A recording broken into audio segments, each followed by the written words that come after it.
Now, Dusan, I know you're keen, but do you have to use the good salt? Leave some for the rest of us. Sorry, Master. I'll go and get some more later.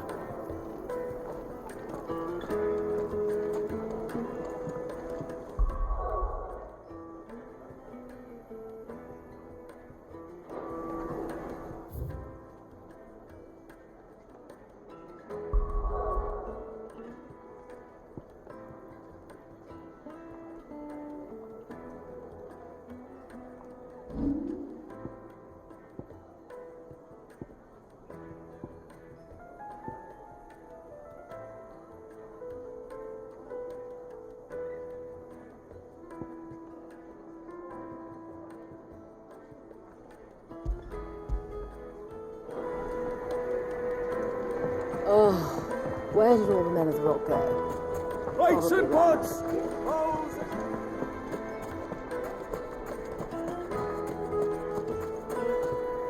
Did the constables test you properly before they gave you that brand?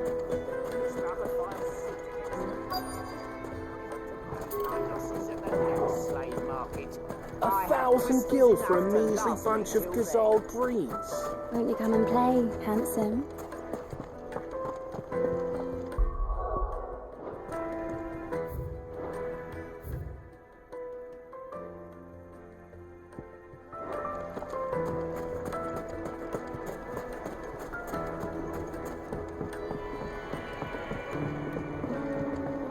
Juiciest meat do from some- The Greece. most I know you're fragrant keen. herbs and The spices. finest fabrics, fresh from the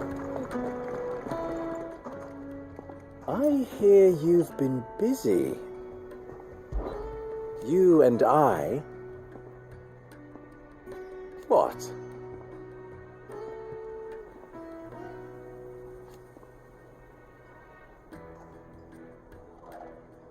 Alas.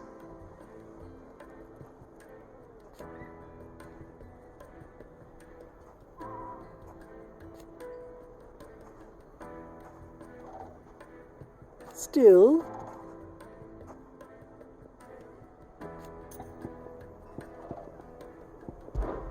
try not to Master die. Libor says Drake's fang has fallen. Does that mean the furnace is going to stop working?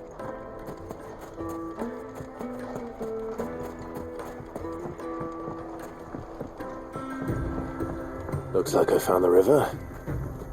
Now where's Otto?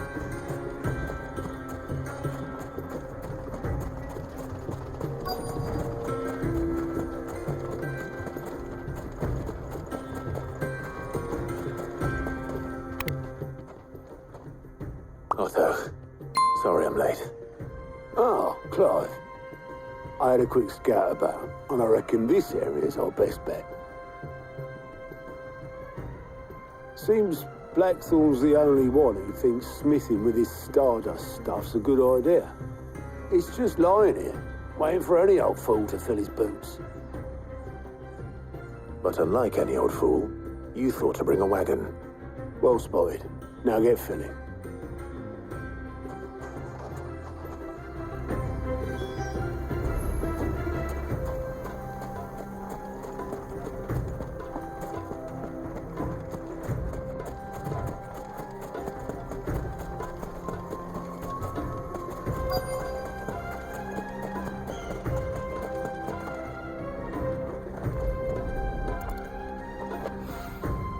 So this is stardust. It just looks like black sand to me.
should be enough for now. Let's see how Otto's getting on.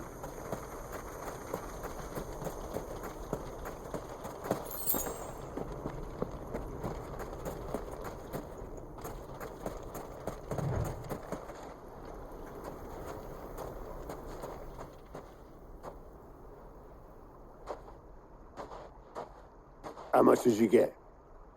Enough. I hope.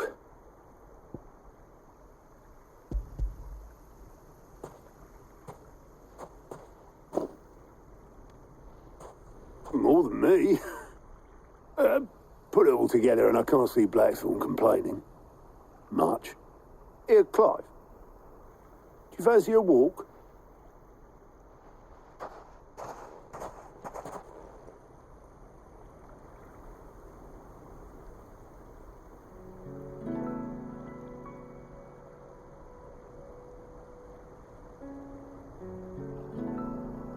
Sid will be proud. Of what? Of you, you idiot. The way you've carried on what he started. When we first met, I had you down as a spoilt little puppy who enjoyed nothing more than biting the hand that fed you.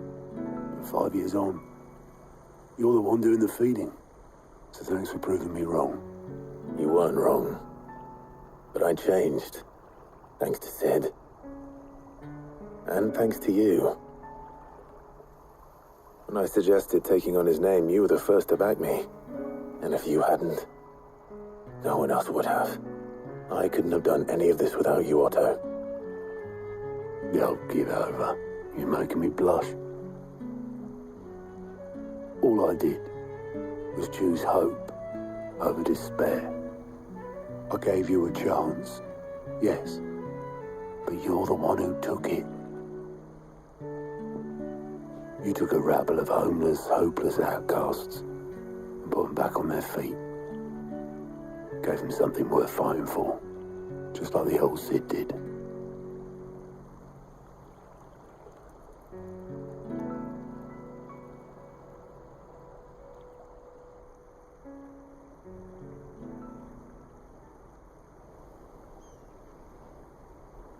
About time I was heading back, I reckon. All this scrabbling about in the sand's taken its toll on the old pins. I'll see you back at the hideaway then. You can take a well-earned rest when you get there. Oh, I plan to.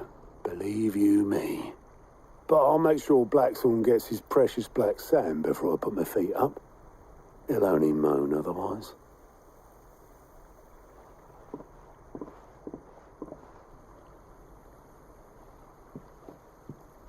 Right. Ready to go home, boy?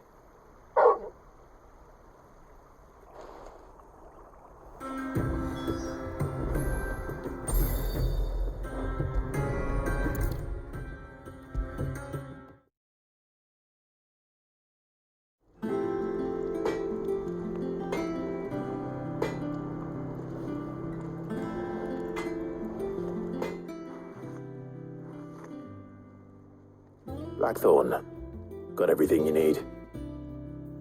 Yeah, I do. Cheers for the stardust. Should be enough to be getting on with.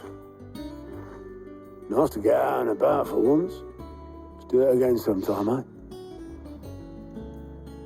I'll make a start on putting this thermal plating together then. It'll take some time, mind. So if you've got other things to be getting on with, I could do without you breathing down my neck. Thank you, Blackthorn. I'll let Mid know construction's underway.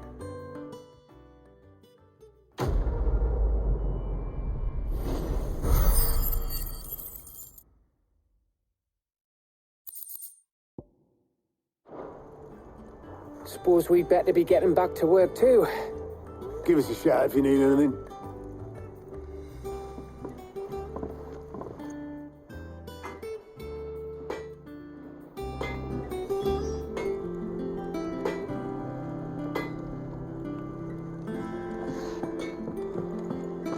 Crack the crystal too? You're joking. It's no joke.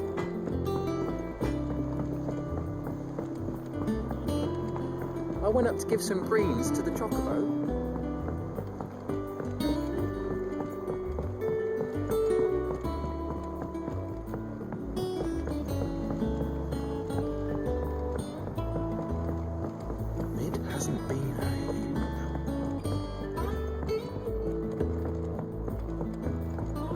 Otto started reading books that don't have any pictures in.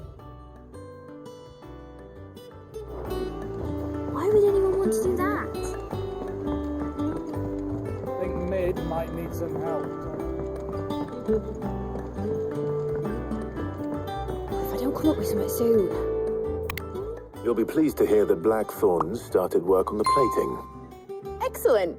1 down, 2 to go. So, what's next? The helm, of course. For this, we'll be repurposing fallen scrap. Salvage from the ruins? I thought that material was all but impossible to work. Ah, but we don't have to. I'm sorry. Just so happens there's one particular ruin that's broken into exactly the right shape and size pieces for what we need. What's the name back there? I'll give you all the details. What's her name? Right.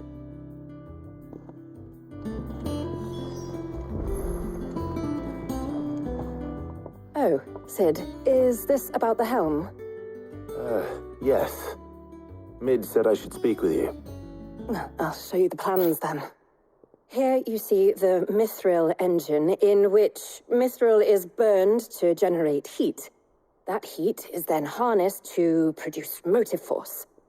Excess heat is dealt with by means of the thermal displacement stack, which disperses it into the surrounding air. Now, were we to rely on thermal plating alone to achieve this effect, the rate of excess heat buildup would far exceed the displacement coefficient of the plating. In other words, the reactor would overheat and eventually explode.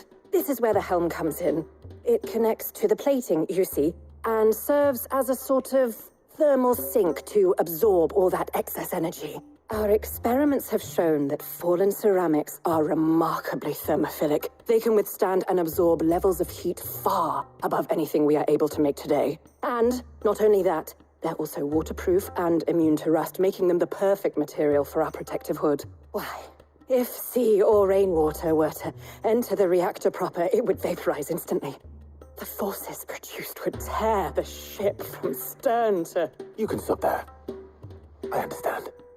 Mid said we might be able to use parts of a fallen ruin. Where would I find it? Ah, yes. It's in Lorbert's Pass, near Lostwing. The thing is, well, I probably should have arranged to have the pieces we need brought here sooner. You see, a certain unwanted visitor has taken up residence there.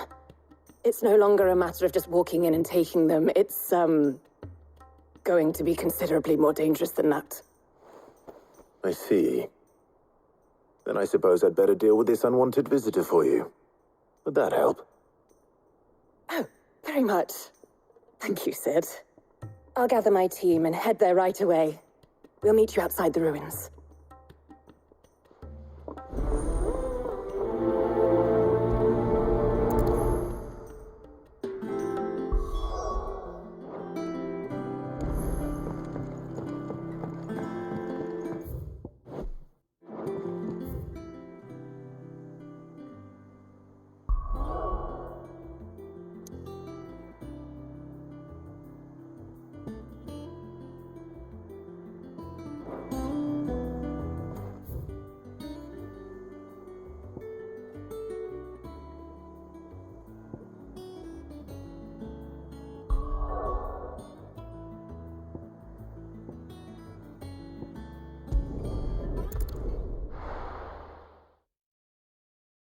I'll be taking you all to a storehouse in the Bales.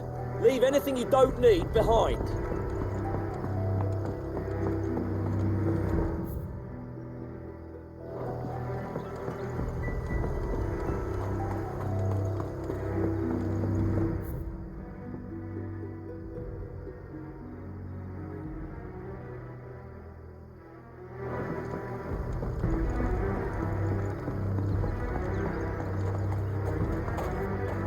If you're ready, we leave at once.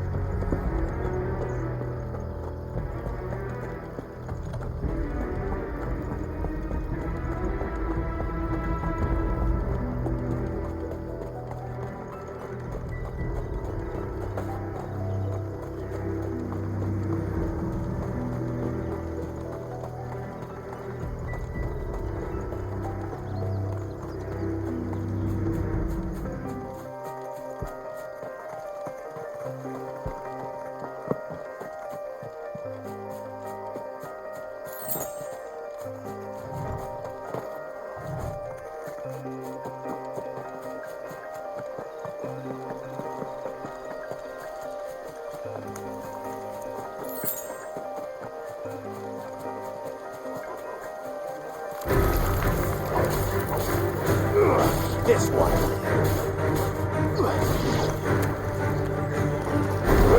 It's over.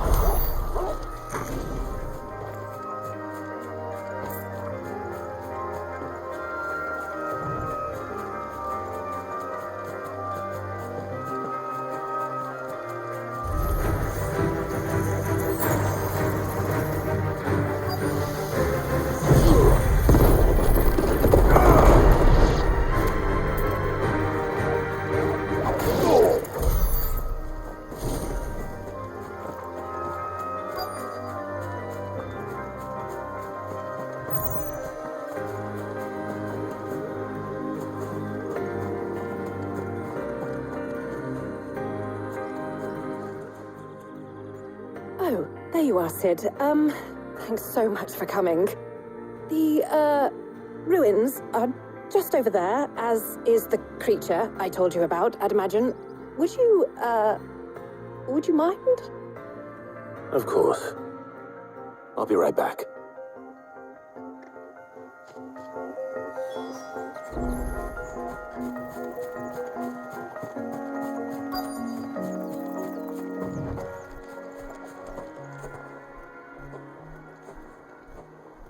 Anybody home?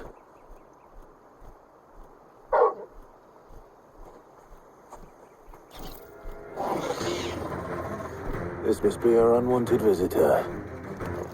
Time to go.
Farewell.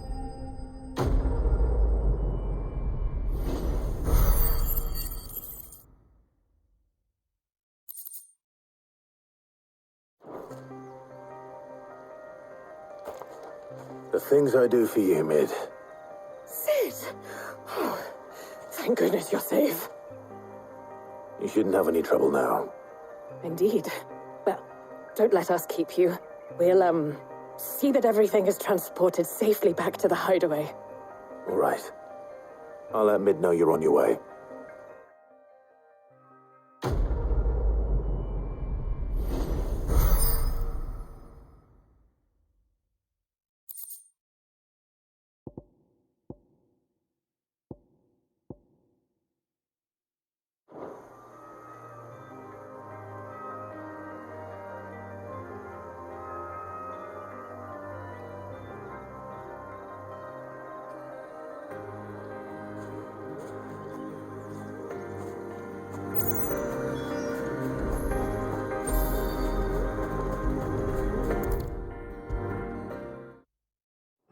Come up with something soon.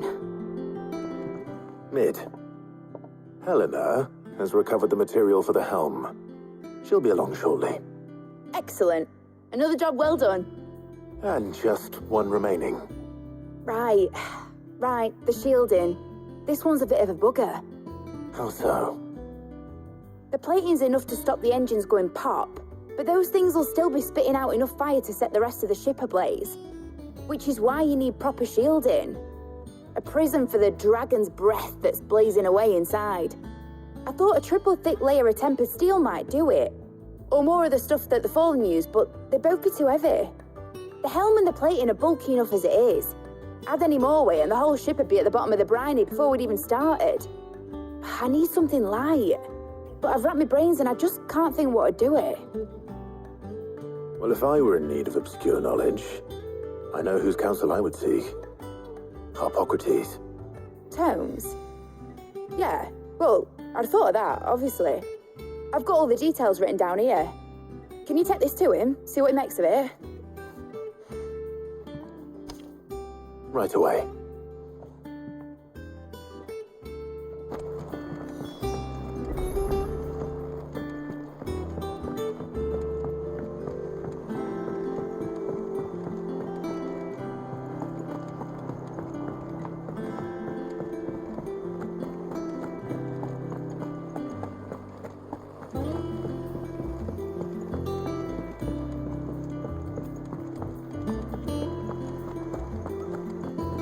Seen troops amassing at every border crossing.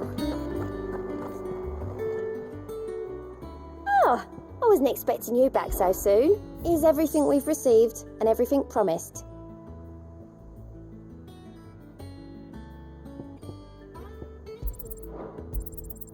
You earned this.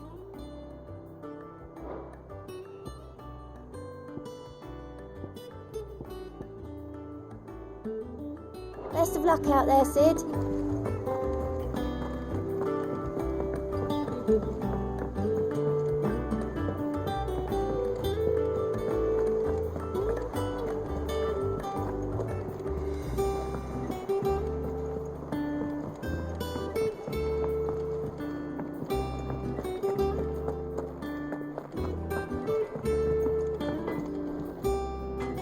Clive? What do you want?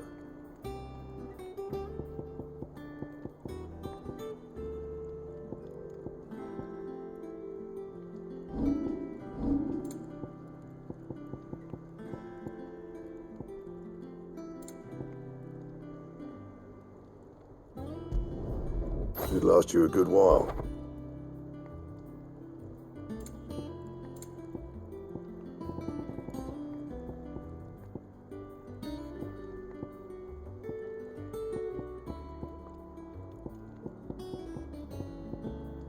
That it? Fine. What do you need? So, what'll it be?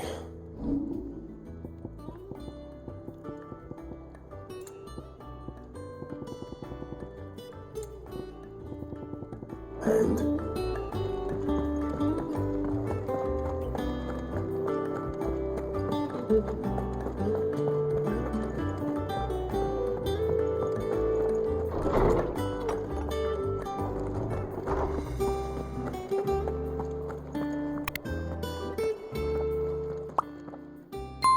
Harpocrates, do you have a moment? For you, Clive? Always. Well, actually, it's for mid this time. Could you take a look at this?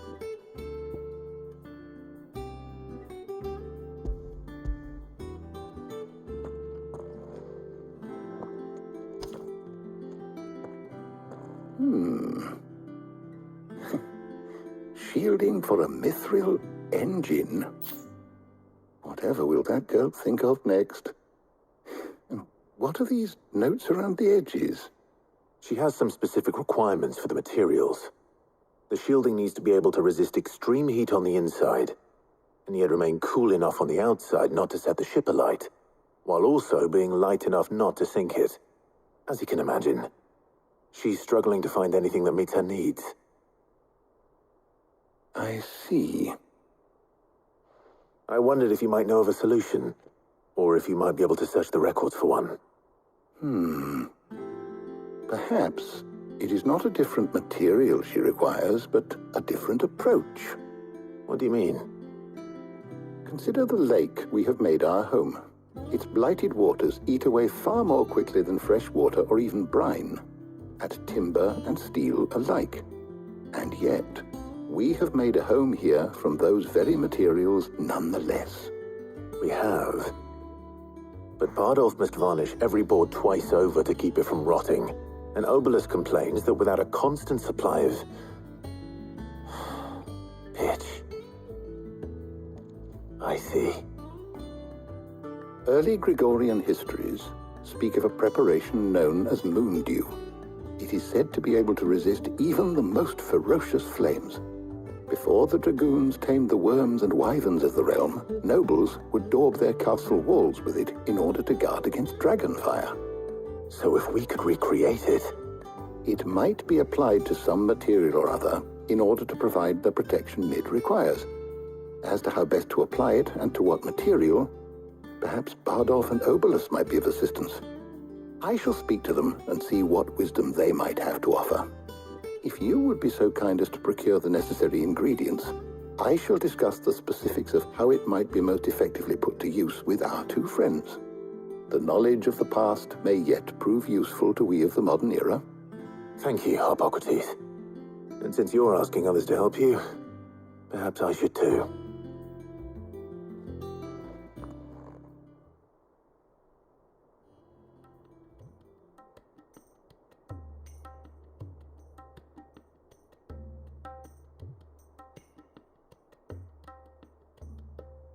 So you need a hand, do you?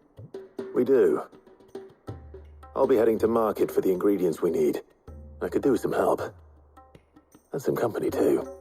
The other can assist me in researching how best to prepare the shielding itself. Can we count on your aid?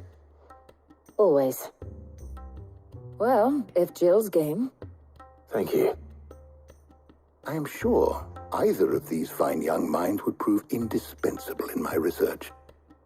I leave the decision as to who will go with whom in your capable hands, Clive.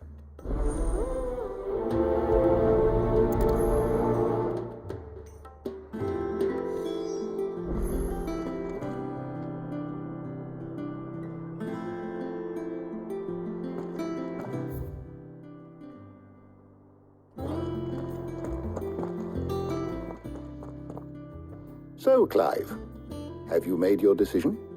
Who will accompany you on your little excursion?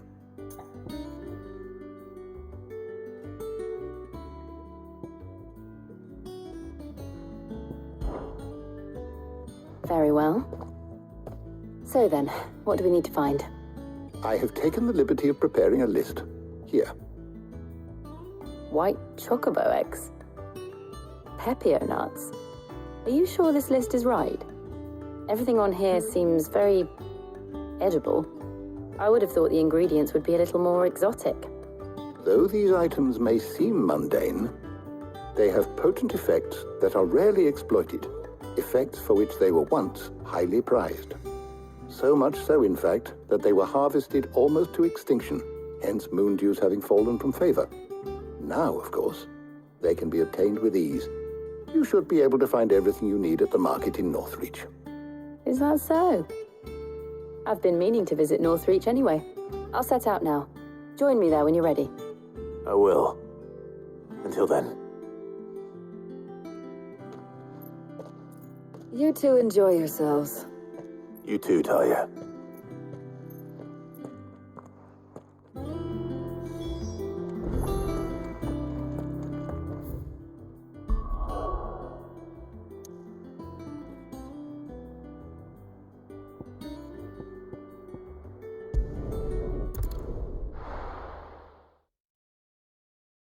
Now, where's Jill? There's talk that the glass gate fell. All anyone ever wants anymore is water, great. How am I supposed to You'll not find a bruised pippin in the bushel. I can never tell. How goes the hunt for ingredients? I've only just started. I'm sure everything we need is somewhere amongst all these stalls, though. Why don't we split up and see? We'll take a couple of ingredients each. All right. What am I looking for? How about you look for the pepio nuts and some garlic? I'll find the other things we need. We can meet by the gate when we're finished.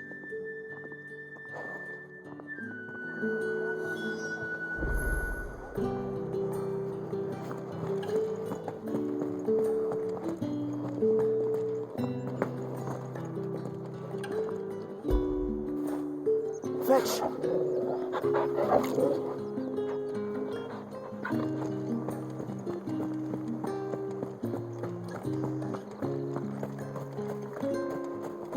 How the hell is anyone supposed to afford that price? What do you want? And good riddance.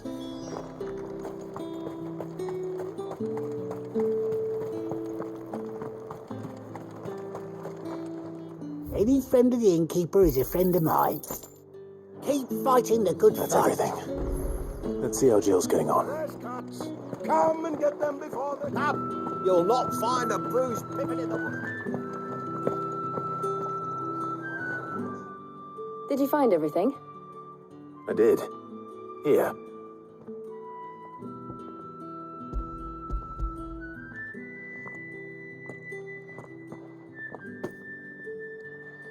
Garlic and pepio nuts. Perfect. Now all that remains is for Harpocrates to somehow turn all this into what Mid needs to keep her engine cool.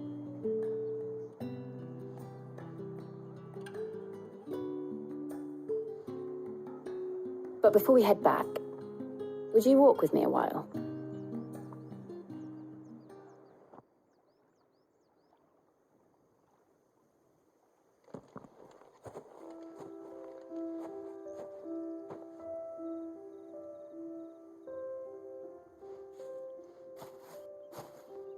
Thank you for asking me to help you today. It makes a nice change. It does. It's good to get away from all the battle and bloodshed for once. Just being here reminds me of when we were children. Do you remember walking down Market Street in Rosalith, taking in the sights and smells? How could I forget? What with Torgal's antics. Remember how his nose would prick up at the scent of sausages? He'd go racing away and we'd have to go running after him. We wouldn't catch you now, would we, boy? Was there anything you wanted to buy for yourself while we're here? There was, yes. Well, sort of. Molly in the kitchens told me about a place that sells particularly good pies. Thought you might like to share one with me. I would. Thank you. And I saw some bread.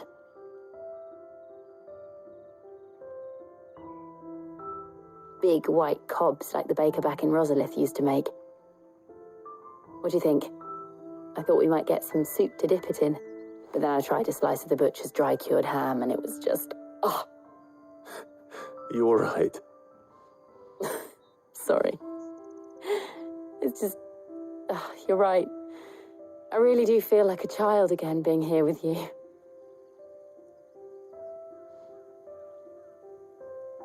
Clive. Is it wrong of me to enjoy this? No, Jill. This is how life should be. And it's how our lives will be when our work is finally done. When we can live on our own terms. I hope so. Thank you, Clive.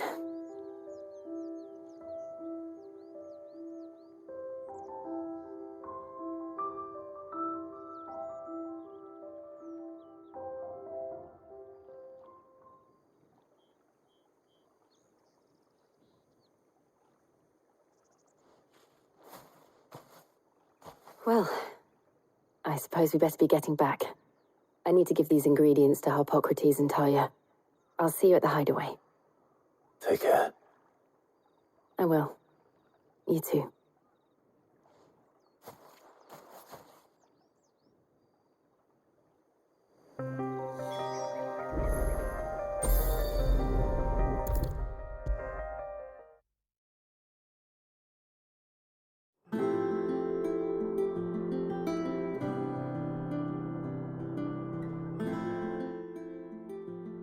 How's work on the shielding progressing, Harpocrates? Well, very well indeed, and thanks in no small part to your kind assistance. I was just explaining to Tarja how we might best go about preparing the moon dew. And now that we have all the ingredients, we may begin. You can count on me. I've mixed more than a few mysterious concoctions in my time. I'm sure you have. What about the shielding itself? Work is underway, under the watchful eyes of Bardolph and Obolus. Apparently, it'll be ready soon. Thank you. All of you. Right then. Jill, would you join me in the infirmary? Many hands make light work and all that. Of course.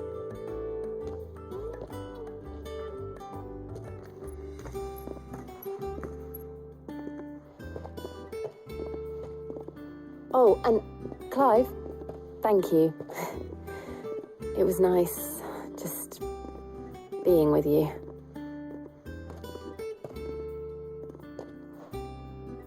It appears our work here is almost at an end.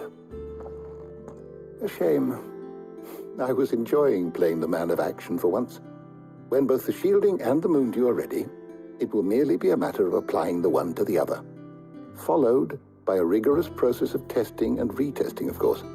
Perhaps someone ought to warn young Mid of that. Leave it to me. Thank you, Harpocrates.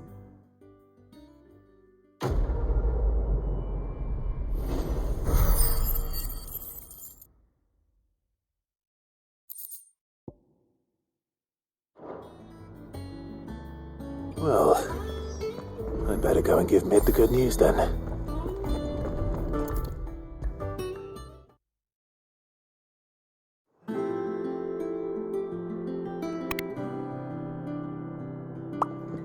Sorry to keep you waiting, Mid, but you'll be pleased to know that work on the shielding is underway.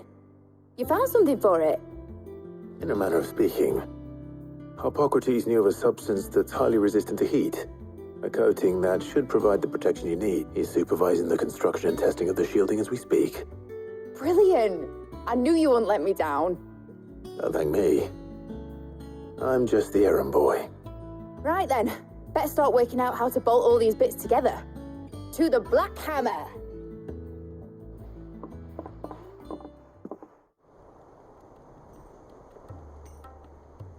You know, when I got into the smithing game, I thought I'd be making swords and shields, not thermal bleeding didgeridoo-dahs.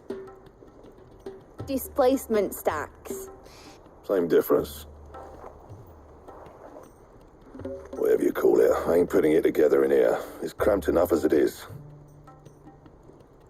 Let's take this outside. Mid, you get all the parts lined up on the deck. I'll take care of the rest. On my way! Oh, and bring me the biggest hammer you can find. This is going to require some precision walloping.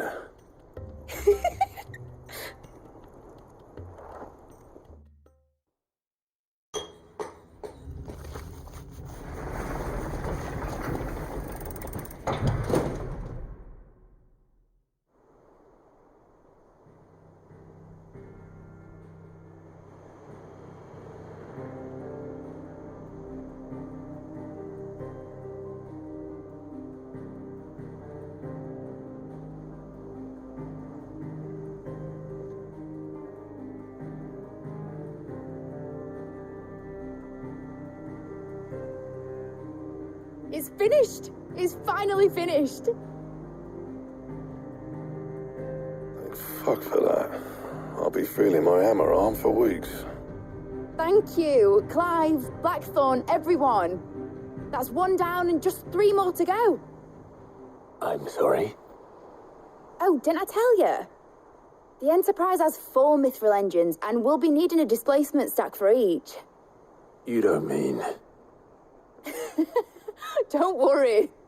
Now they've got a finished one to work off. My gang in Canva can build the rest. Good luck to them, I say. Right, I'm off to get a sling for this elbow.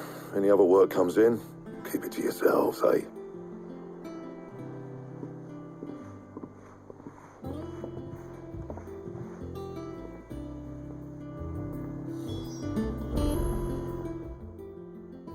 What's the matter?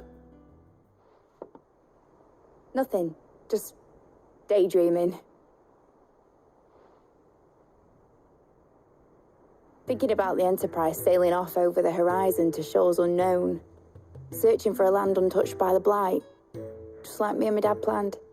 So if the worst came to the worst and every scrap of soil in the Twins turned black, we might still have a chance. That's what she was meant to be. You see, one last chance just in case we needed it. But now she's so close to being finished, I've realised I don't want her to be that. I don't want her to be just a lifeboat for us to cling to if things get desperate. I want people to sail aboard her by choice, not from the lack of it. In a world where we're not just trying to survive, but where we can actually live. I'm working on that. And I'll do everything I can to get you what you want. Don't you always? All right. My mind's made up.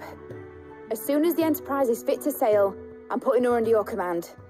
Sod our plans, I'm trusting in yours. Are you sure about this? Something tells me it's what my dad would have wanted. He'd be proud of you. You were gonna visit his grave, weren't you? I was. And you can come too now that your little project is finished.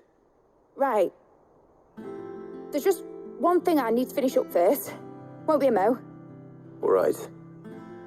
I'll let Otto know you're coming. Meet us in the mess when you're ready. Aye, aye, Captain.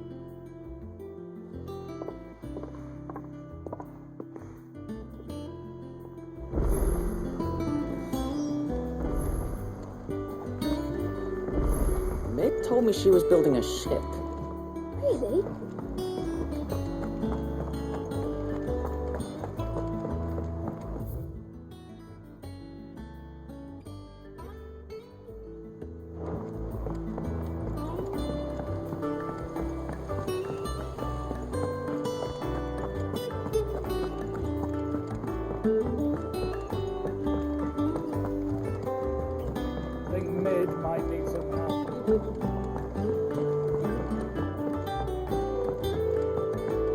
Well, that's it. Here, Sid. Reckon you might be just the man to help me out of a bit of bother, if you've a mind to. Let's hear it. Well, it's about this alembic the Chief's got me making. Lovely bit of kit it is. Bunging a solution you want splitting, and it will separate it out, just like that. Problem is, it won't always get rid of all the impurities. And with some of the stuff we need it for, that ain't good enough. Which is why I've been looking for something to filter the liquid we'll be cooking off. And that's where I was hoping you could help me out. I imagine Ty could get some use out of this alembic too. Distilling medicines and the like. All right. Why not? Proper job! So what exactly do you need for this filter? Nothing but bomb ash'll do, says the Chief. Gave me a sample she'd obtained from the university stores. Couldn't believe my eyes. You pour the blackest blight water through it, and it comes out clear as a mountain stream. So, I did a bit of reading about where I might be able to get hold of some. And do you know what I found out? It's only the blimmin' bones of a bomb king. They leave them behind when they die, see? I take it that's where I come in. If you wouldn't mind. I saw a billet on the hunt board for one just the other day. Would have gone myself, but, well, fighting dirty great balls of flame isn't exactly my forte. You, on the other hand... All right. I'll see what I can do. Thank you kindly. And a good hunting, eh?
Good girl.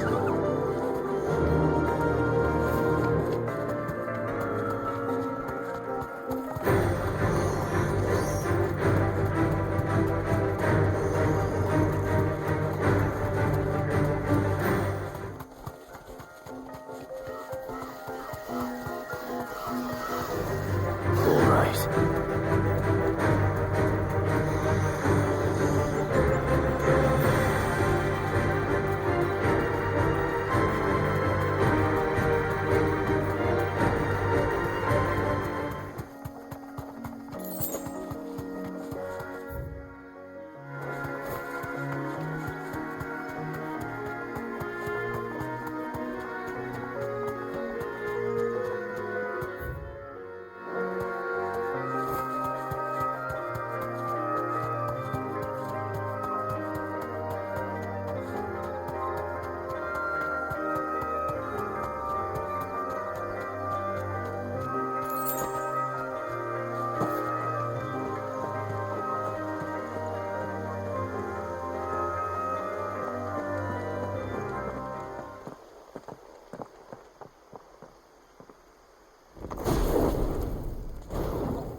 Here. Greetings, Your Majesty. This one.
rain is over. Now to collect the ash. This looks like the stuff. Let's see if there's any more.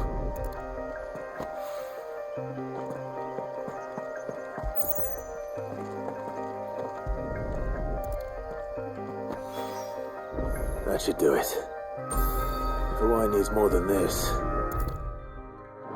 he can fetch it himself.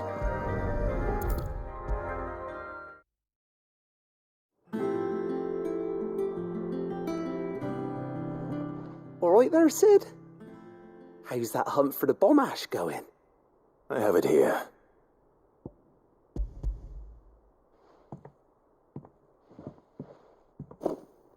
That's the stuff. And plenty of it, too. Enough to keep the alembic bubbling away for a good old while. You're a gent, Sid. Let none say otherwise. Right then. Let's get this contraption up and running.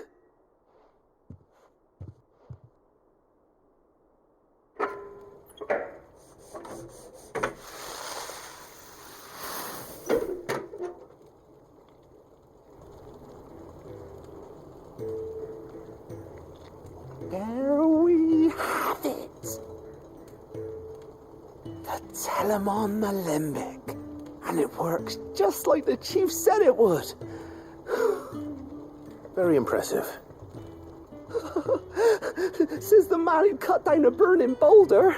Speaking of which, I still haven't returned the favour. There's no need. The good it will do for the hideaway is reward enough. Don't be silly. Why don't you let me take a look at that bag of yours? The one you keep your potions in. Reckon I could work some magic on that, huh? What kind of magic? Well, we happen to have isolated a substance in our test run of the alembic that I reckon will make even the toughest leather supple as anything. Thought we might use it to breathe new life into old boots and the like. Save the hideaway a few gil. But I reckon if we slap a bit on your bag, it'll loosen it up enough for you to squeeze in a bottle or two more. Well, it can't hurt to try, I suppose. That's the spirit. Leave it with me. I'll only be a mo.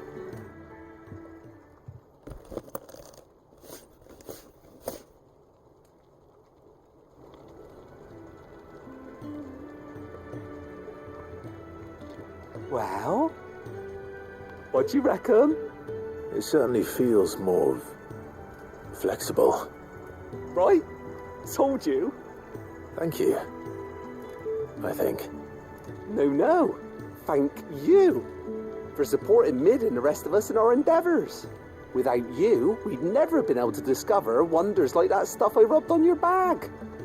And I'm telling you, there's plenty more where that came from.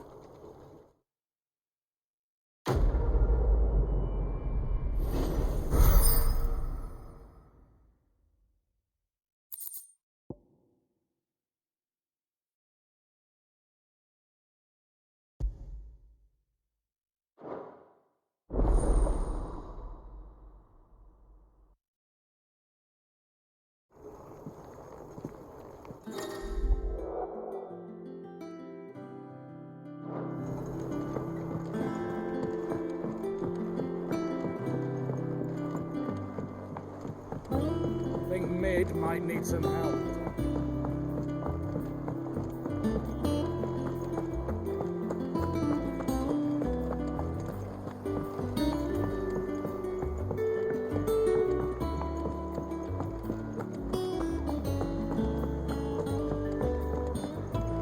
Mid told me she was building a ship.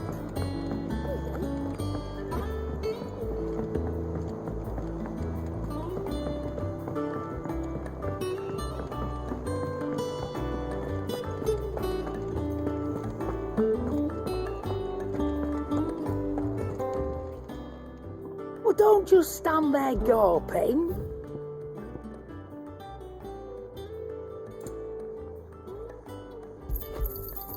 You'll not find a better price than that. You're rubbing me blind, you know. You'll not find a better price than that. Is that all? It's Is it business or pleasure?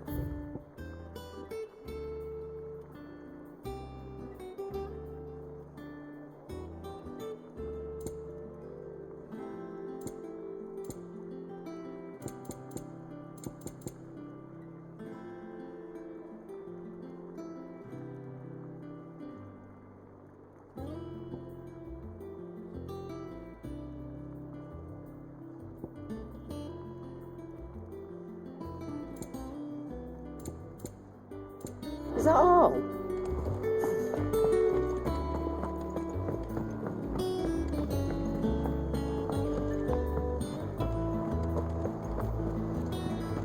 Is that the thing Tomes helped to build?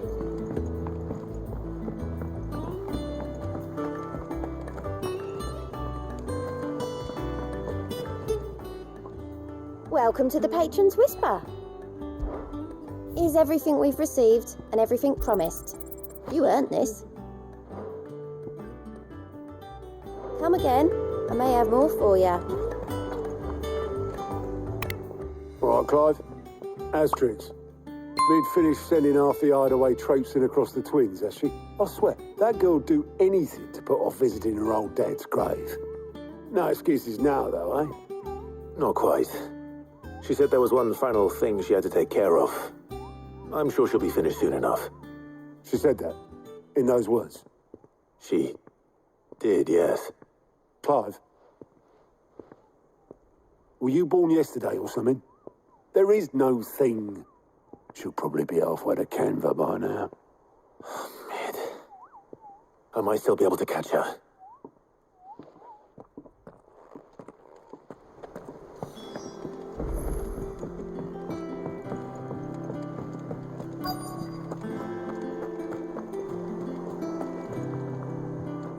Obelus, have you seen Mid? Yep. In a boat, going that way. Then I'm too late. You in a hurry and all, are you? Oh, I offered to take her across, but she wouldn't wait. Just paid for a dinghy and rowed off. Oars going like the clappers. Got some life in her, ain't she? But anyway, I was on my way up to see you, as it happens. Got a letter for you. Urgent, by the sound of it. One of your uncle's men said I was to hand it to you in person, post-bleeding haste. And you're here now. Thank you, Obelus. Don't mention it. What tidings, Uncle?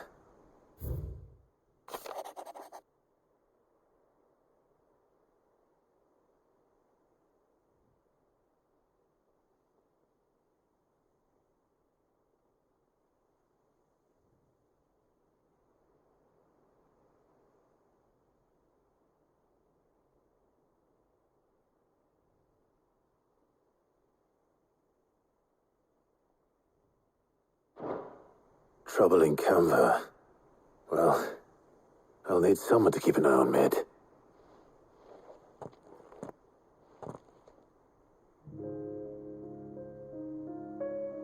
So what?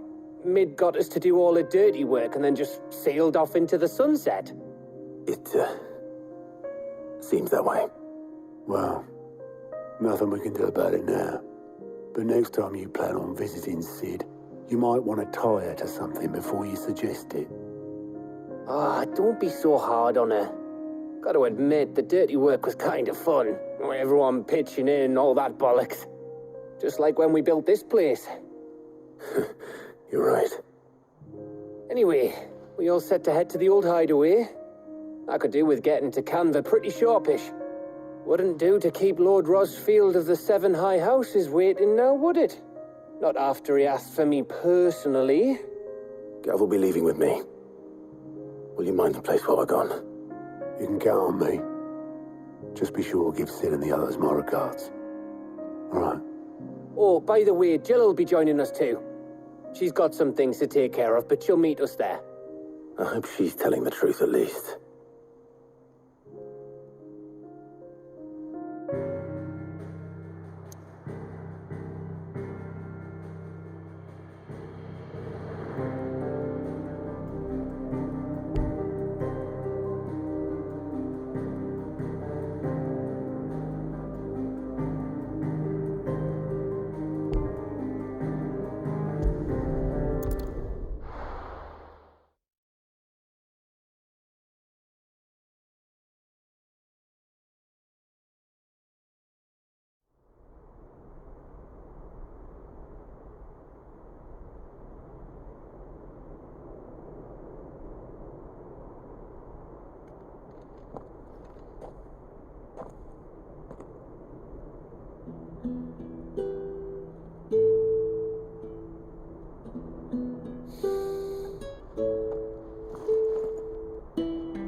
Well, Sid, I remember what you told me. But if no one is listening to what you have to say, you may as well not say it.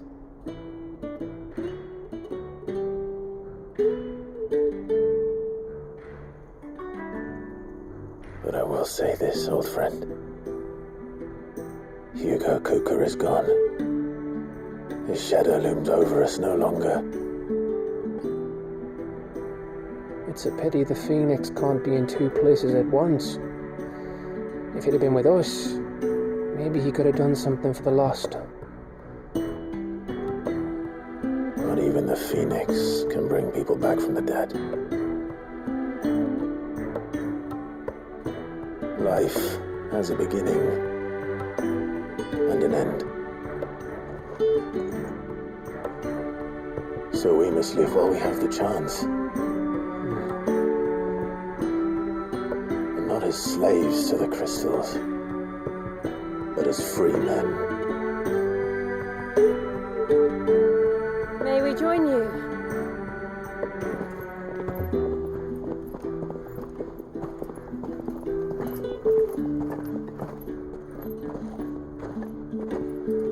Lady Karen, what a pleasant surprise. I thought I'd drop by and see how you were all doing before heading off to restock my supplies.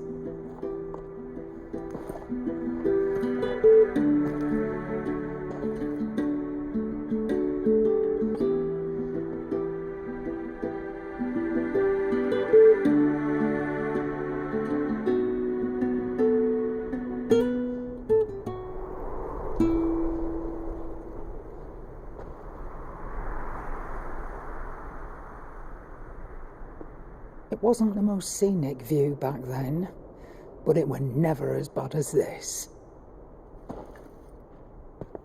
I know. The blight marches on. And soon, there will be no escaping sights like these.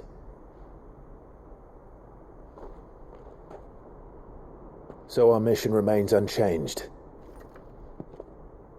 We cannot stop until every Mother Crystal is gone, and their thirst for ether with them. The only one that remains in Storm is Drake's Tail in the Crystalline Dominion. Our next target. We're going to Twinside. It's the capital of the Empire these days. I wouldn't like to think how tightly guarded they've got the place. Not that that'll stop you, but we do well to scout it out before you go charging in. We would indeed. If you're off to the Dominion, you can take this great lump with you. Goods. Oh, I am sorry. Have you forgotten you're the most wanted man in the Twins? I thought you might like to disguise yourselves as the attendants of a travelling trader, assuming you've no better ideas. You wanted to buy yourself some tools, didn't you? Well, now's your chance. You're letting me go with them? Oh, thanks, Nan. Stop that! You'll break me bones, you great galoot.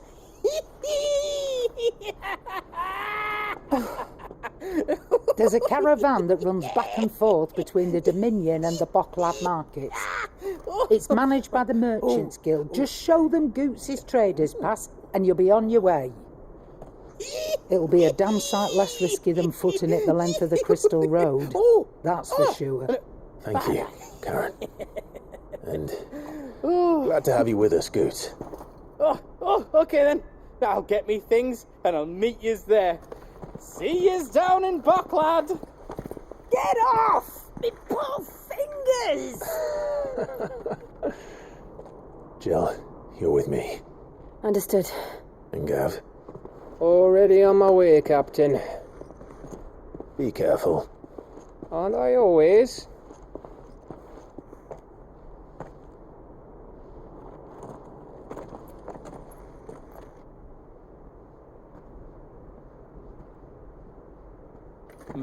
Do you see that, Sid? Your protege's making a proper little outlaw of himself.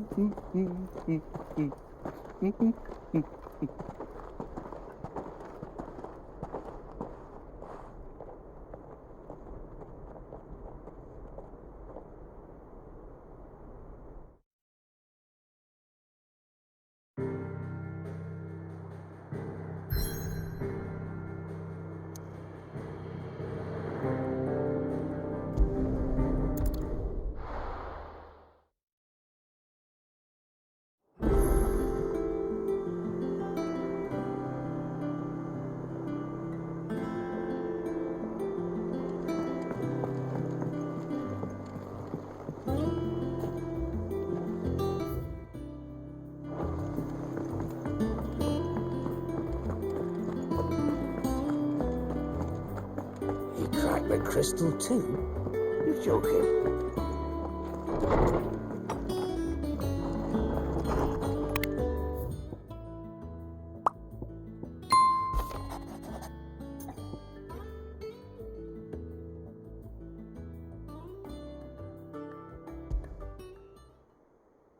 Trouble with the ledgers. Shouldn't he be asking Otto for help?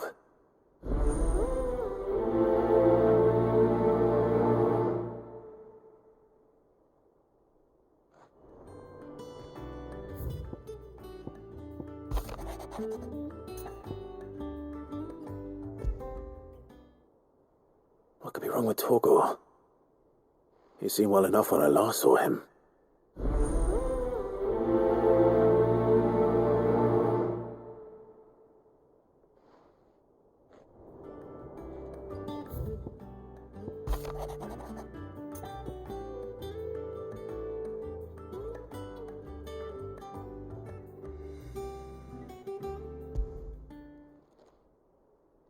Hopefully it's nothing. But I should speak to Blackthorn just in case.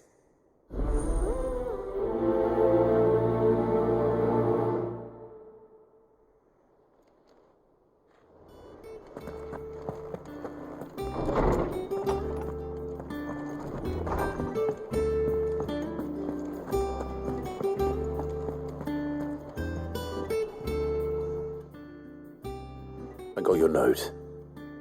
You think something's wrong with Torgor? So you can read. Congratulations. But I didn't say how we're wrong with him. I said something weren't right. He's not been eating me treats. He used to love cracking the bones from Molly's boiled brown, but now he won't so much as look at him. Didn't like him. Which is why I'm of a mind that his mind's on something else. You've not been working him too hard, have you? No harder than usual. Is that it, boy? Do you need a rest? What was it he said he was? A frost wolf? That's what the lawsman seems to think. Then maybe this all has something to do with whatever it is that's woken inside him. I suppose things have been different since Rosalith. Perhaps Harpocrates knows something. Instead of everything, you mean? Perhaps.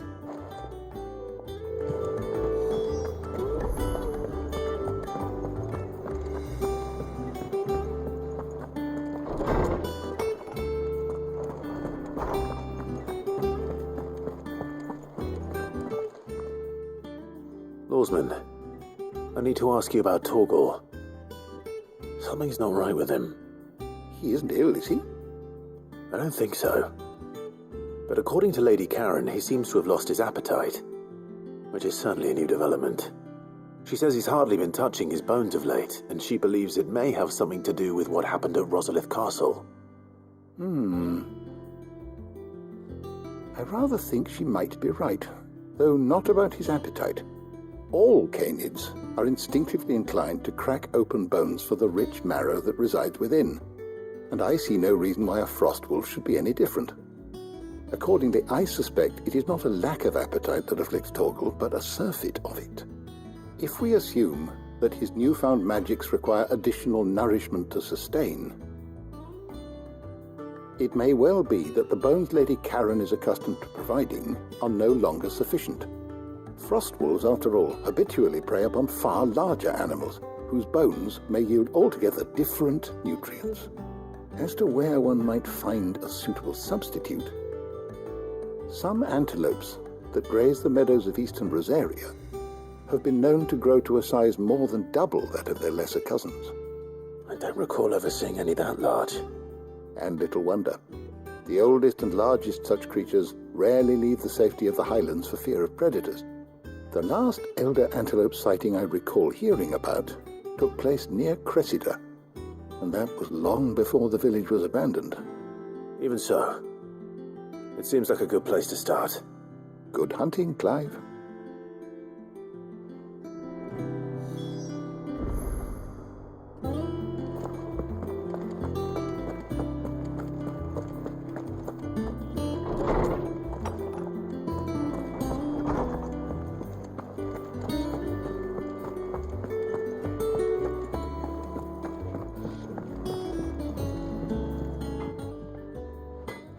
Blackthorn. Do you have a moment? Not really, no. This won't take long. I just wanted to ask how you're getting on. August was worried about you, that you might still be doubting your craft, even after learning the trick of that cuirass. Is there something else weighing on your mind? Perhaps sharing your thoughts might help. That bastard's like a dog with a bone. Still, he's got a keen eye, I'll give him that. He's just, well, Karen showed me something I've never seen before. And that was? A sword. An odd-looking thing with a single-edged blade. The metal itself wasn't anything to write home about, but fuck me, the edge on it. You could slice a man clean in two with a weapon like that, and he'd be halfway home before he even realised he'd been cut. So that's what's troubling you? Nah. Not troubling me exactly. More distracting. Can't stop thinking, how do you get an edge that sharp? It's driving me mad. And if you knew how to do it, we could arm the curse breakers with even better blades. That's about the size of it, yeah. I'll see what I can find out. Sharper swords are always welcome, and we can't have our master blacksmith being distracted. You're a soft touch, you know that. But I can't say I'm not grateful for it. Good luck, eh? Thank you. Let's see what Karen knows about this sword.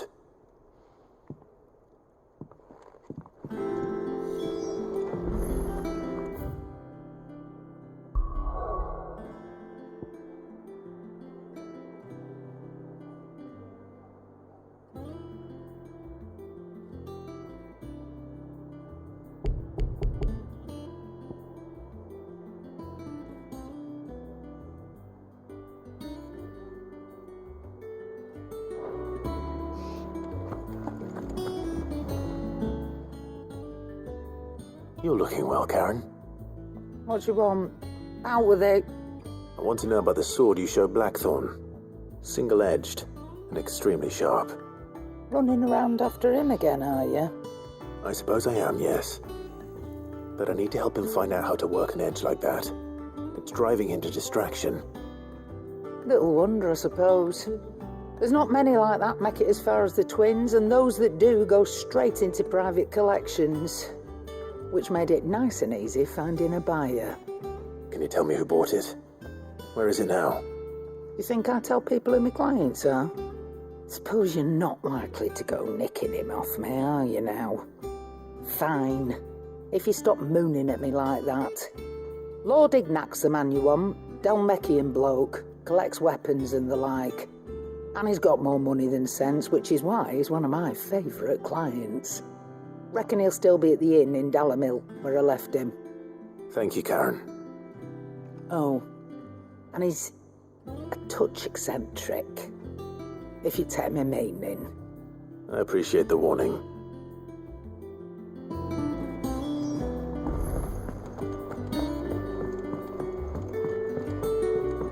I don't know where Sid gets the energy.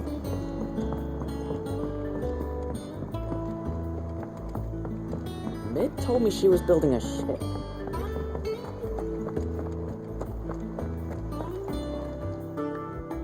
Clive, did you get my letter? That's why I'm here. Shh. Otto might be listening. Is this better? A little. Listen, I've some bad news. It turns out the hideaway may be slightly behind in its payment to certain lenders, and it may be my fault.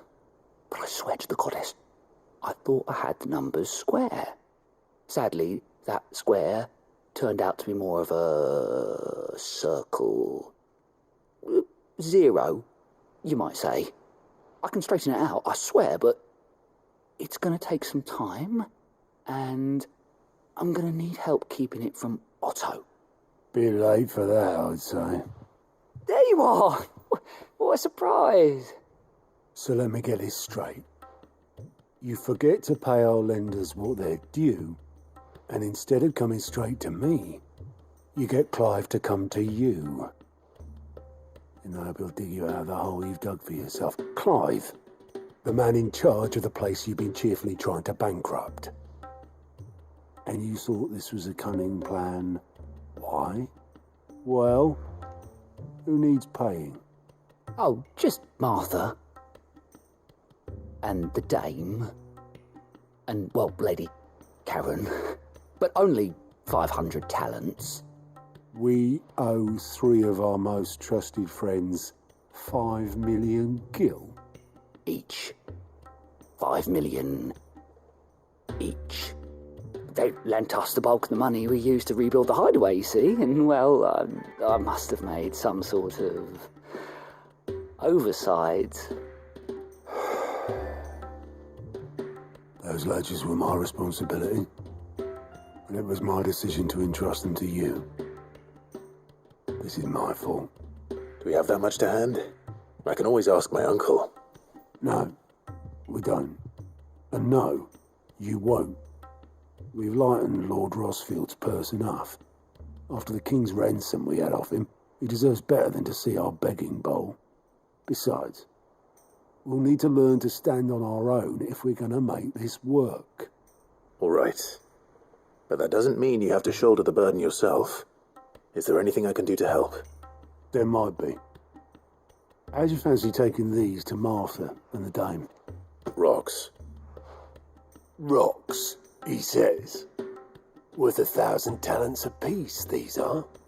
A little something Sid and I set aside for when times got lean. And I reckon 15 million in overdue debt probably qualifies. I just hope our associates' eyes are a bit more discerning than yours. I'm sure there will be. Should be me making the rounds, really. But you know how it is with this place. Orders to bark, arses to wipe, and all that. I know. Which is why I don't mind going in your place. Go. Do you know why I only gave Master Clive here 2 star rubies? Because you'd rather Lady Karen killed me. Because I'd rather Lady Karen killed you. Yes. Well, I suppose this is goodbye then. Don't worry. I'm sure Karen will understand. Really? Do you think so? No, I don't.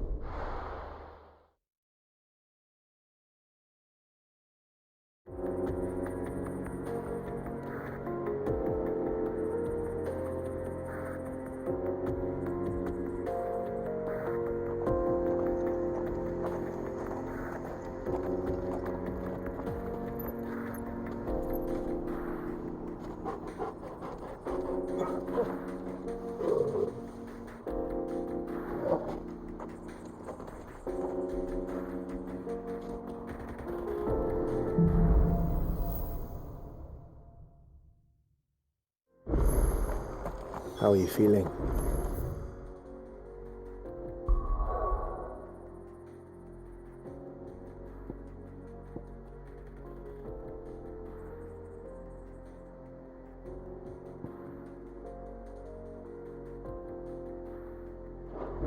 Better. Thanks to Taya. I'm glad to hear it. And Torgal helped too. Didn't you, boy?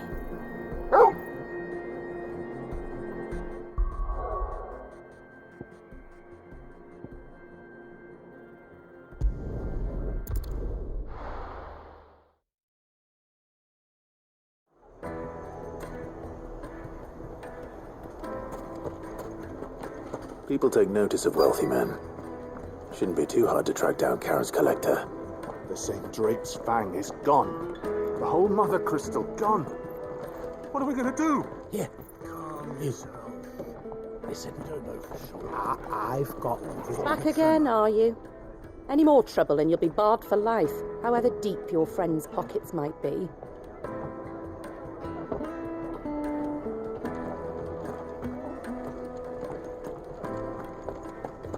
Welcome. If you're hoping for a bed, I'm afraid you'll have to look elsewhere. One of our wealthier patrons has purchased the use of every room. My reputation will be ruined!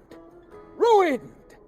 Calm yourself, Lord Ignac, I beg of you, before you do yourself a mischief. Pardon the intrusion, but... Out! Get out! I paid for these rooms so I wouldn't be disturbed. Leave me be! Please, allow me to apologize. His lordship is going through a difficult time, and he's never been fond of guests arriving unannounced. Radim! Get rid of the filthy oaf this instant! Very good, Lord Ignac. Would you mind stepping outside for a moment?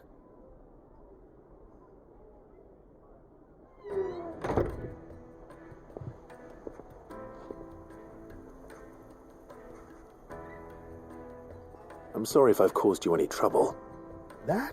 No. That's just how his lordship is. Though the morning's events have left him somewhat fractious. He has been dispossessed of his luggage, you see. The thieves also made away with a considerable amount of coin. Coin the innkeeper will soon be keen to collect. I don't suppose a certain blade was among the stolen items. A single-edged sword. It was purchased from a merchant friend of mine.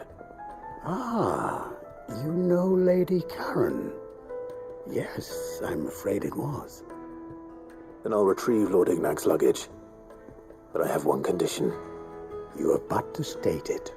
You are welcome to anything that is within my power to grant. I want an audience with Lord Ignac. A few minutes should be enough. Then I'll be on my way. A condition I would be a fool to refuse. Of course, you shall have your audience. I don't suppose you saw where the thieves went? I did not, no.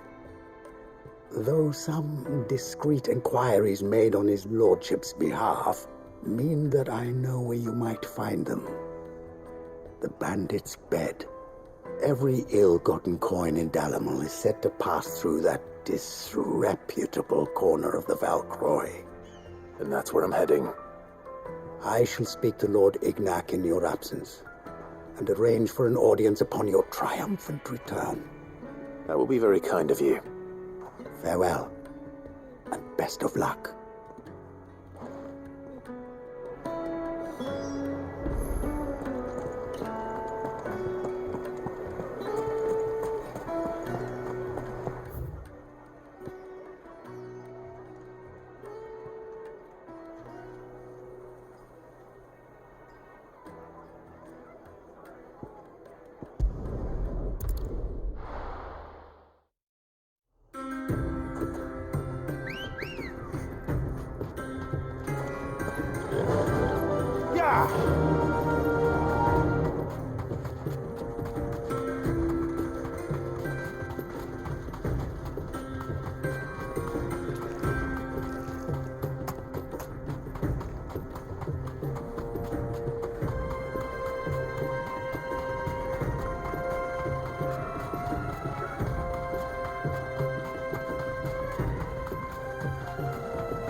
Careful.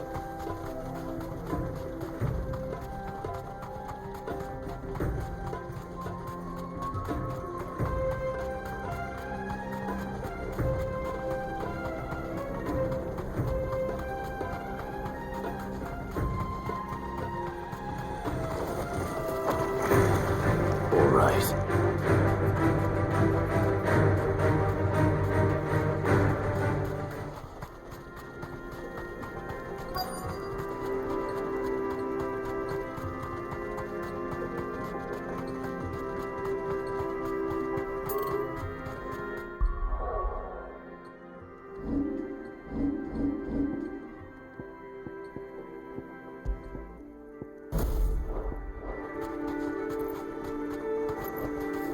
straight home now.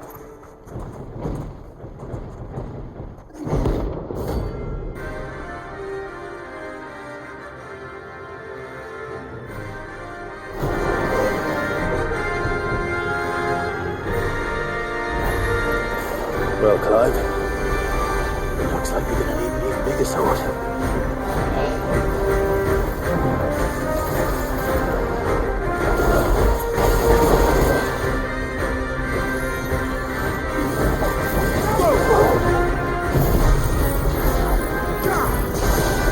Let's try.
It should have stayed in its shell.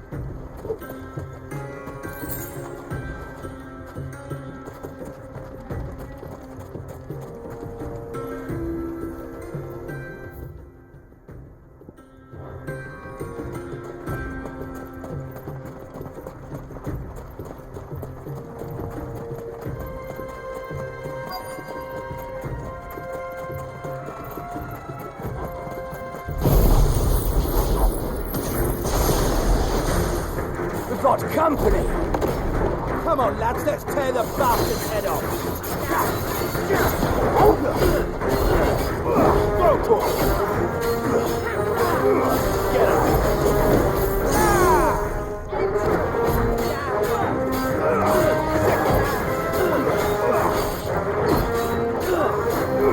This one!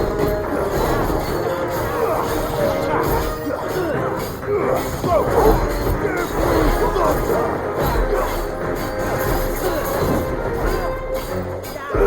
Over here! Nice try. Get him!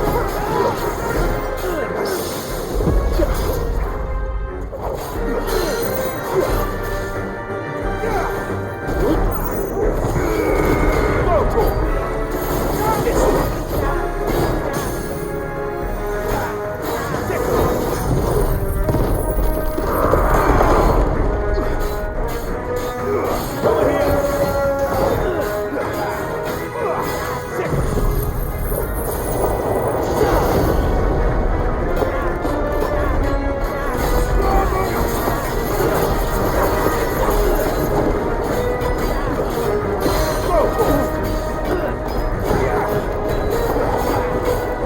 This one!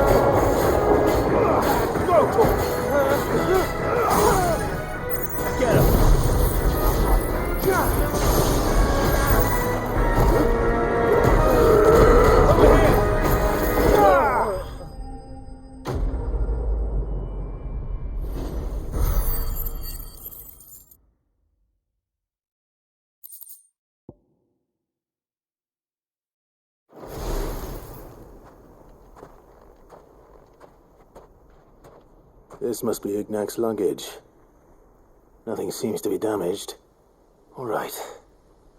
Let's get it back to Delamel.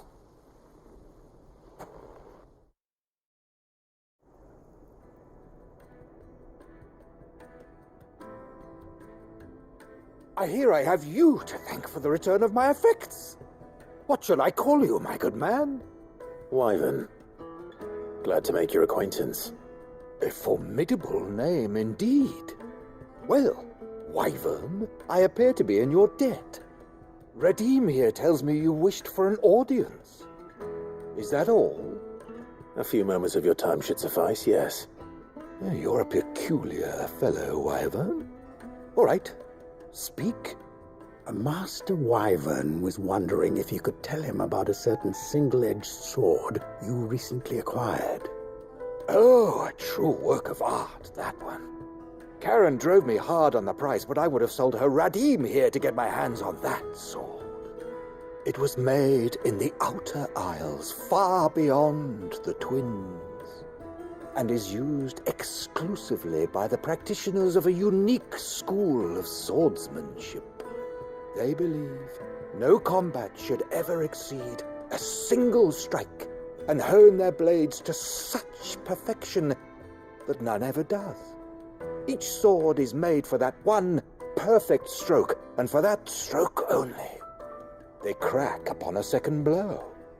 There's a brutal sort of beauty to it, really. But how do they hone such an edge? Fine question. Why, they use a whetstone, of course. Whetstones, rather. A whole array of them, ranging from the coarse to the fine. 10,000 licks with the sharpening stone, then 10,000 more. But it is the final stone which lends the blade its legendary sharpness. A mineral quite foreign to this great realm of ours. And that is the key. The secret ingredient. Wyvern, it occurs to me that my little lecture is hardly equal to services rendered.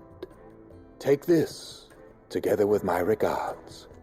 The very stone of which I spoke. Far rarer among collectors than even the blade itself. And a far more fitting payment. Thank you. Pardon the intrusion, my lordship. However, it is long past time we prepared ourselves to depart. So it is. I am locked in bitter competition with a rival collector of curiosities. I am one step ahead of the unscrupulous scoundrel, but he is hard at my heels. Are there many other collectors out there? Too many to count, but only one do I consider my nemesis. Lord Byron Rosfield, and is a perennial thorn in my side. I can imagine. Farewell, Wyvern, may our paths cross again. Radim, we mustn't dawdle.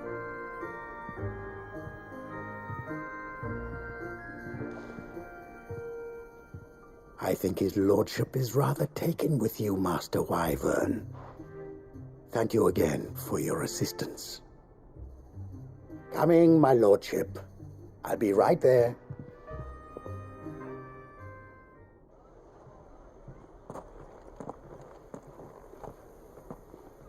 Trust Uncle Byron to find such an interesting rival. Now, let's see what Blackthorn makes of this whetstone, shall we?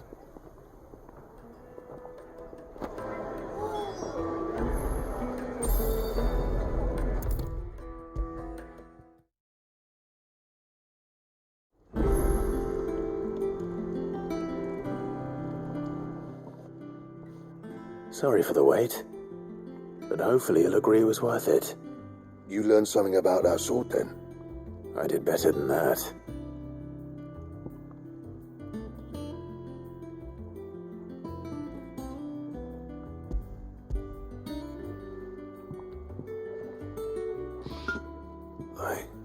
A whetstone? Yes, but not one you'll find anywhere in Valisthea.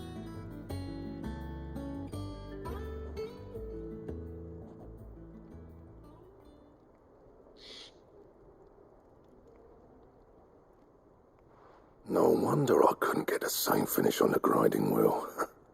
One hit and all done, eh? Might not be so bad if all you ever fought were duels. Good luck on the battlefield.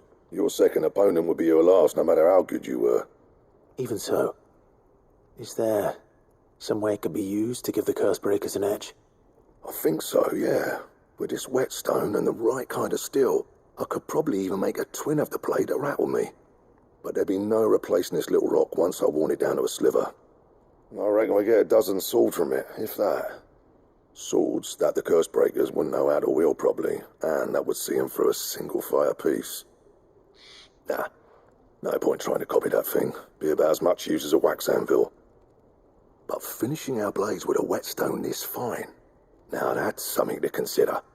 And what's finer than fallen masonry, eh? Or more hard-wearing, for that matter.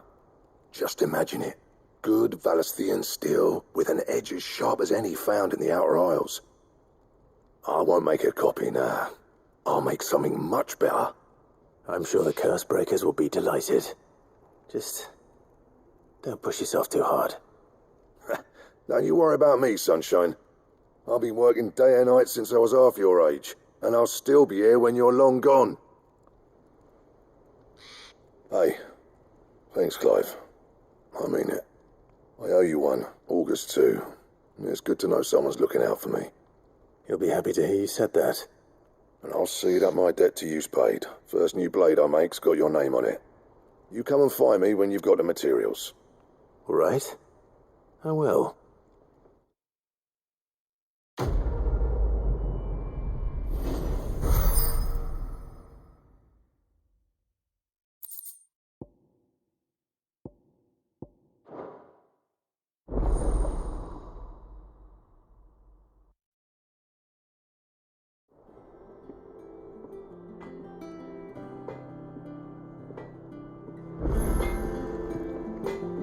Back, are ya?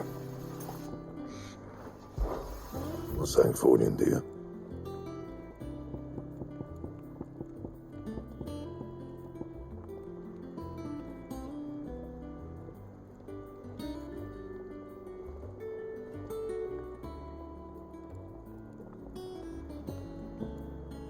Anything else?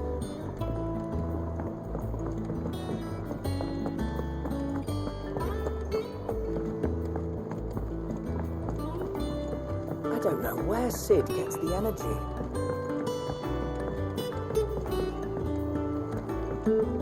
Mid told me she was building a ship.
The finest fabric! Take a sniff, Now, good sir. Dusan, I know you're keen, but do you have...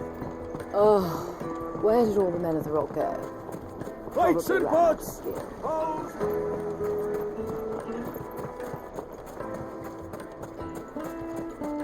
No, I'm telling you, it's gone. That can't be true. But it is. I saw it with my own eyes. Run like the wind.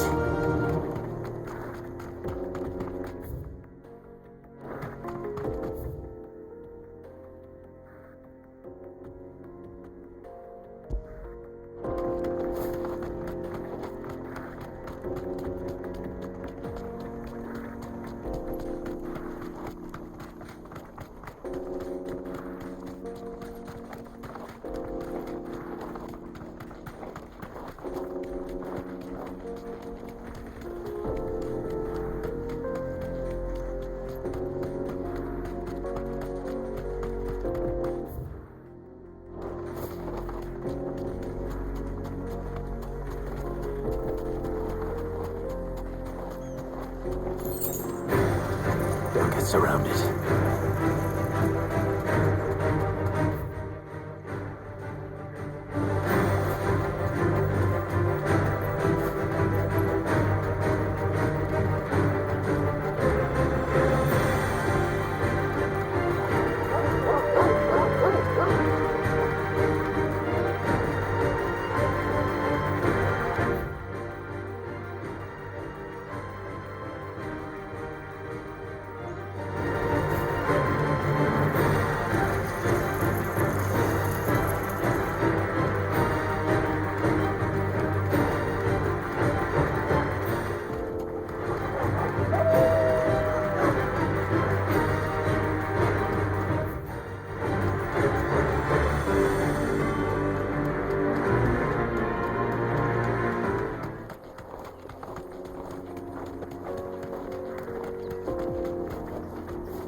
safe.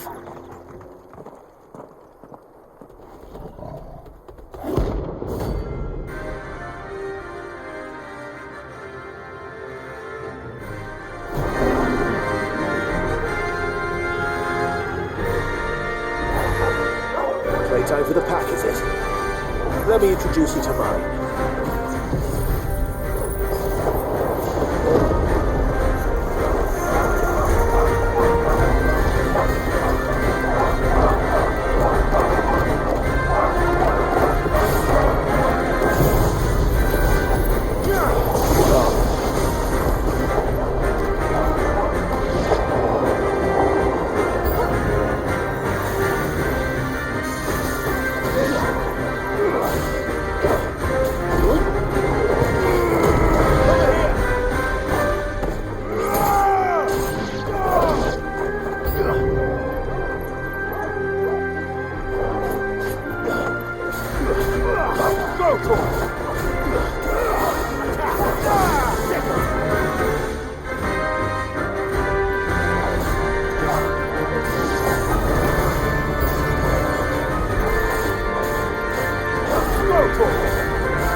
And then there was one.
That's it.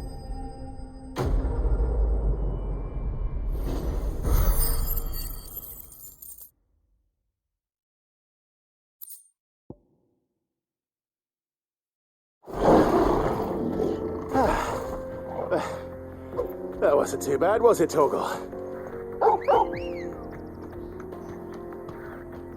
Bet you're all ready. Come on.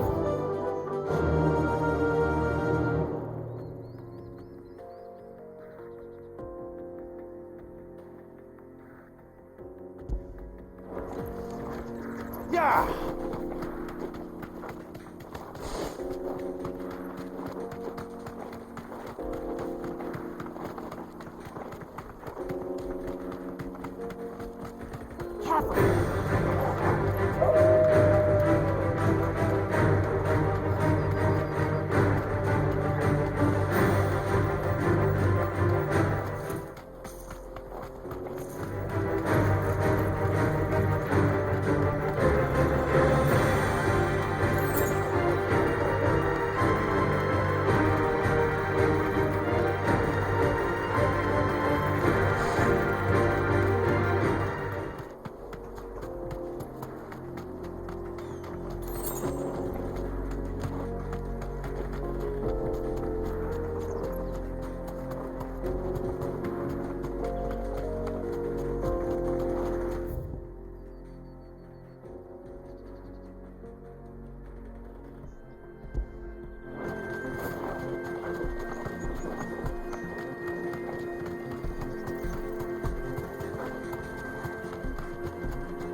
Straight home now.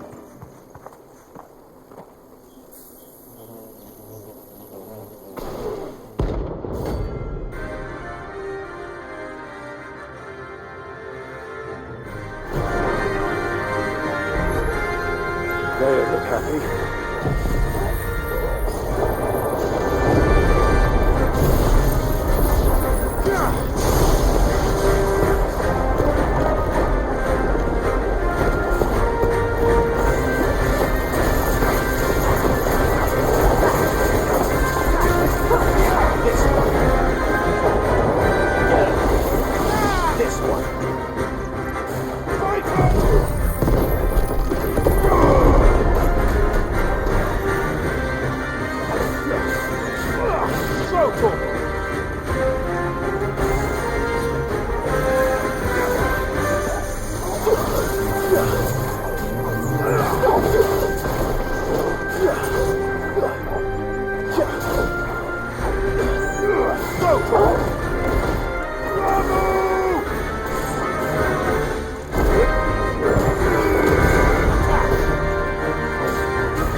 Peace.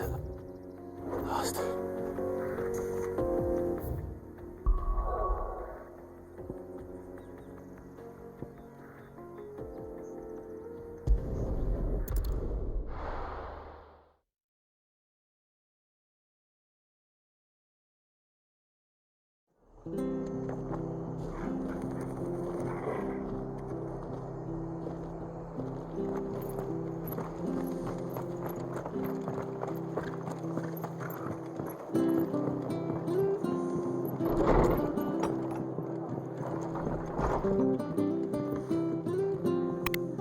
Clive, we weren't expecting you.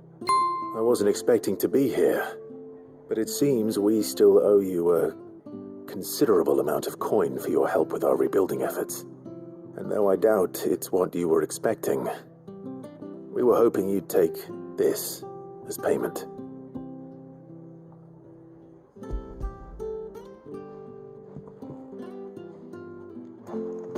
A star ruby? I can't accept this. It's worth at least twice what you owe me. More if you can find yourself the right buyer. Think of the difference as interest. Interest?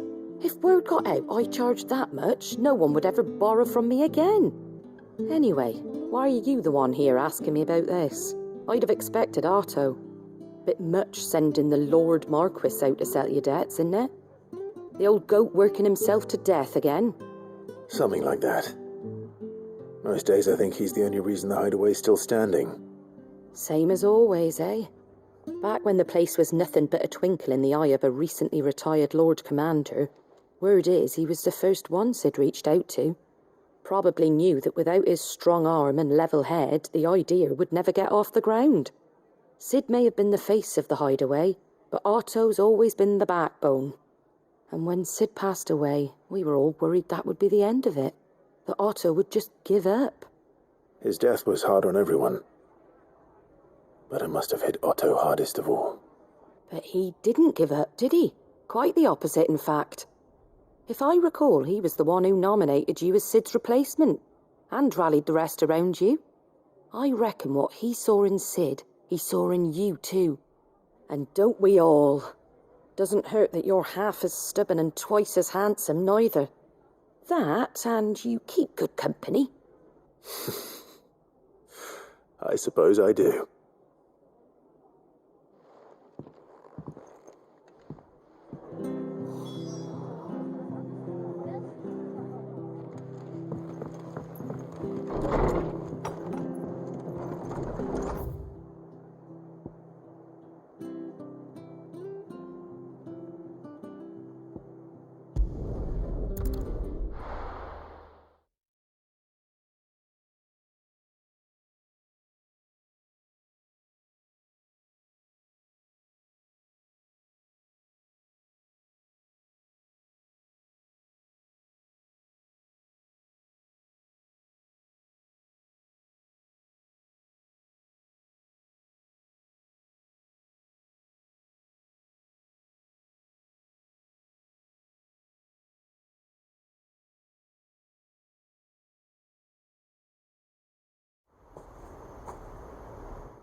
What do you need?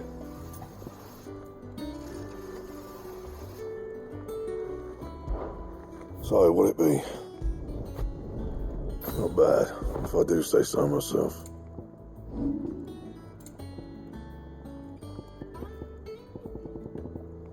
Anything else?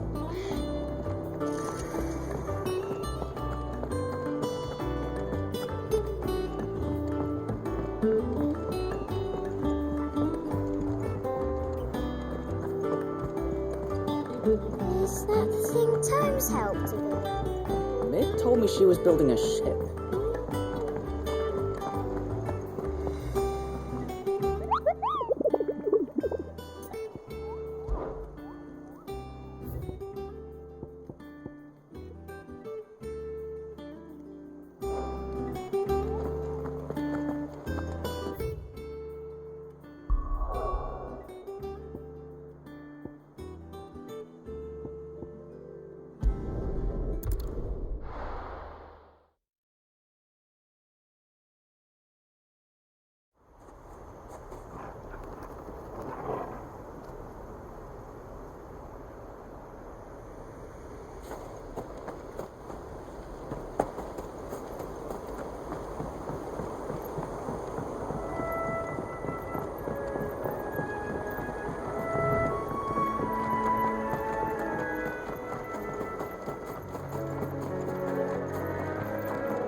Let's go.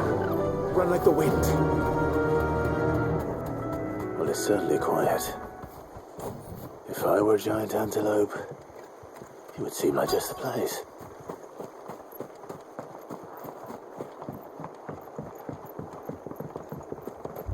I doubt we'll find one bigger than that. You hungry, Torgal? Over here!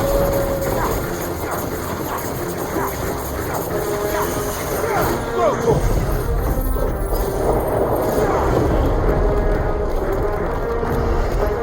Sword and stone!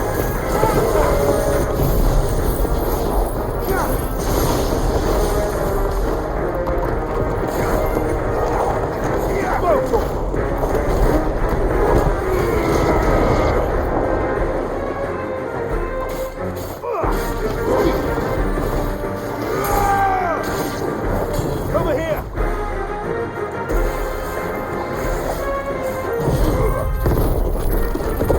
Stop!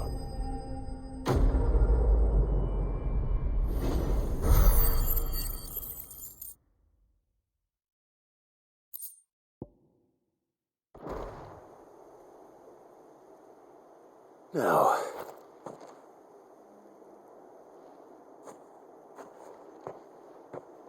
will it be enough, I wonder?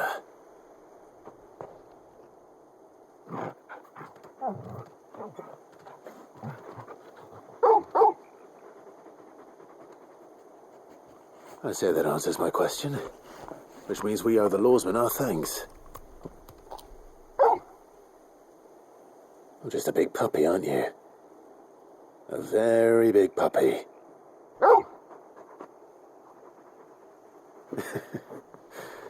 You do know you can take that with you, Torgal. Lady Karen will be relieved to hear you've got your appetite back. Come on, boy.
Seems this one has a little more life left in it. All right then.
Back to sleep with you.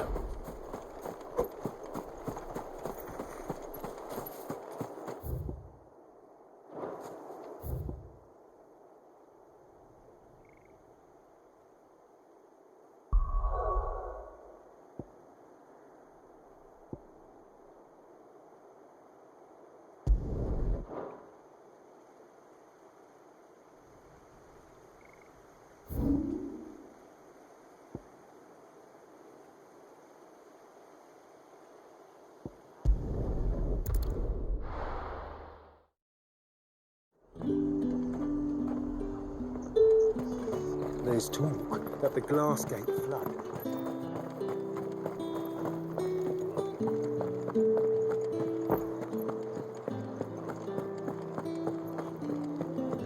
Did you hear? The gates to heaven hold. I want to see you again. It's all right. I'll be waiting. What am I going to do without Sweetwater and oil of talc? Still. Milady, I come bearing gifts. Gifts? Whatever is the occasion.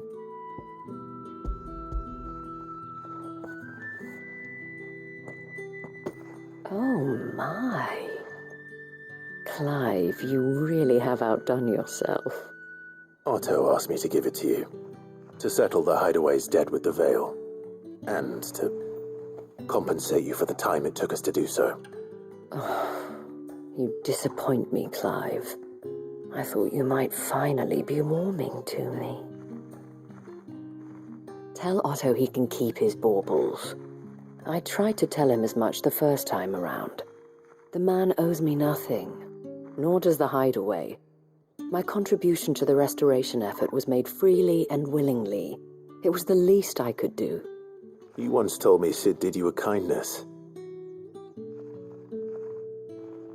I'd like to do the same. Please, accept it. For my sake. And for Otto's. For all of us. For all you've done. It is rather fetching, isn't it? Very well.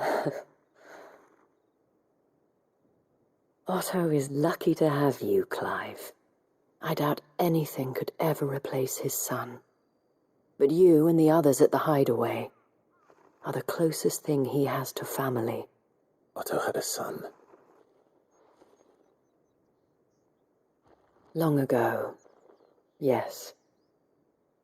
Sid told me Otto lost him when he was just a boy, and blamed himself for not being able to stop it. I don't know how it happened, whether there was anything he could have done, but it was clear that it weighed heavily on him. I didn't know.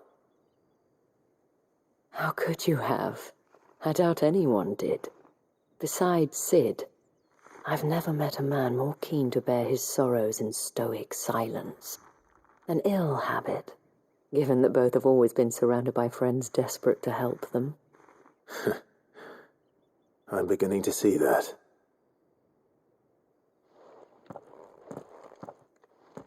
Go will want to know the stones were delivered. If he's still with us.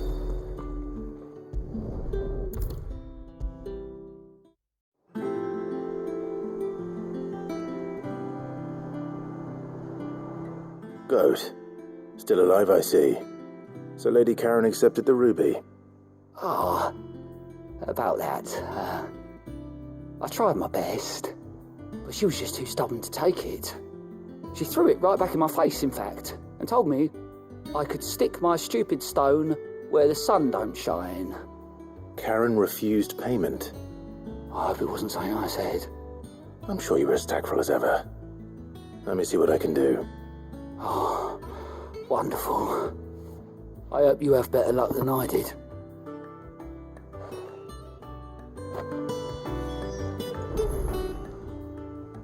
Oh, I wasn't expecting you back so soon. All yours. All done?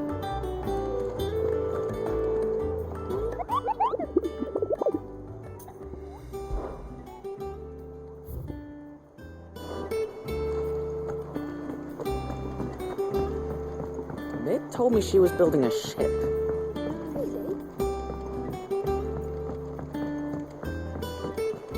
I don't know where Sid gets the energy.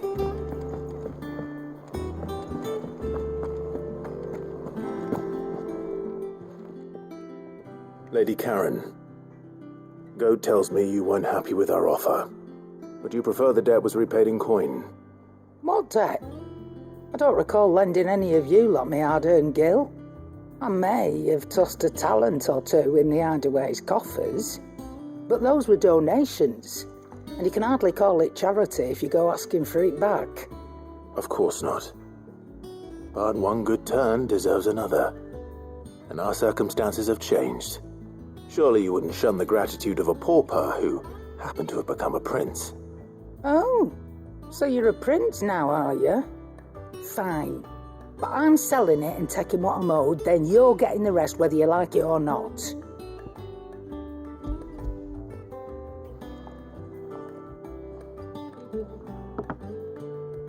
Where'd you even get this? A decent trader might nab 1,000 talents for a star ruby. A canny one, meanwhile, might claim it were nicked from the belt of Sid the Outlaw himself and ask twice as much. Might be I already have a buyer in mind. Might be you even know her. The fine continental maid whose beauty's only eclipsed by a guile in commerce. You wouldn't mind, would you? Not at all. Just be sure to tell her that it's always a pleasure doing business.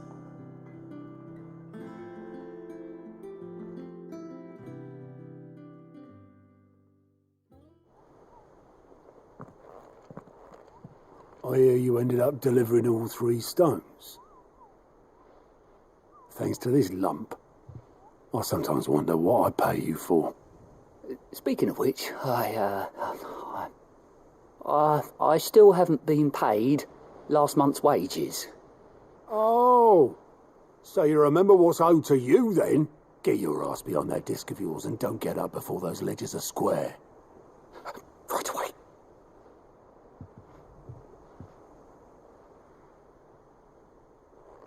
I've seen that before. Yeah. Plenty of times.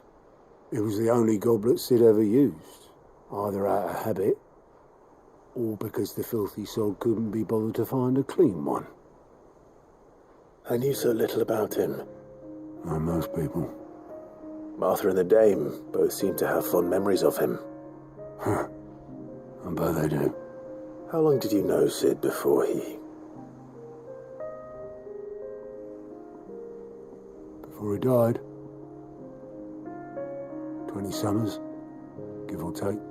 Back in the day, I was a purser on a trade ship, which is where I met him. He bought passage to... forget where. But having nothing better to do on the long nights, we set up drinking island rum till the morning bell dragged me back to my duties. Quit my post not long after that, on account of making a fine maiden's belly fat. But me and Sid stayed close, promising we'd one day sail the seas again. That was before fate stepped in and said she was having none of it. The magic woke inside my son soon after his first name day, and there was no hiding his knack. Couldn't you and your family have My family were the ones who summoned the constable, wanted the monster taken away. I couldn't turn my back on him, forget what I felt, and I couldn't for the life of me understand how they could. Luckily, Sid was of the same mind as me. It was him who stood beside me when all I wanted was to tear the whole world down. Him who cried for me when I had no tears left of my own. Him who swore he'd do everything he could to stop it from happening again. And he was true to his word, too. Left the Royal Army once and for all.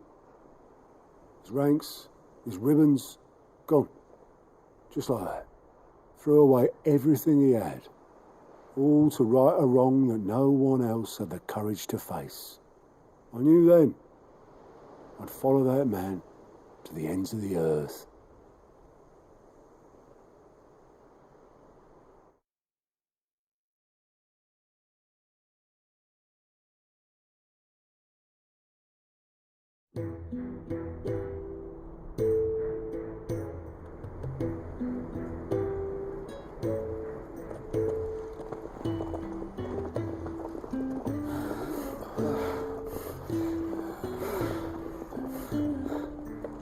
He was always too clever for his own good, was Sid. Saw the world for what it really was, while the rest of us were content to go along with the lie we were shown. And it can't have been easy, bearing that burden alone.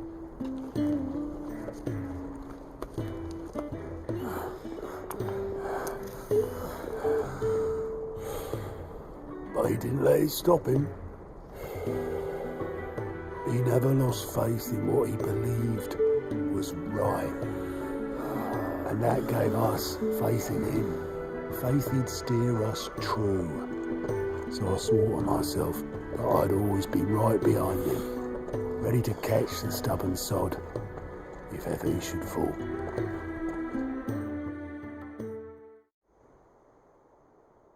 But I couldn't even do that.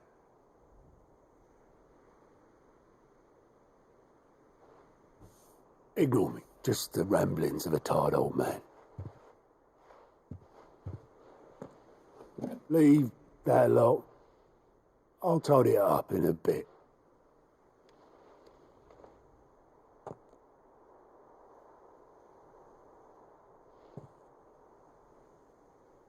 This is Sid's handwriting.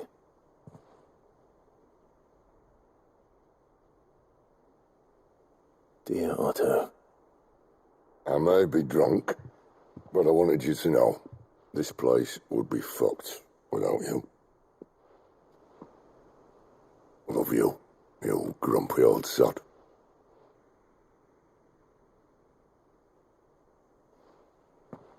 This note. What about it? Sid was right. Without you, we'd all be lost.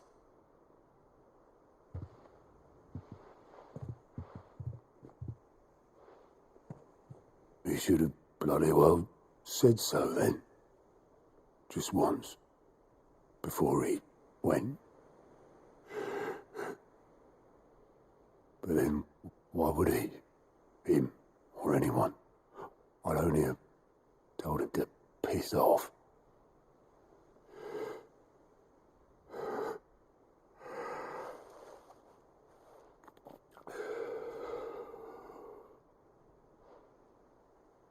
You're wrong, though. Both of you. It was never just me keeping the hideaway afloat. It was all of us. I just shoved people in the right direction. I barely seem to be able to do that anymore.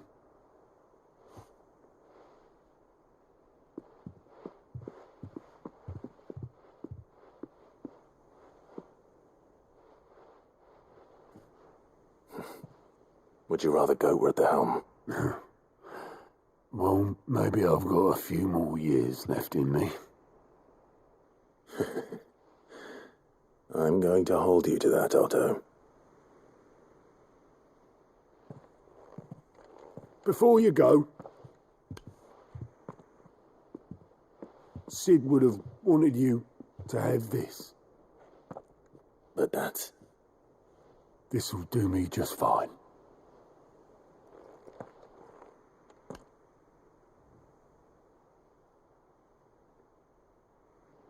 Thanks for the ray of sunshine.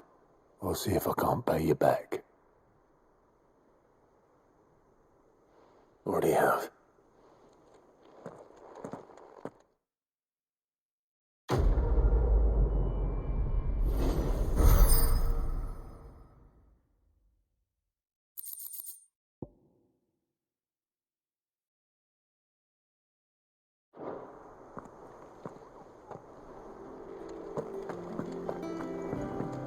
Mid told me she was building a ship. Is that the thing Tomes helped to build? I don't know where Sid gets the energy.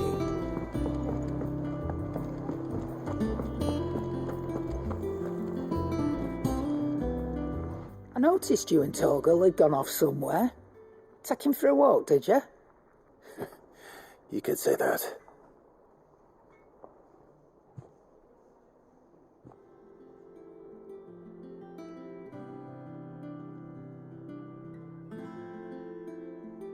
So, Molly's leftovers weren't good enough, eh?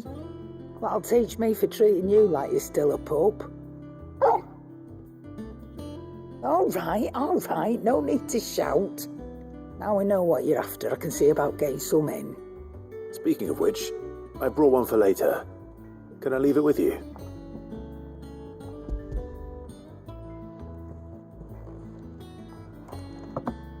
You can, eh? I'm nice like that. In return, you can thank Tomes for me. The bloody know-it-all. I was just on my way to see him.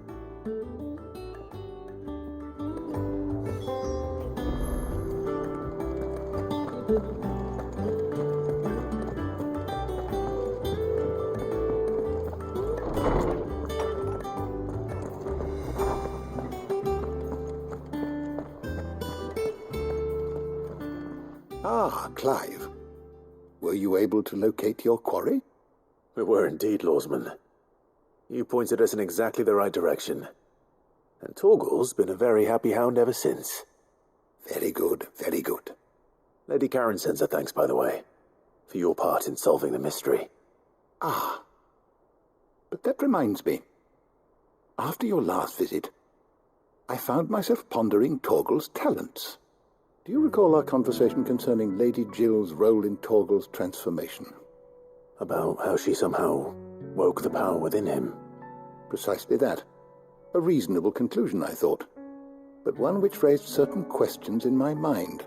You see, the Fenrir of legend served Shiva and Shiva alone, and while the powers attributed to him are certainly impressive, the records imply they are somewhat different in nature to those you described Torgal as having used. What are you suggesting? That Torgal may be the beneficiary of more than one Eikon's power. Consider that in addition to Lady Jill, he has served as a loyal companion to you, your brother, and even the late Sid. In short, the Eikons hitherto near at hand, or should I say at paw, have been diverse and plenty, and that number has only grown as the realm's dominance have fallen to your sword. One can but speculate as to how all of this has affected Torgal. He has seemed more fierce of late. And if I'm not mistaken, he will grow fiercer still. We are fortunate indeed to be able to count him amongst our allies and not our adversaries. Oh, he's more than an ally. He's a friend.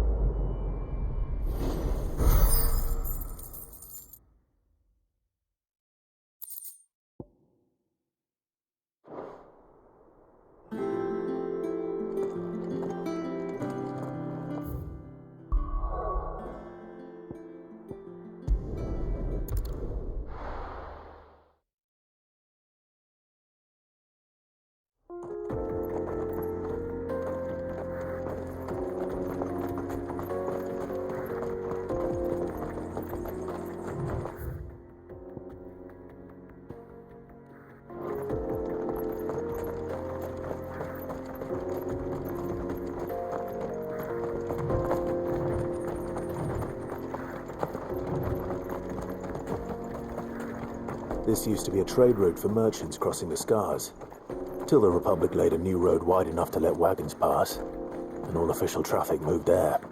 Leaving this one for those living outside the law. Indeed. I doubt we'll be the only outlaws on the trail today.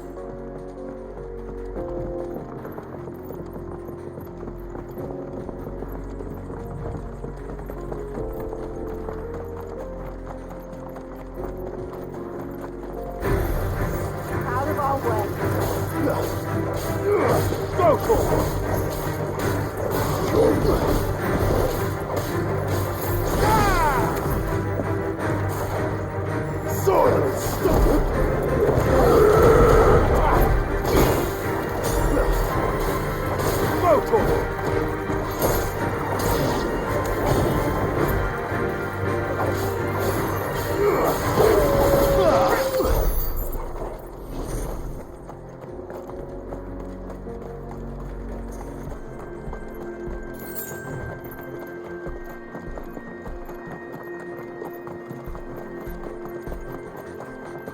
So what do you think? That we'd be lucky to make it out alive. Really? It's as bad as that? Oh, aye. There's trouble up ahead. And too much of it for us to handle. I take it there's danger on the road. Oh, what about this fearsome-looking fellow? You think he'd be equal to the task? Well, no doubt. Assuming he's willing to hear us out. Well met, friend. My brother and I have been tasked with finding a merchant's missing cart. You seen it by any chance? How does a merchant misplace his cart? Oh, the man's a coward. When he thought goblins might come a-snarling, he ran, leaving his livelihood abandoned in the pass. He sent the two of us to fetch it, but it's gone. Now, I'm not much of a thinker, but I know the work of thieves when I see it. My brother's right on all accounts. And by my estimation, the bastards are lying in wait just down the road. We may have seen our share of action, true, but we've not got the skill in arms to boldly brave an ambush. You, however, have the look of a man who needn't fear a band of backwater ruffians. What do you say? Will you help us out? Chances are they'll come for you either way. But if you promise to lend us a hand, at least you'll pocket a reward for your troubles. Well, if I'm going to have to deal with them anyway. You've clearly got a fine head on those broad shoulders. We're lucky you came along. Now, hoping to make a heavy purse in Bocklad, our merchant friend loaded his cart with as much as it would carry. Reckon he won't be forking over the rest of our fee if we don't find those goods. So, while you're seeing to those bandits, you keep your eyes open. All right. Just don't expect me to drag the cart out of there myself. No. You can leave the cart to us. You just put an end to those bandits and point us in the right direction. You do that, we'll take care of the rest.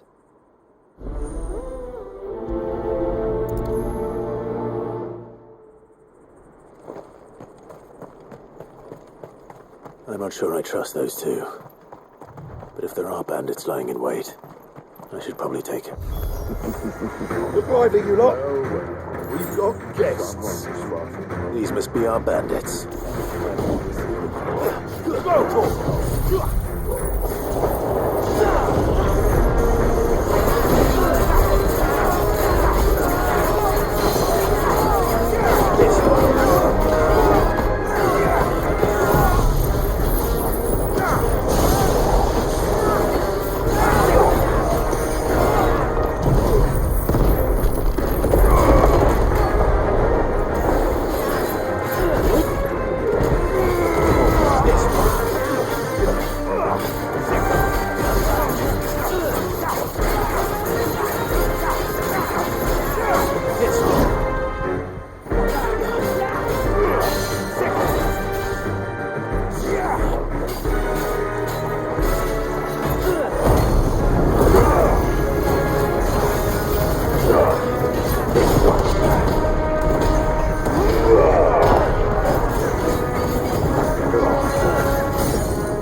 this one. Farewell.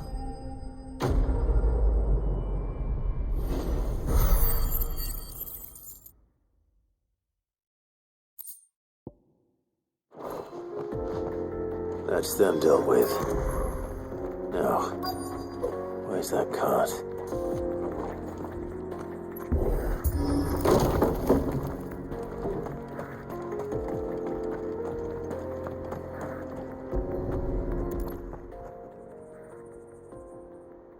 Getting all of this out of here will be a nightmare. Seems we found ourselves the right man for the job, wouldn't you say? Found the cart and didn't leave a single bastard breathing. Our merchant friend will be delighted. And how exactly will he be getting his goods out of here? You leave that to us. After all, it'd be wrong to make such a fine warrior haul cabbages to market. You've done your part. And that's all you need to worry about. Here.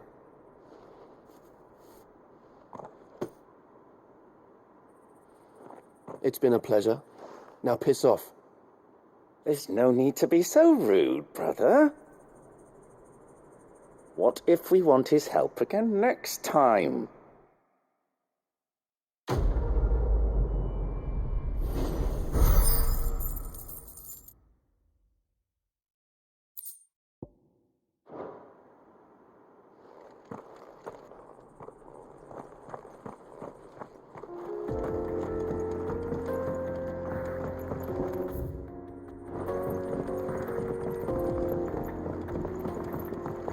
I see the Dalnecs lag behind Rosaria when it comes to bridge building. The fallen ruin should hold, at least. The path continues on the other side.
So this is Zemeckis. The land of the gods. It's even more impressive than I imagined. I remember being captivated by the story as a child. Long, long ago, man was overcome by avarice and challenged the gods in a bid to win their power. The final battle took place here, at these falls. Or so the legend goes. If anyone ever manages to plumb those depths, perhaps we'll learn if there's any truth to the tale. That the gods emerged victorious and punished man for his defiance by visiting upon him 2 curses. Dominants and bearers. To tell the truth, I always thought it strange that the dominant and their Eikons were deemed a curse. Back home, the dominant inherited the throne. They were admired and exalted, not spurned. Whenever I got to that part of the story, I always assumed there must be something I'd misunderstood. You had a lot of storybooks, didn't you? In your room, I mean. When we were young. The old legends were always my favorites. Epic battles between gods and men. Father encouraged me to read as much as I could. He thought it good for my education. You really were a boy like any other, weren't you?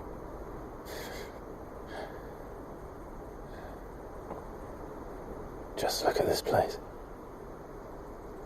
It's enough to make you believe the legends are true. I know.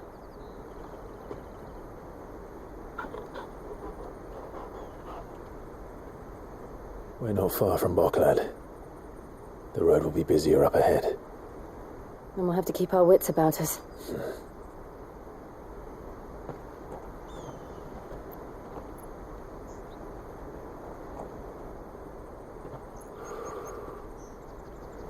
Clive? Something wrong? Nothing. It's nothing.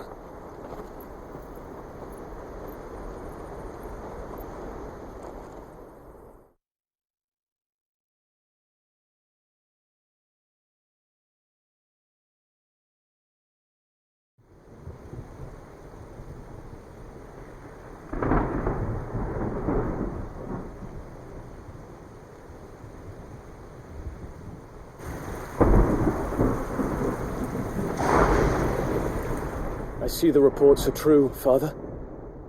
You have surrendered the throne to Olivier. I have. Emperor Olivier shall rebuild the Holy Empire of Sanbreque.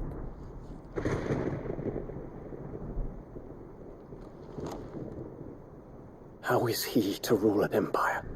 He is but a boy. I shall advise him until he comes of age. Father, please. Or for as long as I am able. The empire we seek to build needs young blood to rule it, and I can think of none better suited to the task.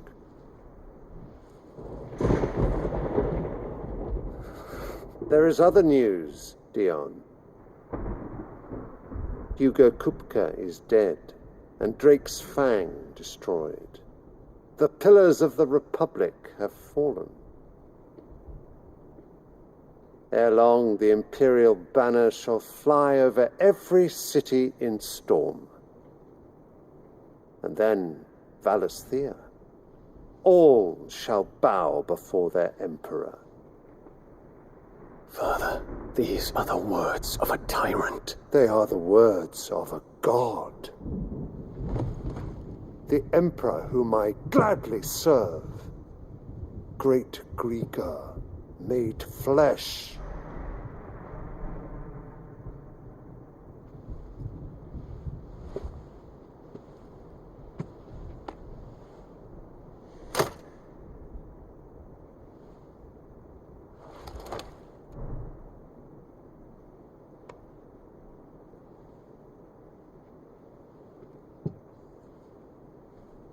Return to your camp, Dion, and ready your forces. It is time to show the world the true power of Sanbreque. Father, I find you much changed. Is this truly the path you wish to tread? Or are these the ambitions of another? Of Ultima, perhaps? What nonsense is this? I speak my mind, and my mind only. Though I do owe Anabella thanks for reminding me of certain truths regarding the nature of nations, of rulers, and of the divine. You trust the words of this traitress?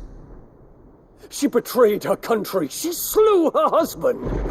You have ever been an invaluable servant to Sambrek, Prince Dion. I trust you will continue to serve your emperor in the wars to come. Tanker! Silence! Insolent wretch! You will bend the knee. All else is heresy. Sire, forgive me. This audience is over. Come, your radiance. The Rowena Syndicate awaits your pleasure. Oh, not another meeting with silly old men. They're so boring. I'm hungry, Father. Can't we have luncheon instead?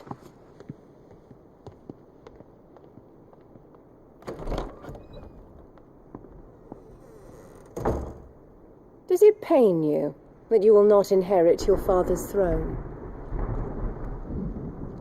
I have suffered worse.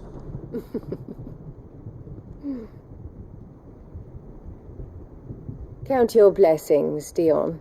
For a base-born child to be chosen by Bahamut is miracle enough. You have risen high on his wings, but you shall rise no higher, lest your impure blood stain the throne. What do you know of my blood?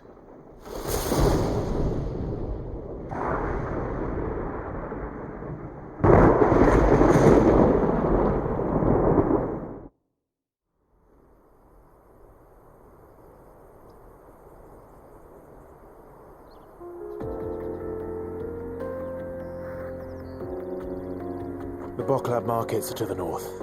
We just need to hug the coast.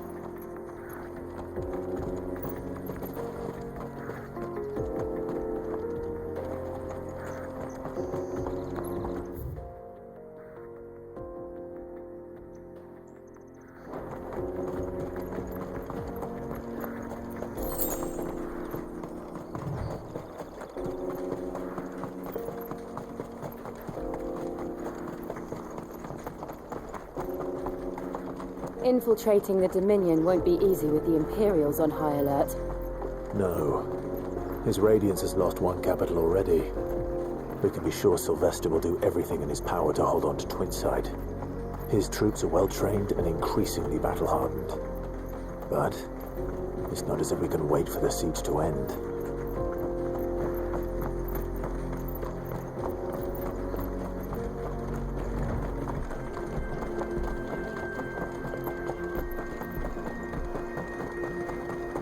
More refugees. And they're all looking for the crystalline Dominion. Because they don't know how to live without the crystal's blessing.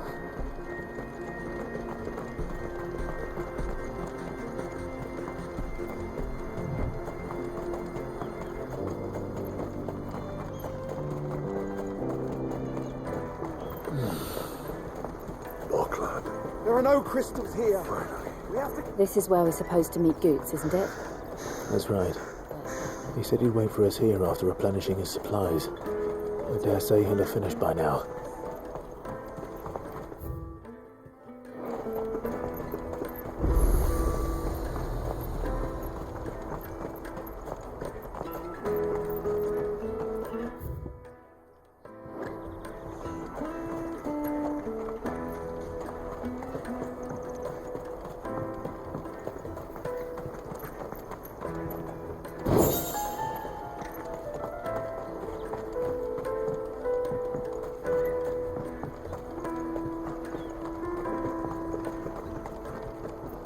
Well met.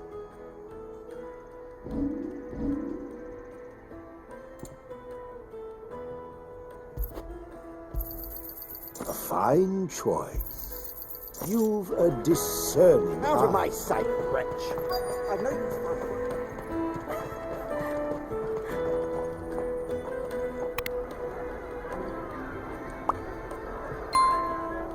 Wonders from across the water. Come one, come all. Feast your eyes. Good sir, can I interest you in...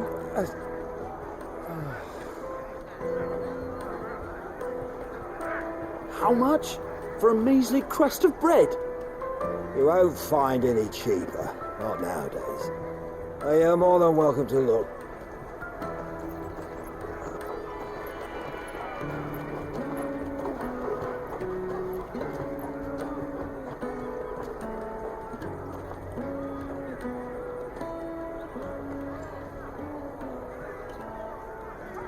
The Empire's unlawful and illegitimate occupation of the Crystalline Dominion is still in effect.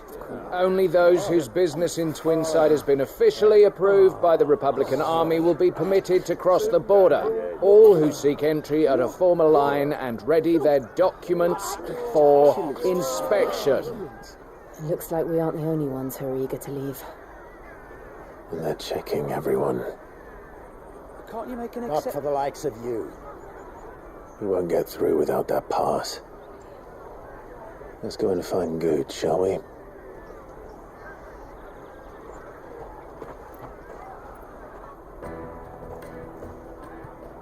He must be around here somewhere.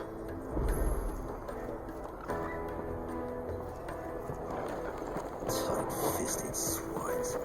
You should come with me to the Dominion. Life will be different there.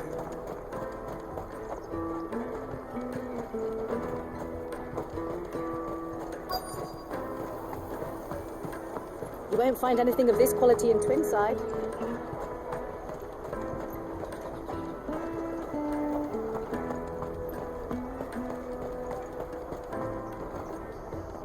Oh, good. There you are. Clive, I'm so sorry. Don't tell Nan, will you? Slow down, Goots. Just tell us what happened. It's me trader's pass. It's gone. We cannot ride the caravan without it. We won't even be able to get through the flipping checkpoint. Do you remember when you last saw it? It was in my pocket a minute ago. Then a bairn bumped into me and... Yeah. You don't think that they might have nicked it, do you? It wouldn't surprise me. A busy market like this is prime territory for pickpockets. So, to get the pass back, we need to find this child. Where would we even start? I know where! I've got a pal in Bock lad who might be able to help us. No one knows more about what goes on round here than she does. Where do we find her? She's the owner of the Crimson Caravans, up that way. Sign's got a red chocobo on it. No time like the present. You two go on ahead. I'm gonna check the rest of my stuff, make sure naught else is missing. All right. We'll meet you there. Let's keep an eye out for this red chocobo, then. And the other on our purses. Stops next to the checkpoint.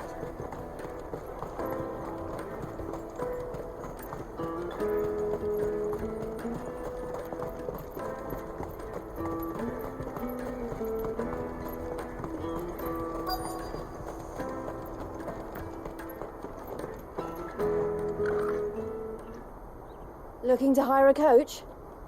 It's 10 million for a two-birder to the Crystalline Dominion. Take it or leave it. Oh, we're not here for that. Then I bid you good day. Oh, wait! Don't go, El. He's me mate. As I live and breathe. Goots, what are you doing back in Bocklad?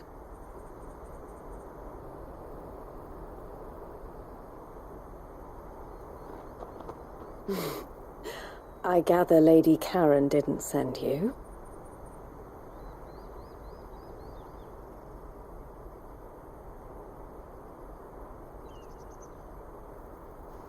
So what trouble have you got yourself into this time? It's me trader's pass. It got stolen. By a little bairn. Of all the... You're the size of a marble. Honestly. Ugh. Goots told us that you know the markets well. Might you have an idea which little bairn could have done this?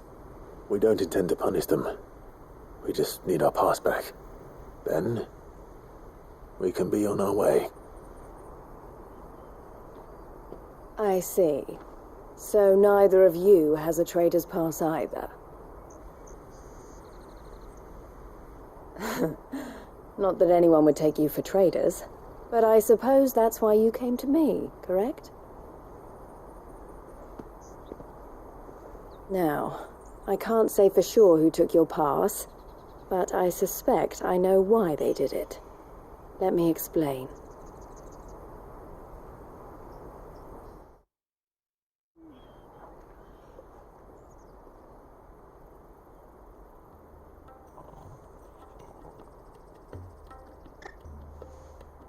Ever since the Fist marched on the Dominion, the Republic has been clamping down on any commerce that might aid the Empire more than it does us.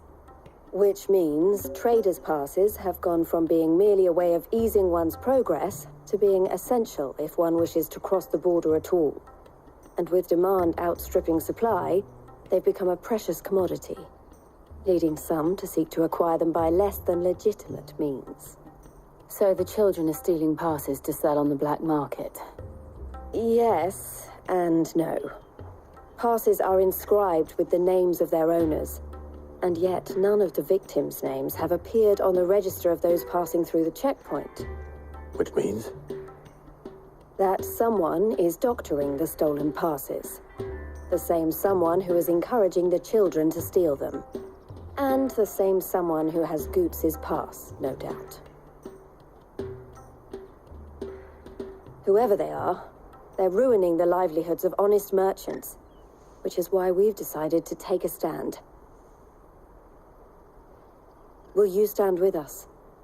You want to get your pass back, and we want to ensure that no more are stolen. Catch whoever's behind it all, and 2 birds shall be slain with a single stone. Is there any other way of getting to the Crystalline Dominion, Goots? They won't let you in if you're not with the caravan. It's that, I don't know, try swimming across the strait. But the guards will definitely spot you if you try and do that. Like, we don't want to get spotted, right? So either we find the people who took the pass, or give up all hope of entering the Dominion. All right. We'll help. Thank you kindly. But I don't know your name. Eloise at your service. Clive. A pleasure doing business with you, Clive.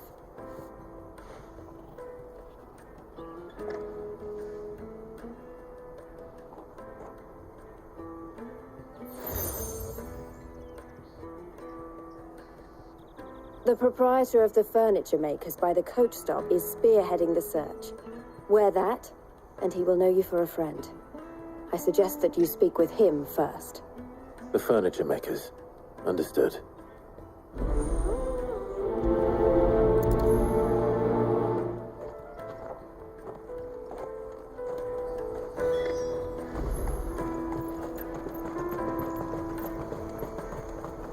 Out of my sight, wretch. I know you.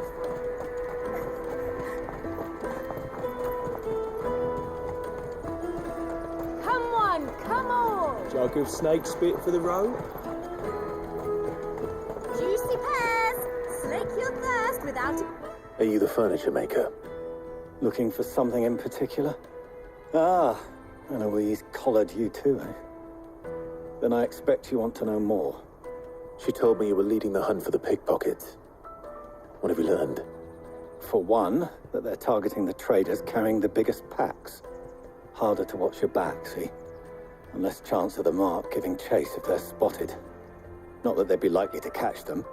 Those imps know every inch of this warren like the backs of their hands. Their eyes must have lit up when they saw Goots. The fishmonger round by the gate's been trying to track down the children involved. You should go and have a word with her. Thank you. We will.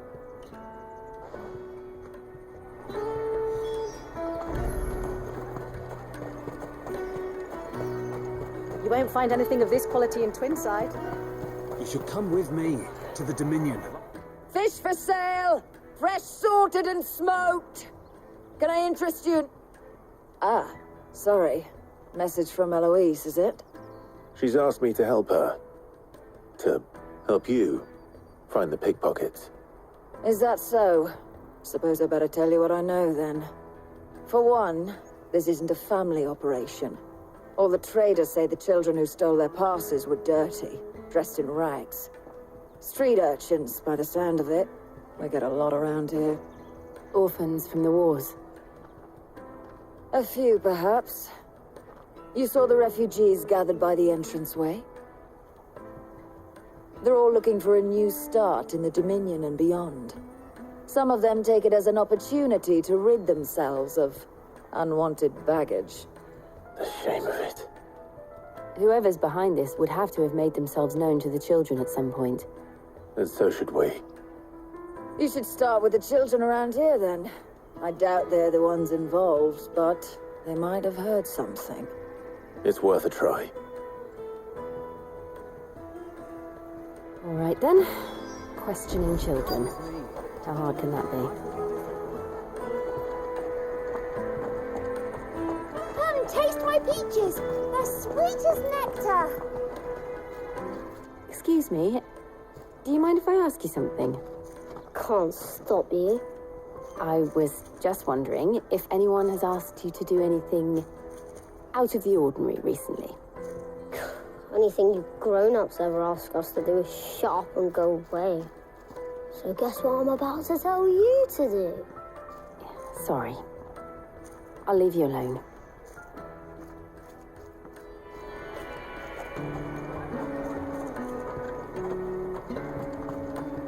I'll take the large one.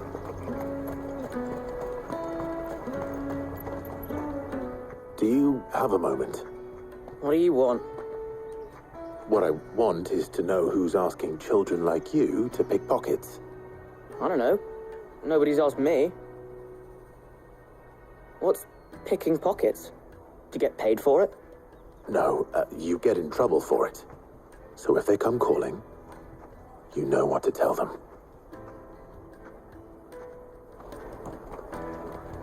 The caravan stops next to the checkpoint.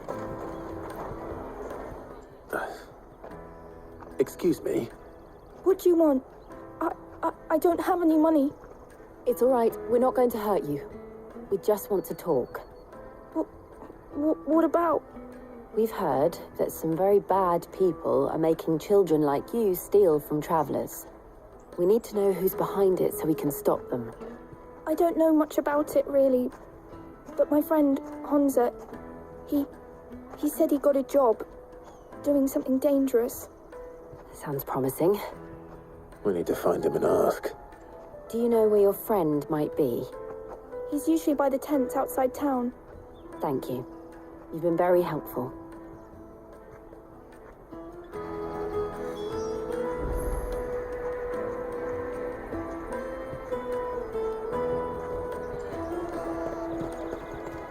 Come on, come on!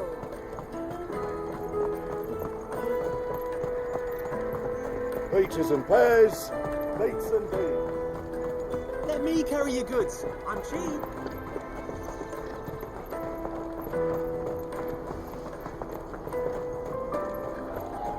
That's that, then. She must have meant the refugee camp. Let's hope he's still nearby. Daddy, I'm hungry.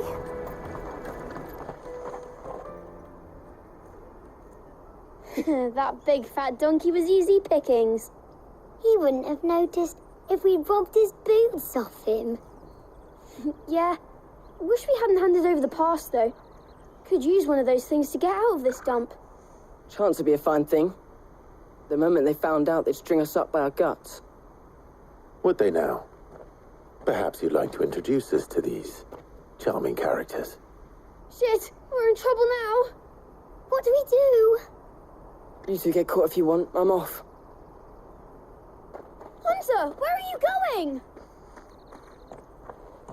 So that was Hunter, eh? Jill, you watch these two. I'm going after him. All right.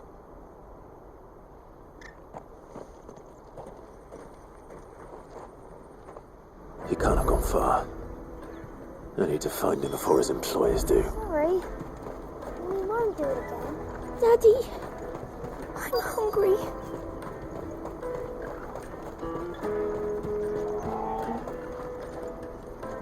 Did you see a boy run past? He stole something from a friend of mine. There was a boy ran back there towards the chocobo pen, but...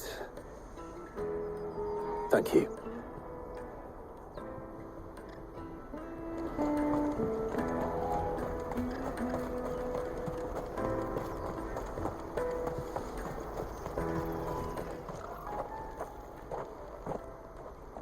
Shit, cornered. It's all right, Hunter. I'm not going to hurt you. I just want to ask you some questions. Fine. Not like I've got a choice. I'm looking for the people who are making you steal for them. Who are they? Call themselves the Carstones. They said they'd give me good gill if I did what they told me. I knew they were bad, but bread doesn't come for free. Didn't come at all half the time, before I started buzzing for them. You know, if I didn't do it, they'd just pick on someone else. Someone they could push around easier. Hansa. You found him then? Jill. Where are the other two? Eloise is watching over them. She sent Goots and I to look for you. You're... him! I haven't got your pass anymore, if that's what you're after. I gave it to the Carstones. Whatever you do to me, I can't get it back. Not that I go against them anyway. If it weren't for their gill, me and my mates would have starved.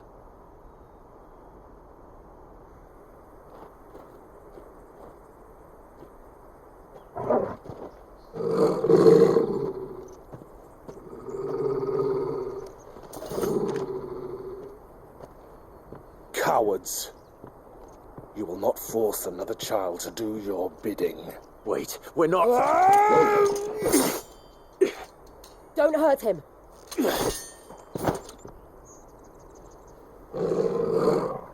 You're making a mistake. We're on the same side. Like hell we are. That brooch. Where did you get it? Master Theo? Goots. What are you doing with these people? Unless you're the ones my sister was talking about. Your sister?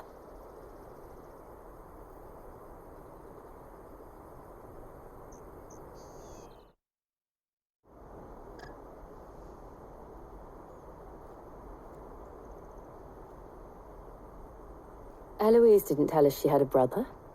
And why would she? I'm just her back and a blade. Theodore, at your service. Sorry about before. Theodore, what do you know of the cast stones? Vultures who have made Boklad their hunting ground. They prey on the desperate, stealing from those with gill and bullying those without it into joining their flock. I'd been looking into their activities in hope of sparing the refugees any further hardship.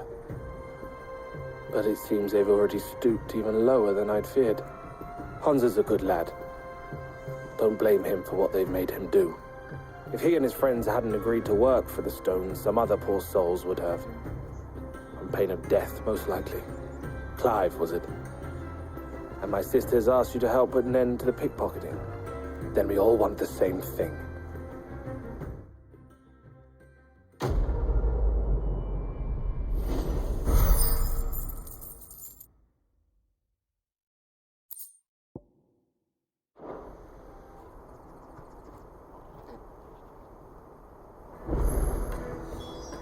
Oh, where is it? So, what's the plan? What else? We find the cast stones and we crush them. You get your trader's pass back, and I make Boklad a safe place again. All right then. All right then. Hansa, where are they camped? Don't worry. They'll never know you told us. Couldn't if I wanted to. They always come to town to collect the passes. Meet us outside the gate. I tried following them once, but they spotted me halfway down the trail. Said they'd string me up. We'll try it this time. Which way were they going? Back down the road towards Leighton's Cleft. To Leighton's Cleft, then?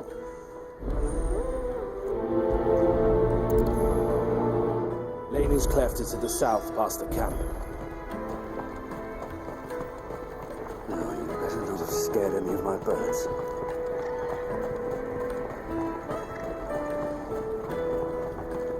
That's that then. Daddy, I'm hungry. Here.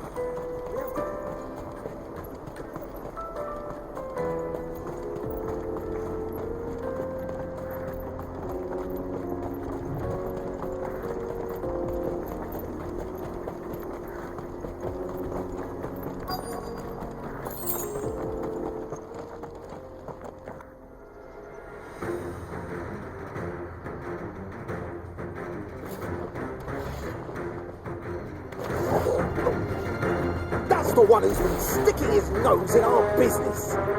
You should have minded your own.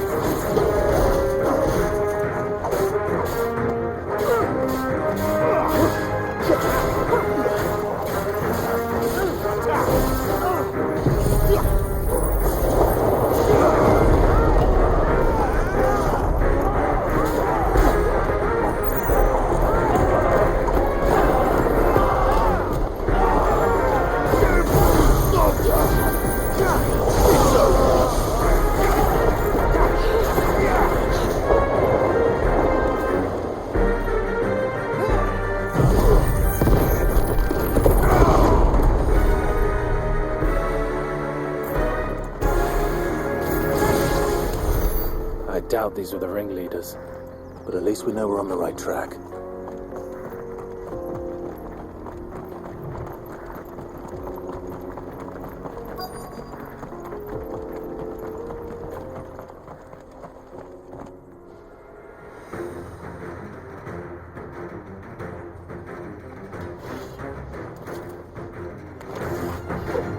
We got company! That's the logic. Over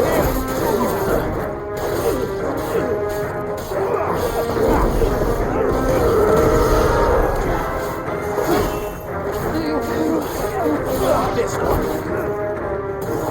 Go for it. Get him. Go for it.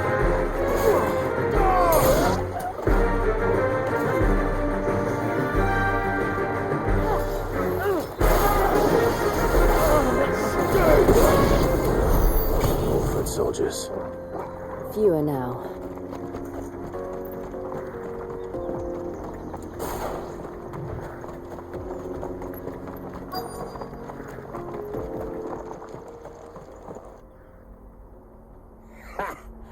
Not a bad haul today, eh? Aye. Some of our new recruits are natural-born ne'er-do-wells. Especially the little ones. That Hans has got nimble fingers, all right. It'll be a shame when they chop them off. But till then, let's make the most of it. Scum. The leaders of the cast stones, I take it. They don't deserve any mercy, Clive.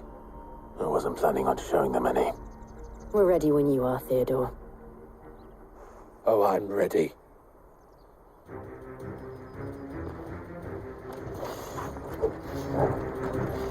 Fuck. It's that guard from Bockland. Kill him. Kill them all. Get him. Nice try. Go for it.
And they say crime doesn't pay.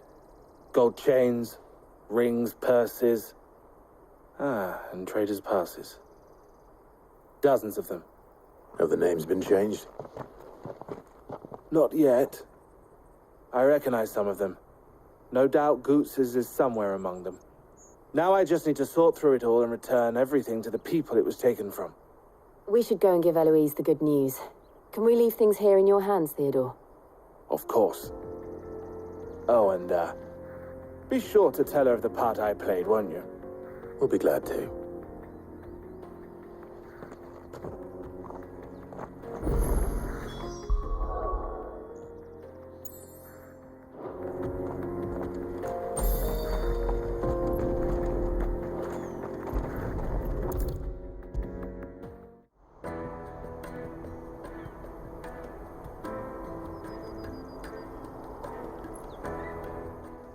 Clive, how goes the hunt?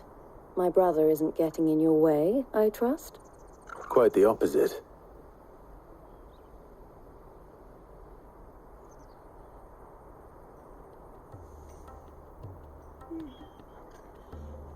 So it was the cast stones who were behind it all. Theo told me he'd been on their trail. And their demise solves 3 problems at a stroke. That of the pickpockets, the bandits pulling their strings, and the passes they were stealing. I only hope yours is among the items you recovered. Only time and Theo's return will tell. Speaking of whom, welcome home, dear brother. You are too kind, Eloise. Here, Clive. Goots's pass. Ask him to keep a closer eye on it from now on, would you? I will. Thank you. El, I've asked our boys to carry the rest of the goods back. Can I count on your help in sorting through it all? Of course. I'll make some space in the storeroom. I expect you'll soon be on your way then. But it wouldn't do to leave without introducing yourself properly. Would it now? Sid. Don't look so shocked. We're on the same side. I don't understand. As you now know all too well, we at the Crimson Caravans are always happy to help those in need. For a small fee, we will move anything that needs moving. Be that goods to market, or bearers away from it. I was the first my sister helped escape. If it wasn't for her, I'd have been branded as a boy. I had no idea. It just so happens that we are seeking to expand our operation. And who better to join forces with than the leader in the field? Wouldn't you agree, Theo? I would. It seems our purpose is the same in more ways than one. So what would you say to working together again? It would be our pleasure. And our honor. The honor is ours. Here, Clive. This is for you.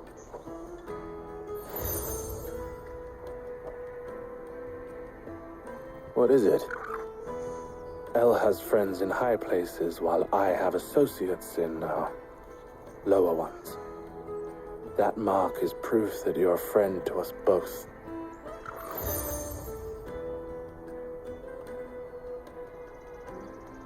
I shall bear it with pride.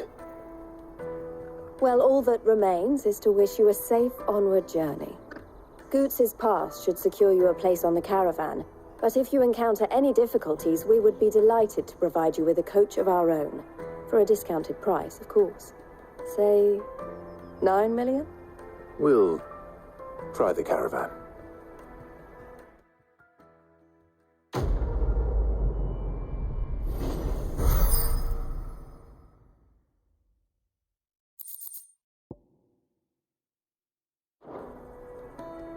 Right then. Let's get this back to Goots. And then it's on to the Dominion.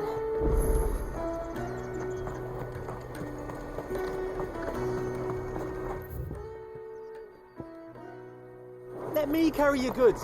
I'm cheap. Pardon me, but would you happen to be a fighting... that well-notched steel and impressive physique.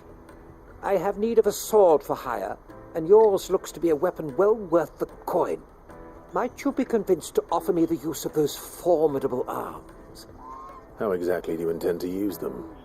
Well, being something of a scholar of Zemeckis history, I wish to investigate the ruins near the city, and I require a rugged companion, lest I find myself waylaid by ne'er-do-wells or the beasts said to roam the area. Should you accept, you will not only earn yourself material wealth, but partake of the true treasure that awaits us there, the rich and storied history of Zemeckis. Well, will you ever party to a finer proposition? My arms are yours. Wonderful! Then come. We must away. But where are we going? Along the old Zemeckis Road, and from there, onward to discovery. Quickly! There is not a moment to lose. Wait. Good luck with your ne'er-do-wells.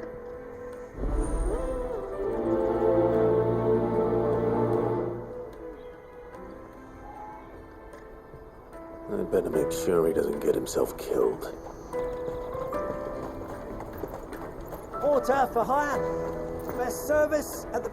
I see you've been of some assistance to Eloise. Perhaps you can extend me the same kindness? Perhaps. What would I be doing? Finding someone. You see, I've been having trouble with thieves, and despite the many pains I've taken, I can't stop them from rummaging through my packs. I was griping about my lot to a friend of mine a few days back, and he offered to track the culprits down. Now, Joseph's a sellsword, and a good one at that. But he's been gone days, and I'm beginning to fear the worst. Any idea where his search for the thieves might have taken him? The old Zemeckis Road, perhaps? He doubted they would be fool enough to linger here in Boklad. Joseph's lived a hard life. Made him grey long before his time. I just pray he hasn't been killed over a few sacks of grain. I can't imagine there are too many grey-haired sellswords around. Hopefully someone will have seen him.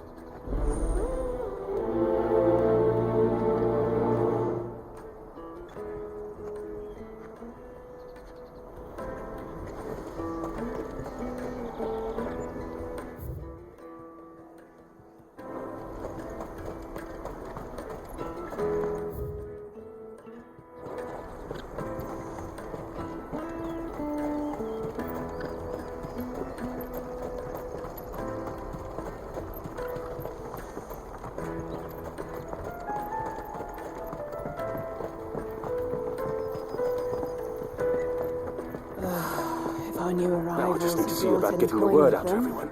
We'd be rich. I want to know right away.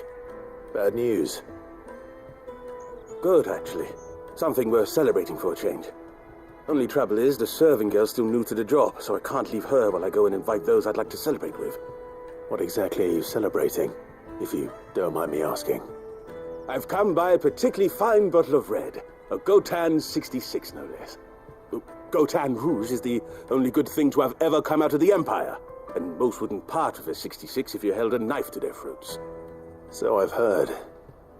Oh, so you know of it then? Clearly you're a gentleman of taste.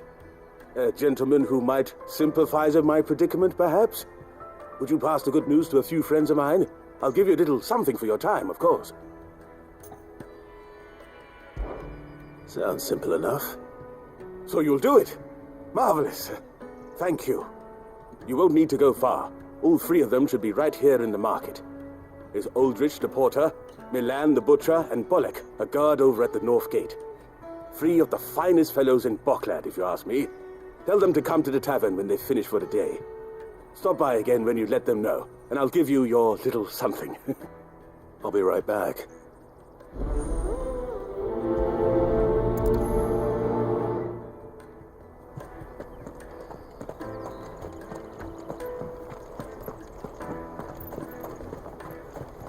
I hear the brothers found another victim. Can you believe it? I believe it, all right. What's that?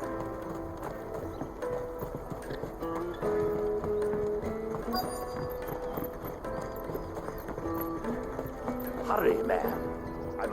I've been asked to find Aldrich, the porter. I don't suppose that's you, is it? That's me right enough. You need something delivered? The innkeeper sent me. He said there's a cup of Gotan 66 with your name on it when you're done for the day. A 66? Look at me. If he's just got hold of it now, it must have been in the crates he had me carry down from Sambrek. From the Empire to Boklad. You must be a braver man than most.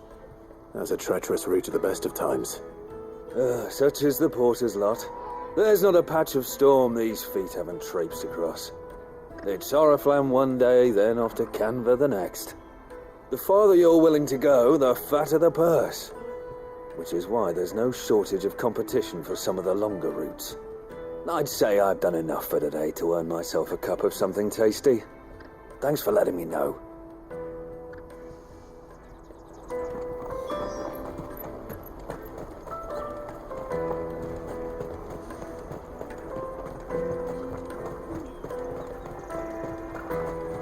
Let me carry your goods. I'm cheap.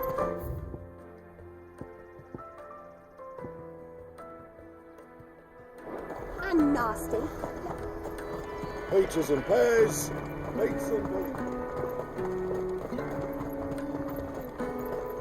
Come on, come on.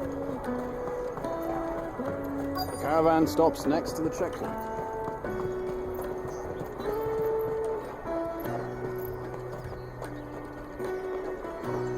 Are you Milan, the butcher? That's me. What can I do for you? The innkeeper's just had a special delivery. He thought you might like to join him for a cup of wine after you pack up for the day. He knows me only too well. And I've got a ham here that will go handsomely with a nice drop. Wine and ham to spare. Boklad clearly isn't suffering then. Comes with being the place everyone has to pass through to get to everywhere else. Those who travel the Crystal Road bring all manner of goods with them. We get meat from Sambrek, herbs from Rosaria. Why, sometimes we even see curiosities from across the Narrow. My old man knew what he was about when he set up shop here all those years ago. Anyway, thanks for the good news.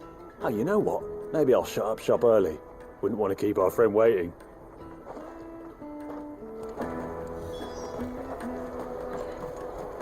You won't find anything of this quality in Twinside. Tight-fisted swines. Let us through! I'm looking for Bolek. I was told he'd be guarding the gate. Well, you found him. You're not here to enlist, I take it? The innkeeper sent me. He's just taken delivery of a rare vintage, a Gotan 66. He thought you might like a cup. I've never said no to a goat hand. I'm not about to start now. Thanks for letting me know. You must be a busy man. The market would be flooded with refugees if we weren't here to stem the flow. Oh, my heart goes out to them, all right, but we've got our orders. No papers, no passage. Plenty trying to slip past us nonetheless.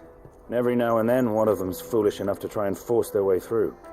And when they do, well, things can get nasty. You know what? That wine's sounding better by the moment. Well done. I wonder if the innkeeper might spare a cup of that wine. Not us.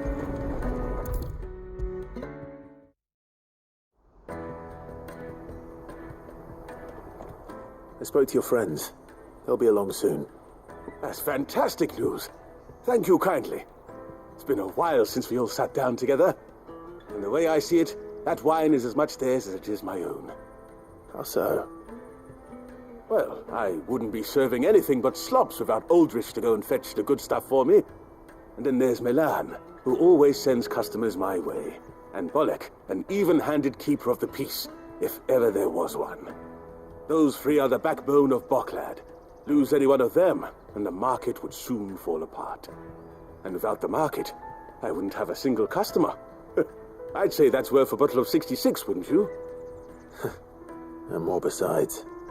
Everyone needs a shoulder to lean on. Be they world-weary innkeepers or brooding swordsmen. Right, I'd better prepare for my guest's arrival. I hear you had me carrying a bottle of Gotan 66. If I'd have known, I would have sold the thing and lived like a lord. I'll settle for a cup, though, if you're in a sharing mood. A Gotan 66. Just as well I had something special of my own set aside. A bottle between the four of us might not be enough to drown our sorrows, but it can't hurt. Here they are, the 3 pillars of Boklad. Sit yourselves down, gentlemen. The woes of the world may be monstrous in many, but there's nothing like a few good friends to keep the misery at bay. Never a truer word spoken.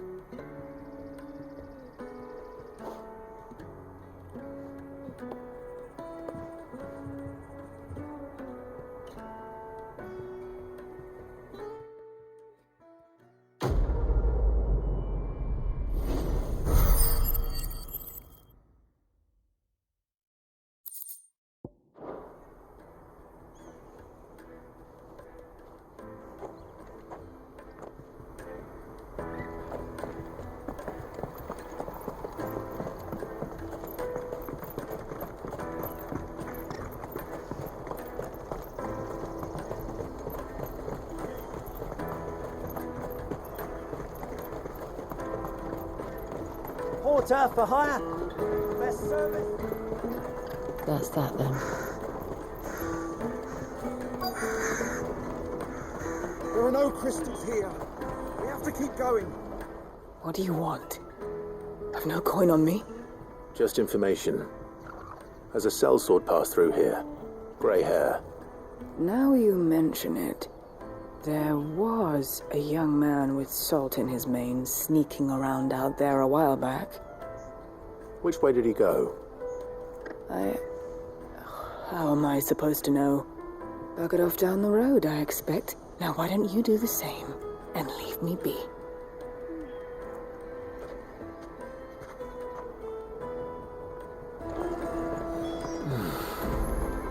Boklad. Finally.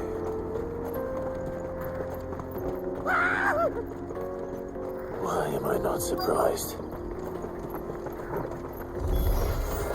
You'll hand over your coin if you know it.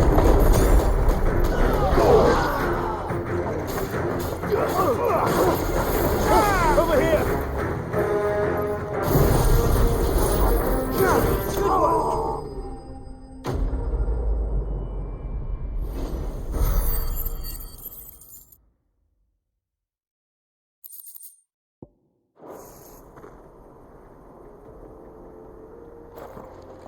Are you hurt? Happily not, good sir.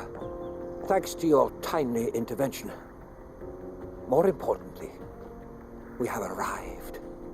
Now, feast your eyes upon the marvel before us.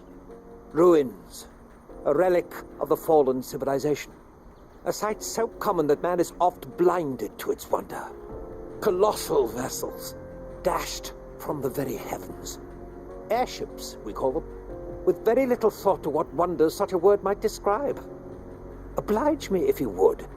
Does anything strike you as peculiar about this particular specimen? Though we ourselves find fallen ruins to be nigh indestructible, whatever gouged the final sin from the rock cleaved clean through the structure you see before you. A tantalizing mystery, no doubt, but merely one of countless enigmas in which Zemeckyan history is steeped. Come, good sir. Our expedition continues, and we still have much to learn.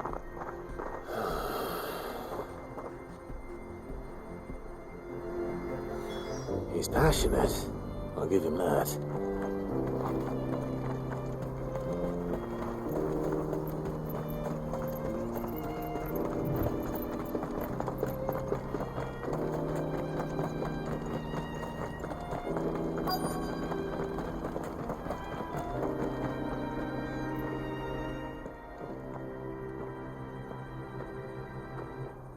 We don't want any trouble.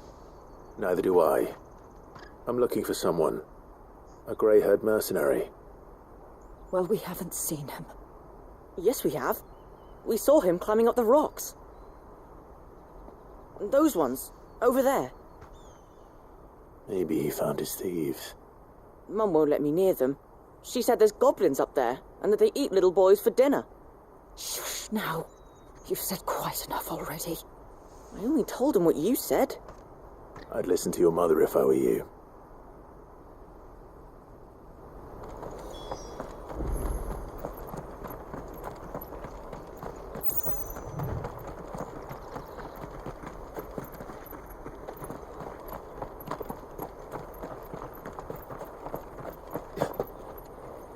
Did Joseph's thieves really lug their stolen wares all the way out here?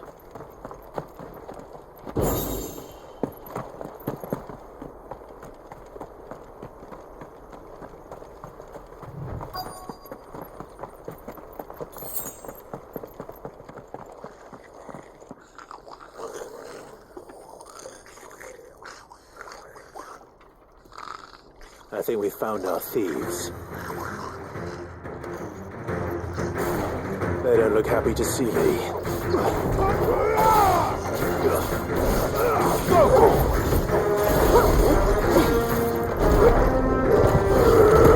This one. Go for it.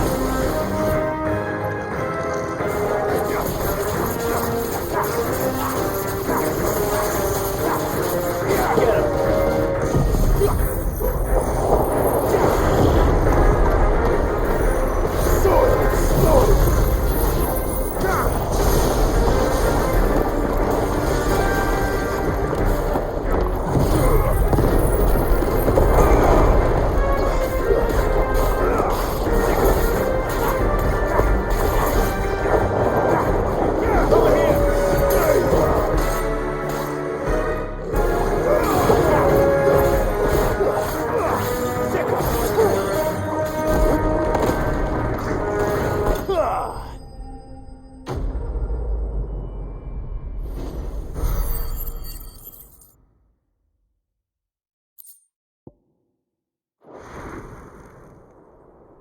Let's get this over with.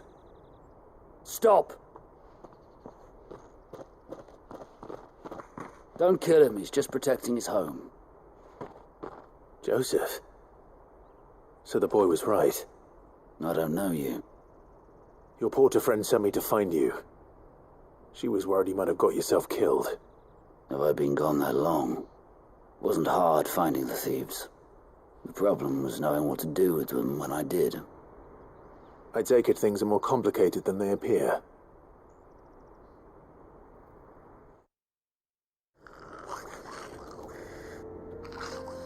I'd all but ruled out bandits before I even left the market. You know why that is? Because our thieves had no interest in gold or gems, or anything they couldn't eat for that matter.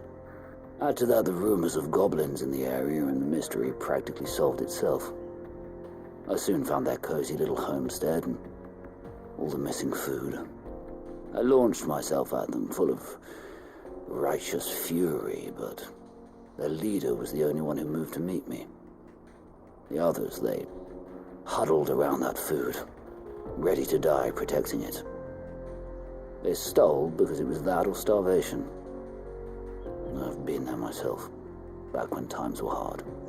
So you spared them? And earned their trust into the bargain by the look of it. These goblins aren't native to the area. They don't know how to survive such barren lands, so I've been teaching them. And once they've learned to hunt and forage, they won't be fool enough to risk their necks in Boklad. I'm impressed. I didn't know goblins could be reasoned with. Do me a favor. Let the porter know I'm safe. I'll head back to the market once my work here is done. Oh, and don't mention the goblins. I don't want people coming here brandishing pitchforks. Not now this lot have sworn off thieving. Your secret's safe with me. I appreciate it. Thank you.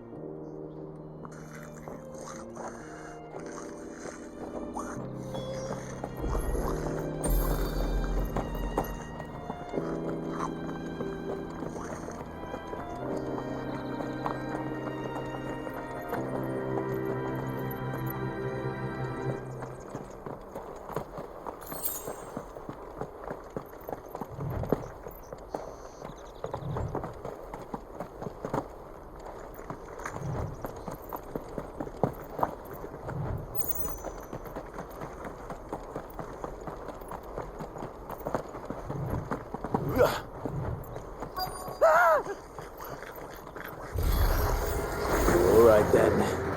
Who's first?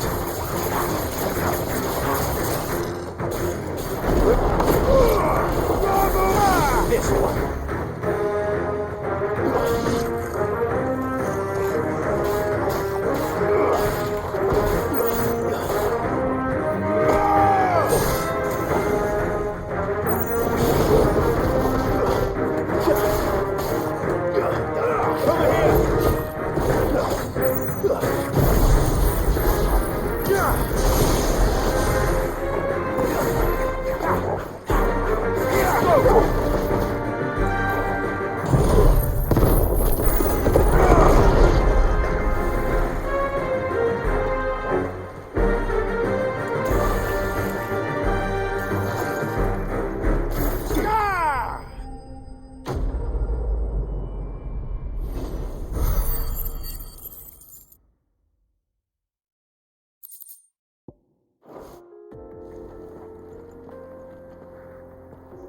You're going to get yourself killed.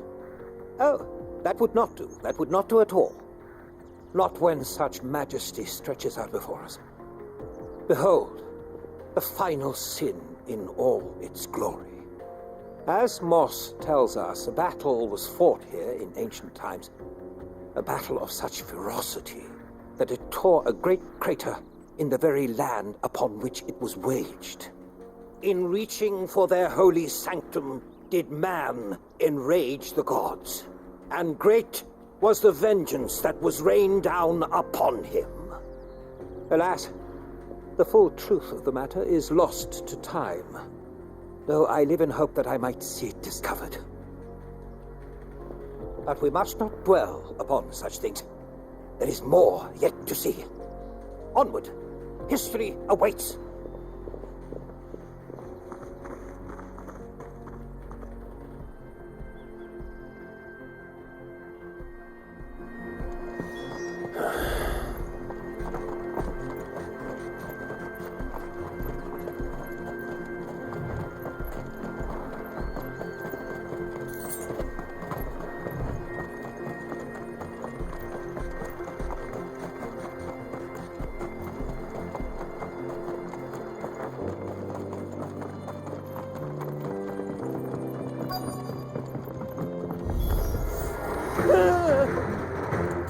Oh no. He's really got himself into trouble this time.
Still in one piece?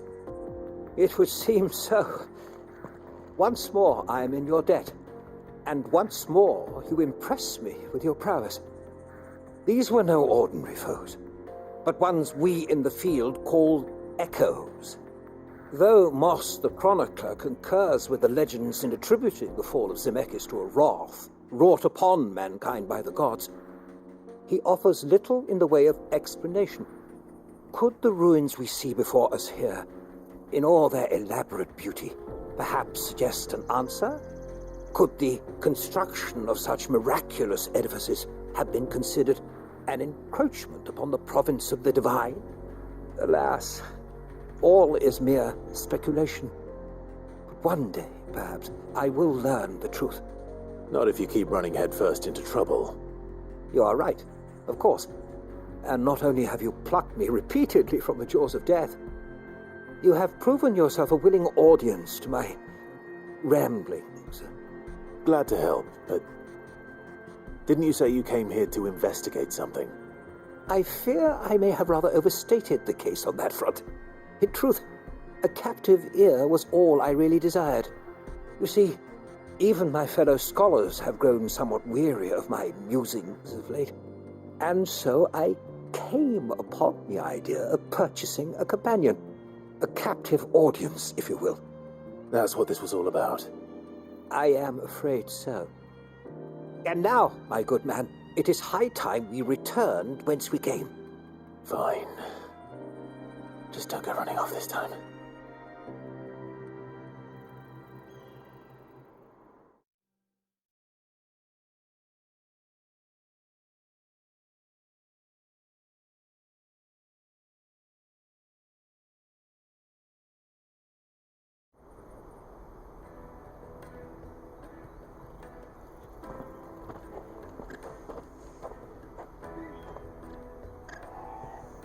And so ends a delightful day. Here, your reward for humoring my selfish whims, plus a little extra for the trouble I have put you to.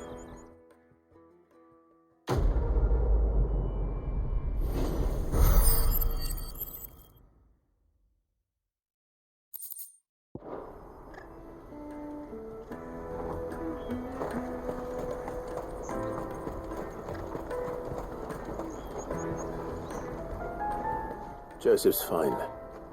He'll be back once he's tied up a few loose ends. That's a weight off my shoulders. He certainly knows his business. You found your thieves all right. And I dare say they won't be coming back. A good man to have around, that Joseph. And if he says there'll be no more thieving, that's good enough for me. Thank you for putting my mind at ease. Here, for your troubles.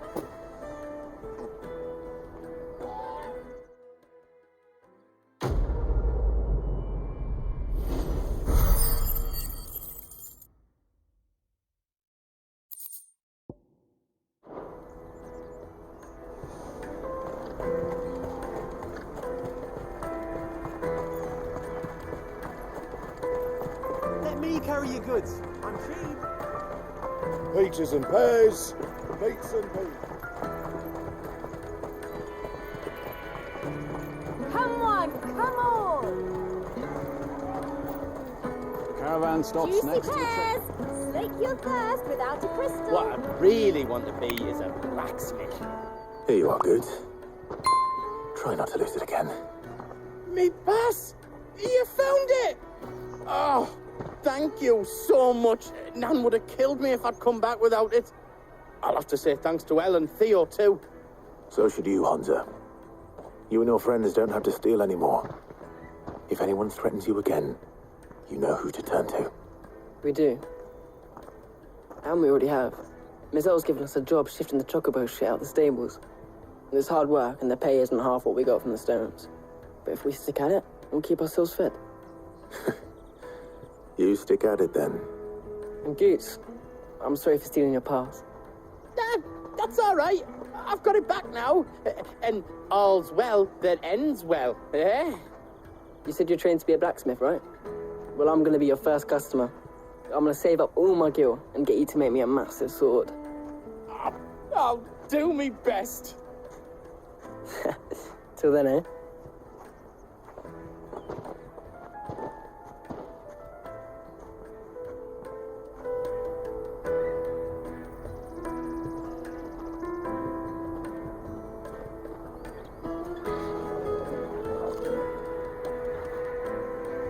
All right. We have a place on the wagon.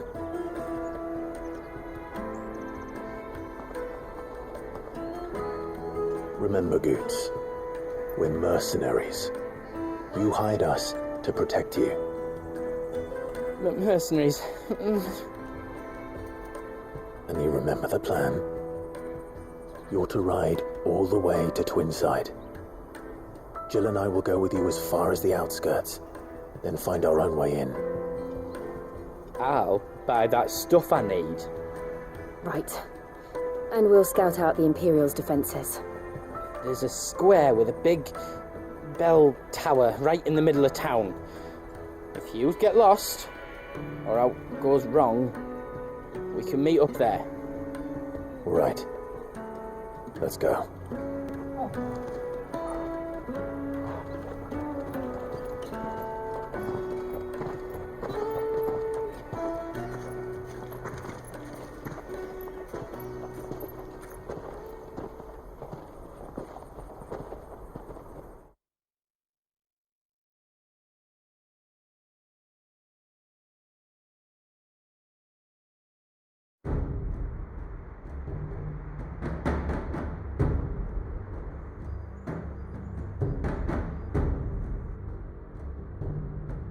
I see.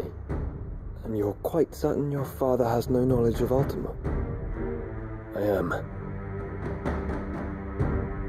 I have no difficulty believing a sinister force has come to exert an influence on Sanbreque. But be that as it may, it is yet to claim my father. For better or worse, his radiance speaks his own mind.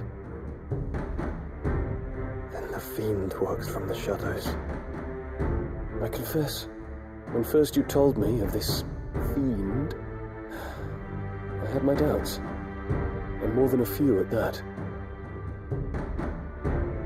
A beast that labours to plunge Valisthea into turmoil, all in pursuit of your brother. But that wound is proof enough that evil is afoot. Then I have your answer, Your Highness. You will join me in my fight. I cannot. Not yet. Your Highness, please. As you are aware, the Dalmekian army is at our gates. They have lost their mother crystal, and with it all hope of a negotiated withdrawal. It is but a matter of time before they invade. If Bahamut is not here to meet them, my people will be slaughtered. Though not by Hugo Kupka, thanks to Ultima's machinations. I know the fate of your people weighs heavy on your conscience, but if we do not put an end to Ultima's plans, they shall face a far darker fate. The chaos he would wreak would sweep all of Valisthea into the abyss. The lives of every man, woman, and child in the Twins are at stake. I believe what you say, Phoenix. But I have duties of my own, and I must discharge them. Come what may.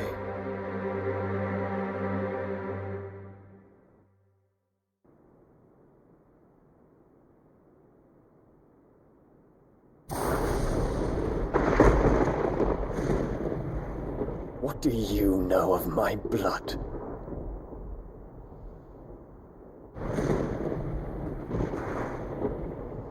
I know that it is wholly unworthy of the highest offices of state, which rightly belong to those of purer breeding.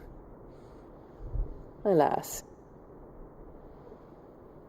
Your bloodline runs through the Oriflamme gutter, from a whore who weighed her child's worth in gil. Have you threatened my father? Of course not.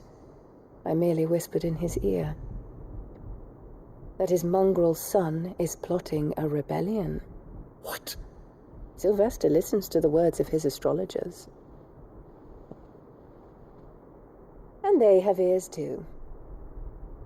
You have been feeding them your lies! Should you remain loyal to Emperor Olivier, his radiance may yet crown your head with laurel, and not with tar. Fork-tongued witch!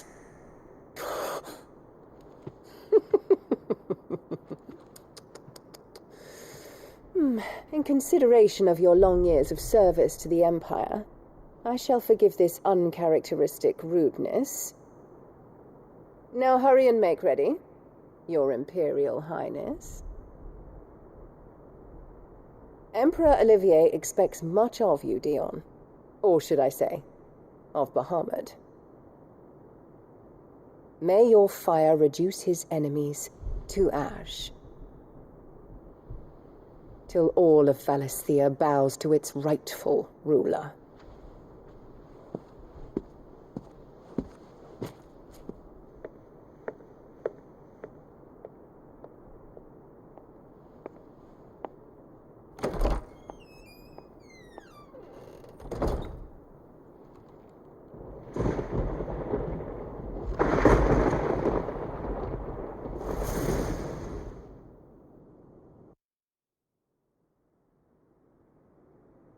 There is another darkness that has taken hold of Sanbreque.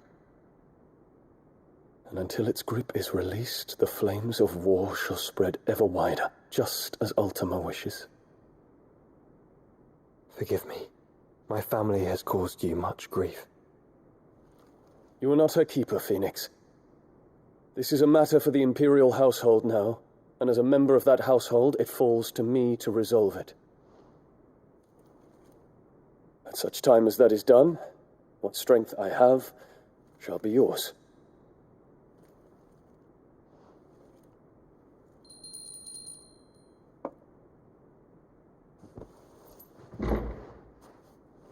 Thank you, Your Highness.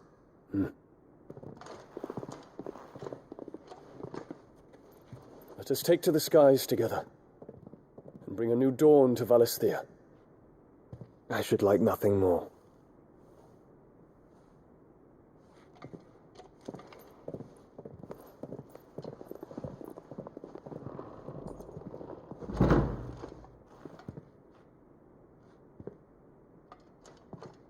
Terence. My prince. Tell me true. Do you believe what I'm about to do is wrong? We dragoons have but one leader, Your Highness. And we shall follow him unto the very end. Thank you. And this is my decree. For their crimes against the crown, the traitorous Anabella and her usurping son shall be put to death, and the Empire restored.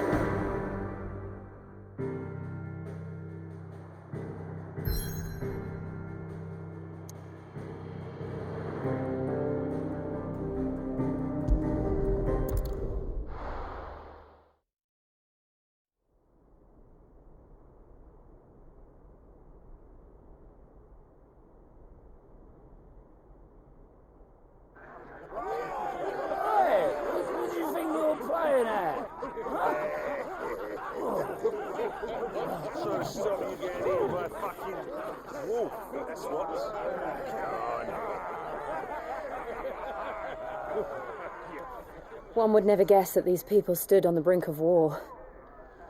And they're afraid. They turn to drink to forget their fears. Anything you want to forget?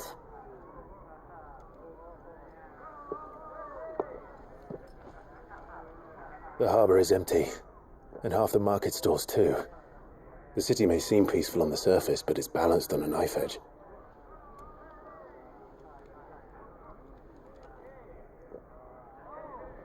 Were we to give it a nudge, it might be just the distraction we need to reach the Mother Crystal. I thought you might say that. We should send for Gav. We'll need someone to keep the fires we start from going out. And we can busy ourselves scheming until he gets here. I'll send a Stolas then.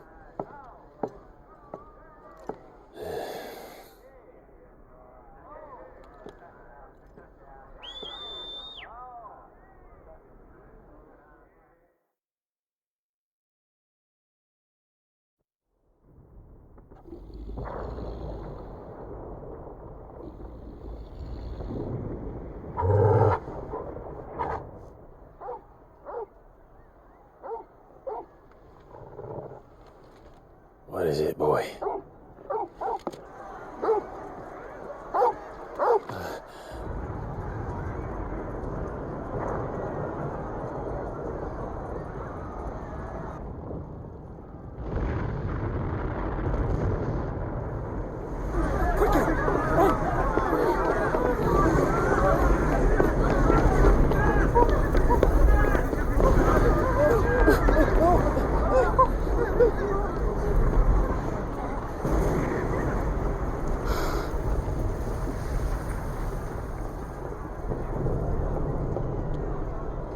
What's happening?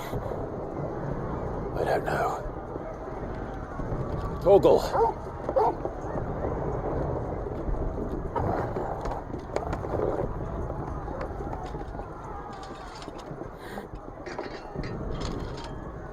This way.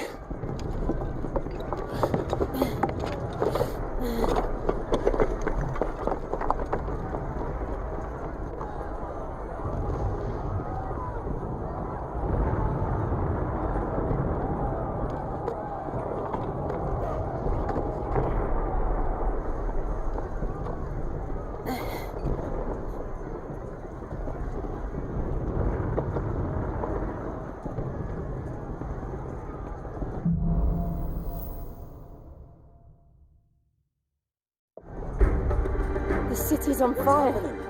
I'm sure Goose is fine. He'll be making for the square. The one with the bell tower. In the middle of town, right?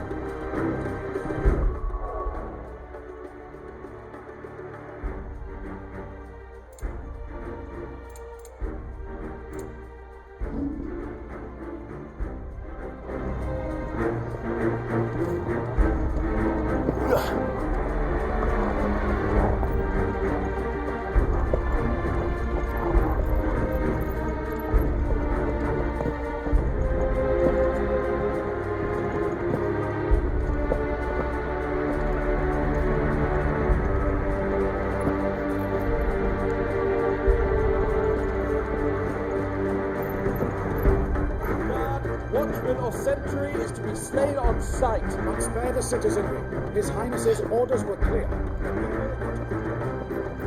Those were Imperial Dragoons.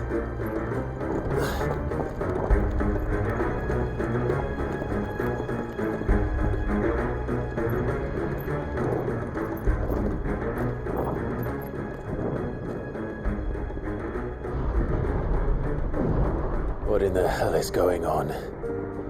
Let's go and see. Right.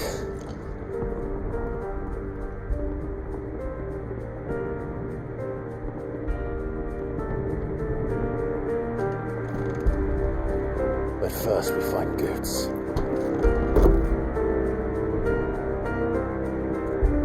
I just hope he's all right.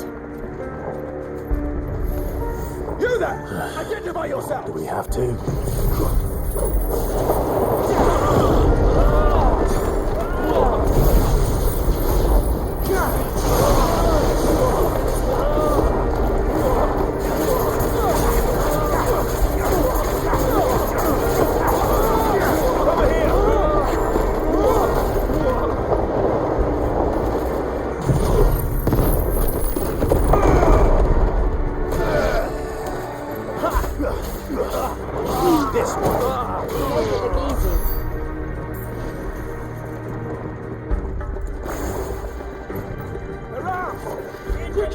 Cut them down!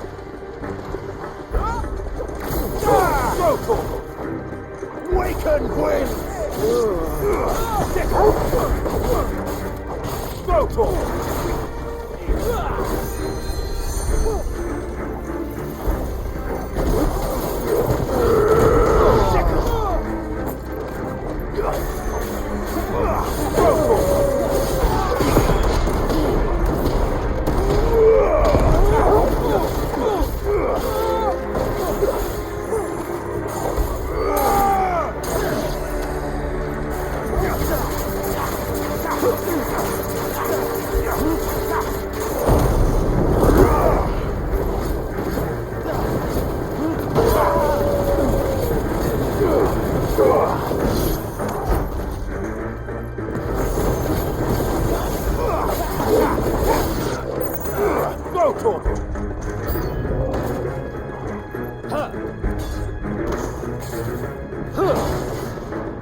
Get him!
There's no doubt about it. They're dragoons. What is this then? A civil war?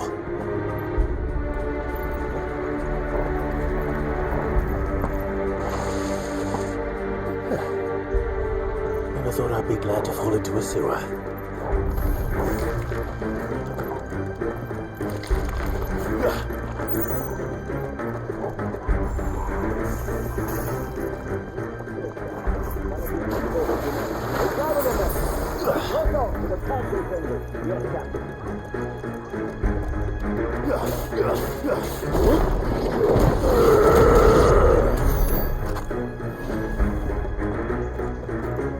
What of the men and women in the marketplace? The evacuation is complete, Captain. Good. Then all that remains is to dethrone the protector. There it is. The bell tower. Right. Let's go.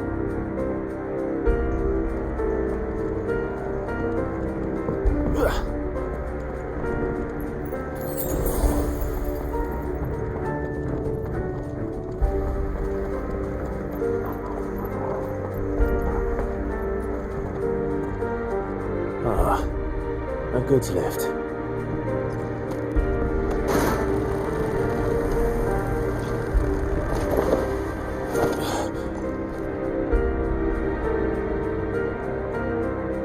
Where in Freeman's name did you come from? The Emperor.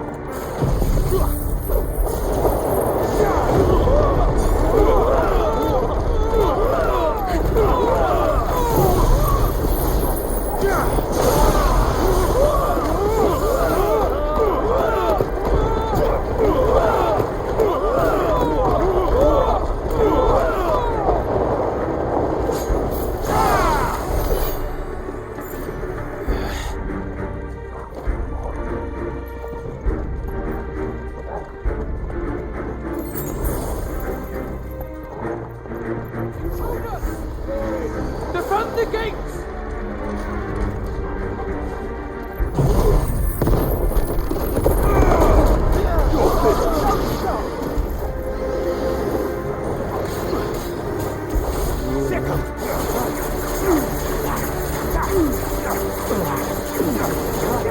Over here!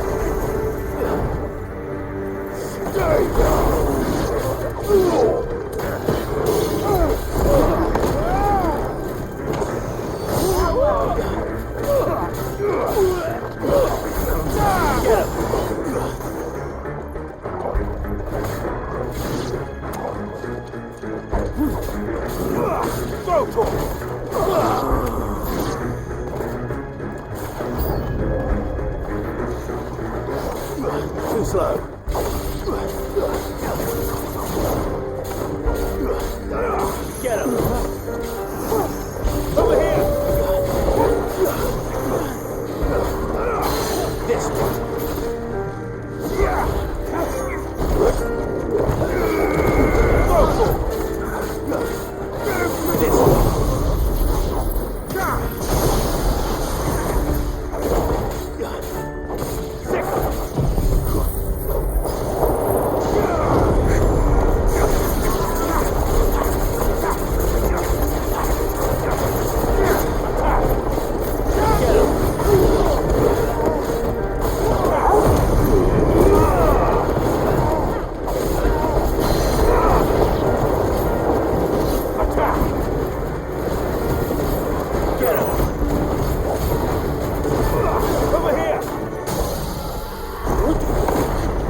Damn it. We'll have to find a way around.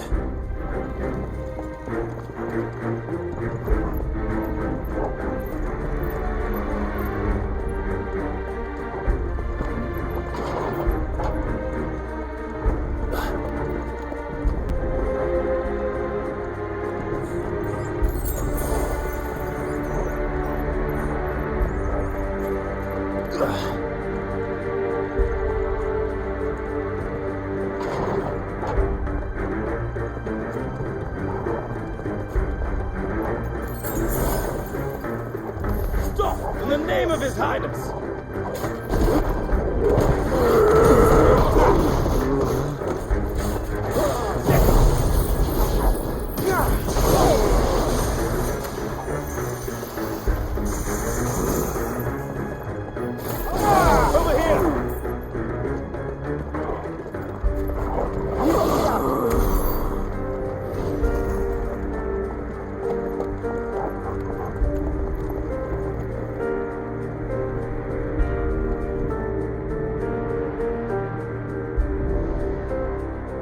Hold on, kids. We're coming.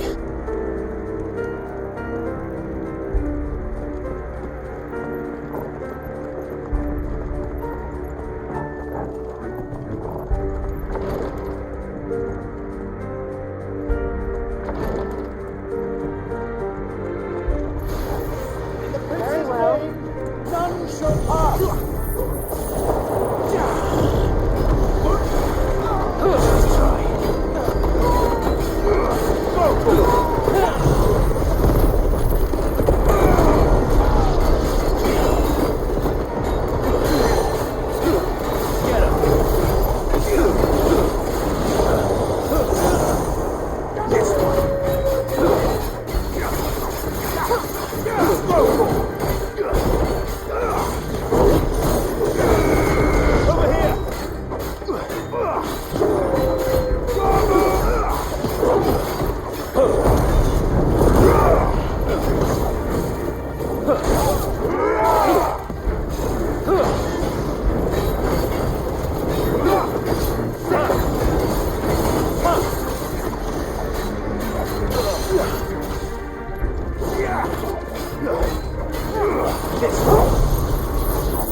Too slow.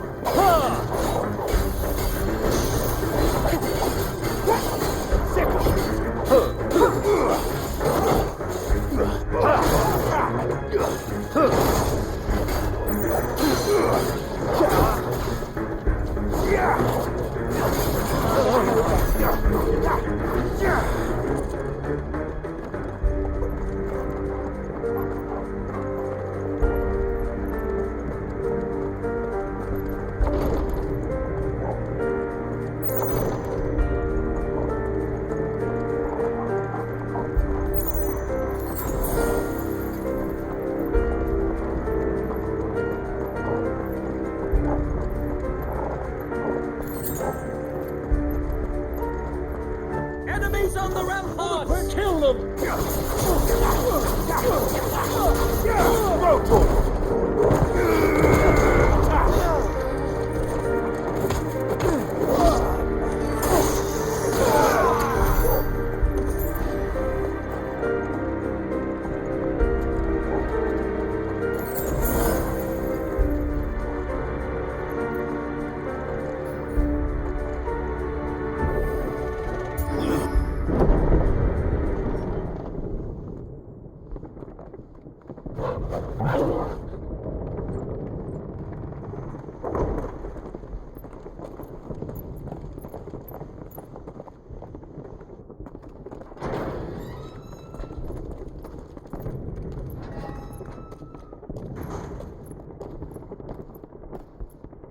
Can you see him anywhere?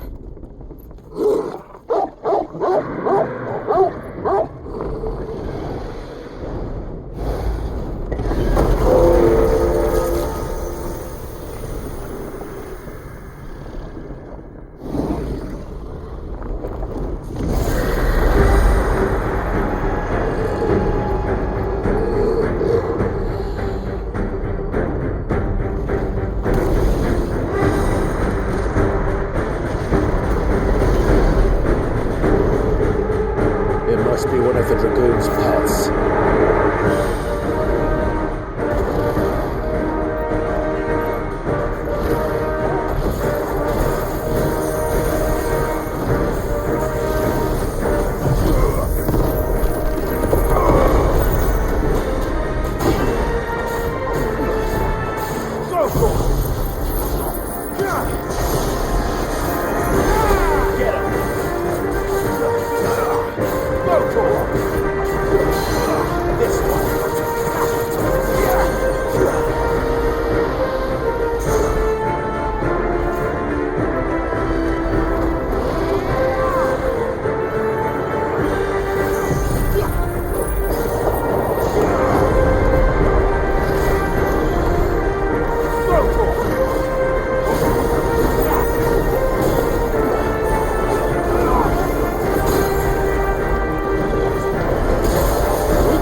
Over here, Clive!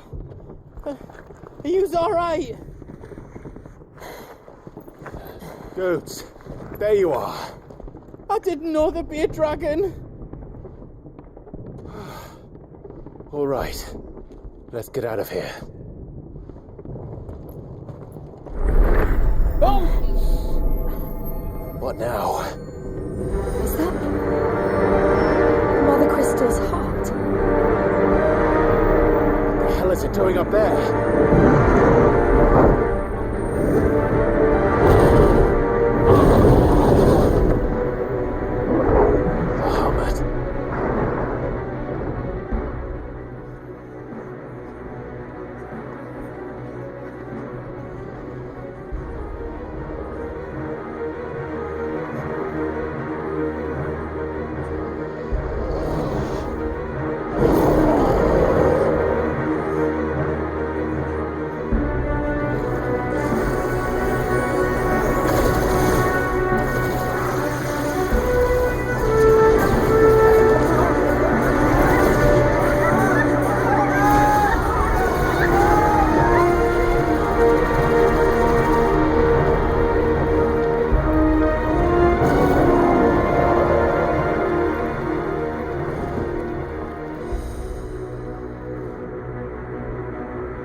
Your Highness, don't do this. We must leave. Now, Your Grace, I beg of you. This is not what he wanted. Something's happened. Forgive me, Lord, but I must put a stop to this. Your Grace!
So, what do we do now then?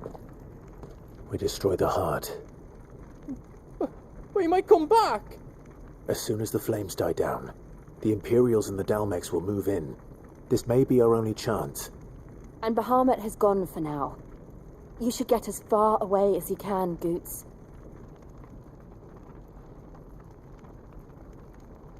What? And leave you lot in the lurch? I can't do that. If you're staying, then so am I. I packed everything up before I made a run for it, so if there's out you need, just ask. But I won't be giving it away for free. Nana'd never forgive us if I did. Thank you, good.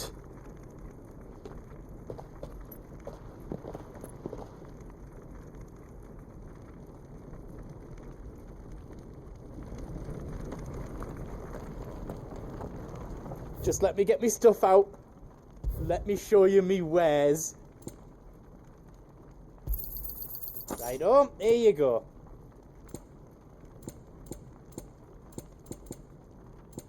All done then. Welcome to the Big Hammer.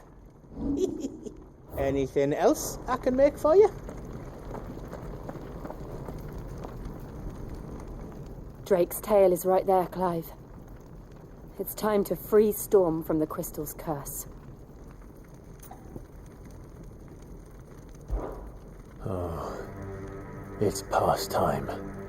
But remember, Bahamut is still out there. And I dare say we'll be seeing him again before the night is done.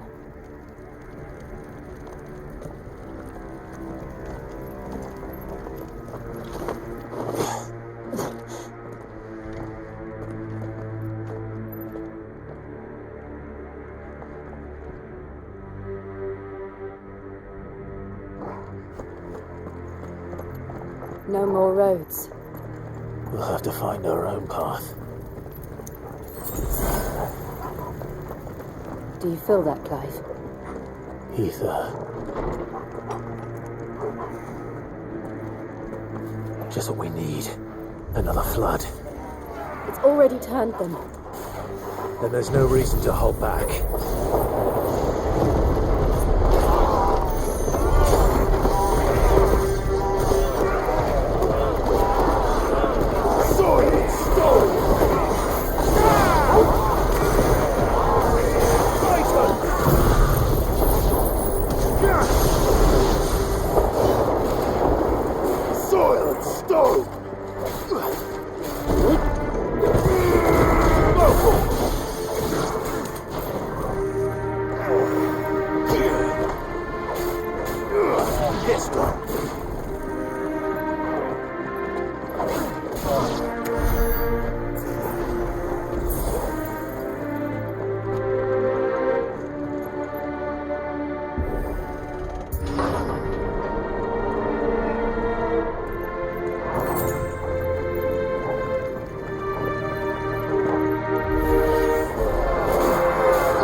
Must be a way to climb up.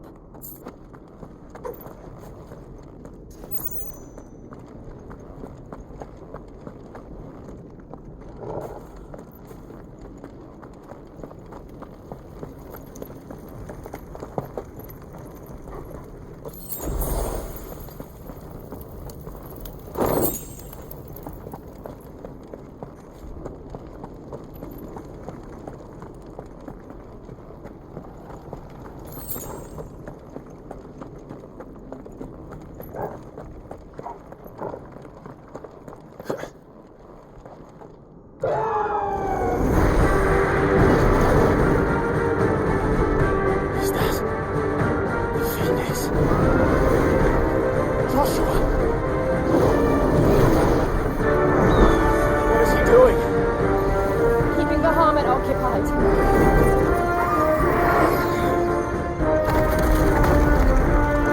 Joshua! Joshua!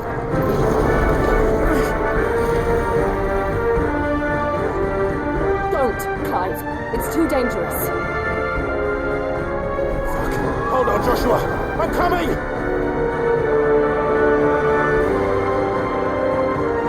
We have to save him. And we will. We just need to keep moving.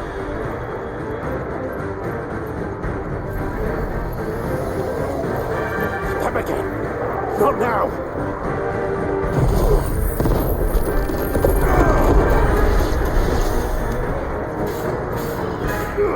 Go for it! Get him!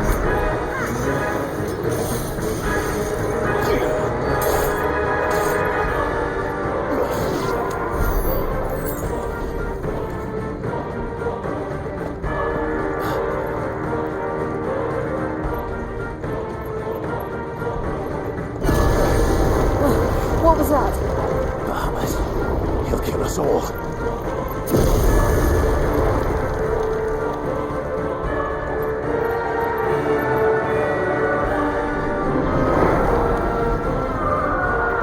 There he is. Joshua! I'm here, brother! Clive. He can't hear you. Joshua! They're heading for the heart. And so should we.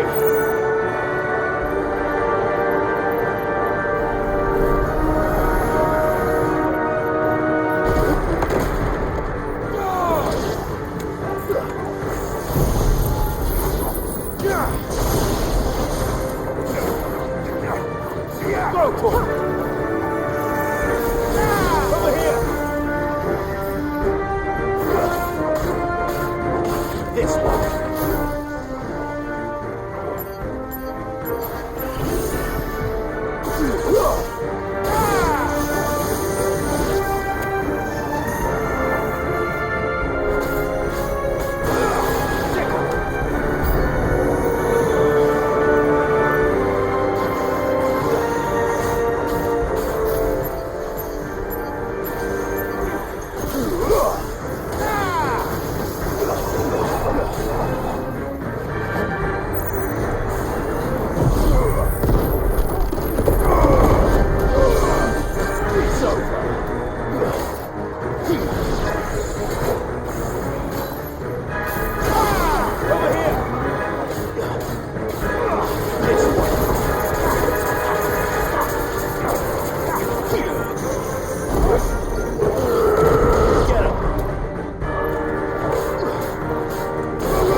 He'll be all right, Clive.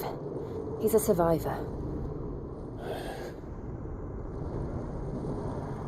We're getting close.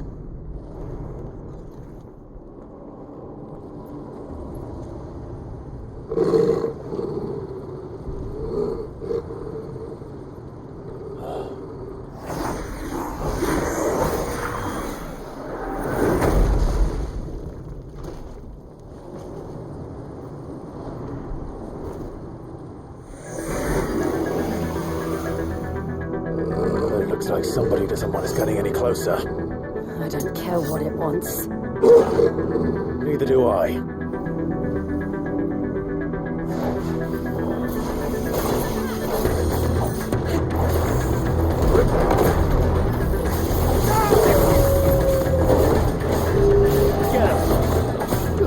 Too slow.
this right now.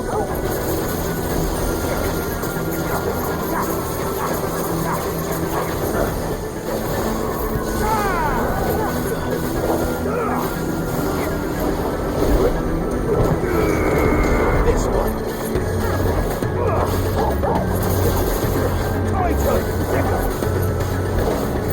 Over here.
These beasts, they're getting stronger.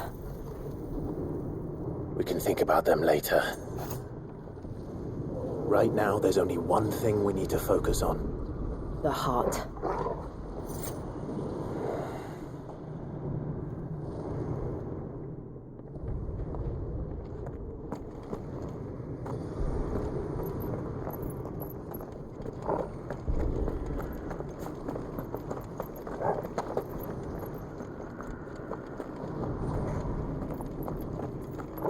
We might be able to get up through the building.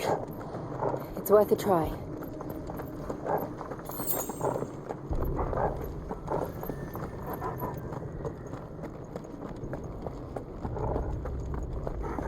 Quiet. There's someone up there.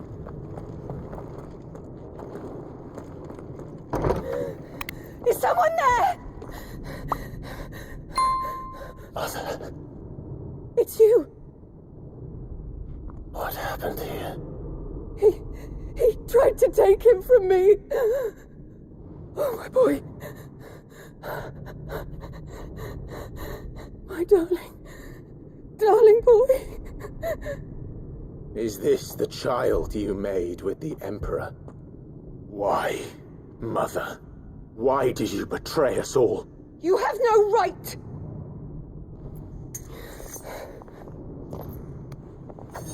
Answer him. We took you in, savage. Show some respect for those who raised you.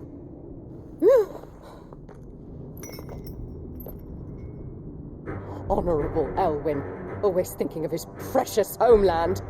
But what worth is a homeland in a world beset by the Blight? Father did not seek to protect his country. He sought to protect his people. A leader's duty is not to protect his people. It is to protect the source of his sovereignty. The noble blood that runs in his family's veins. So long as this bloodline remains unbroken, what does it matter if a nation falls? One can always found another. Unlike him, I did my duty. I preserved my line. I bore a son of the noblest blood, to whom the whole world might kneel.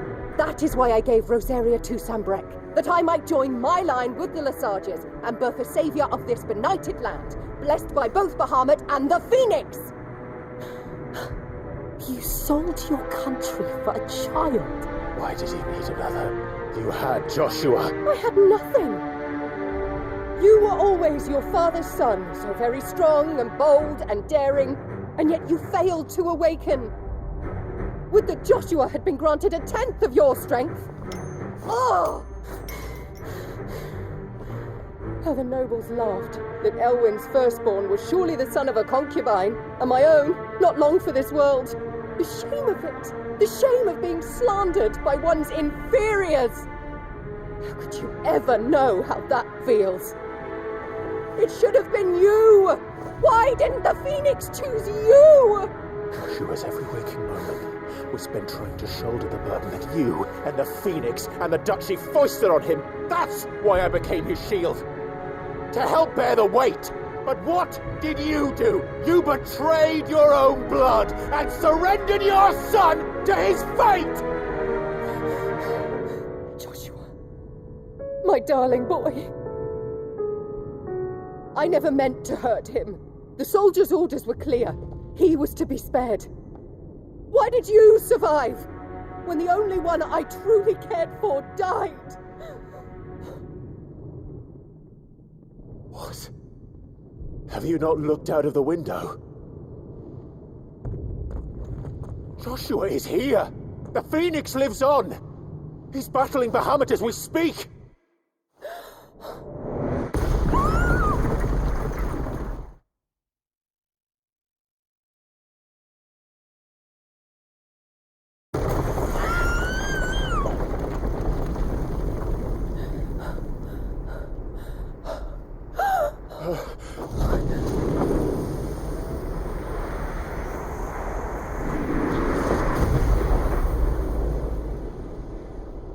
Joshua! Wake up!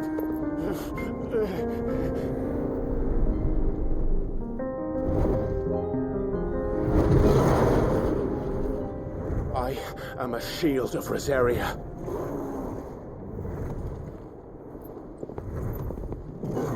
And I will do my duty. What are you...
Thank the Founder!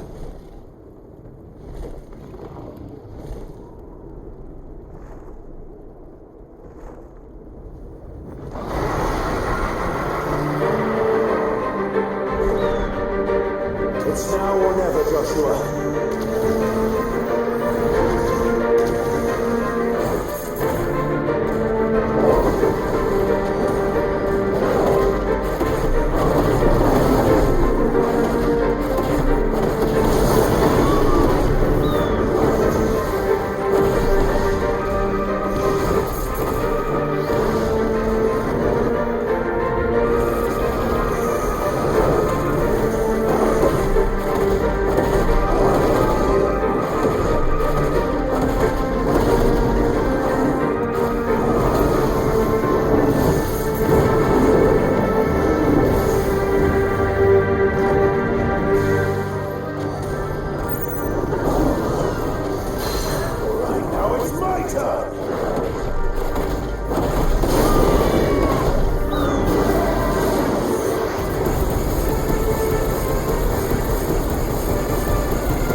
What now?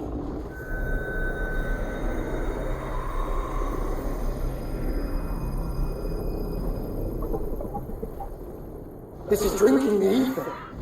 We have to stop him.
Joshua!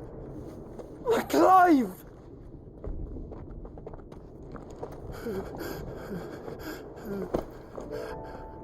My brother. I'm sorry. I'm so sorry.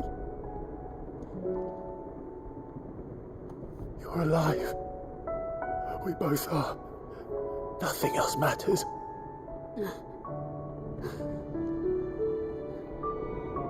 I never dared hope that I would see this day.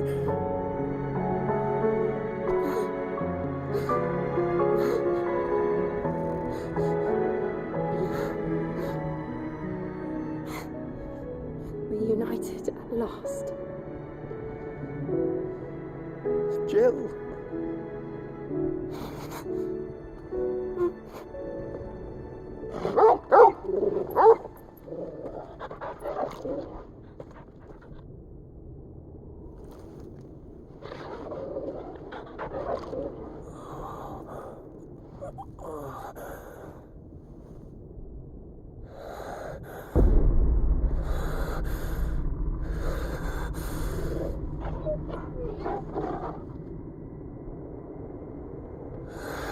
This is for my father!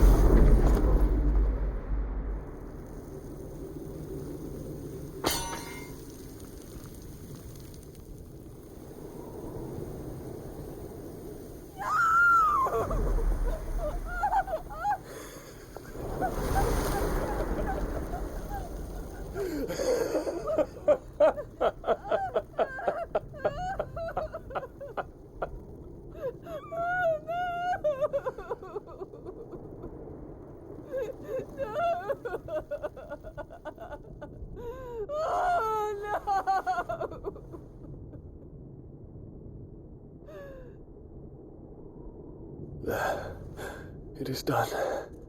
The demon that would tear our house apart is no more. Father.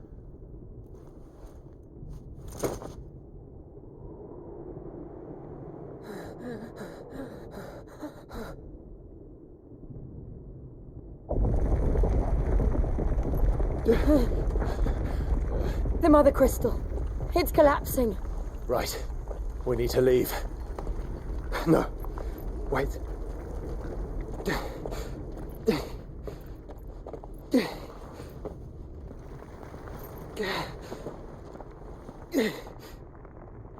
I owe him a debt. Fine.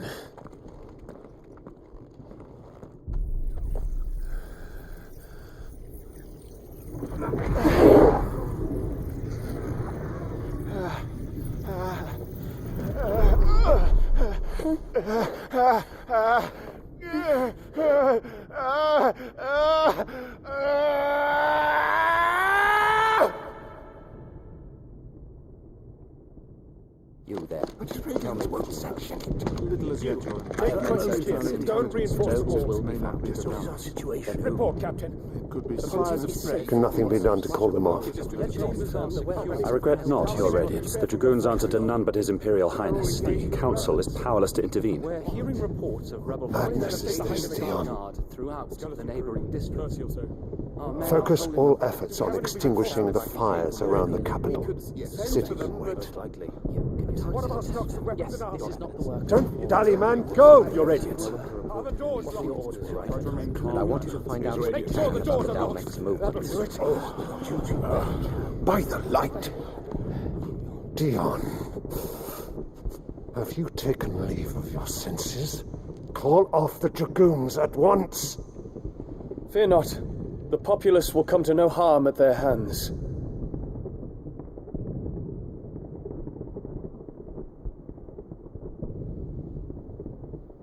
I am here to save you, Father. Save me? A creeping darkness hides in the heart of Sanbrek. It stems from your wife, the traitorous Anabella.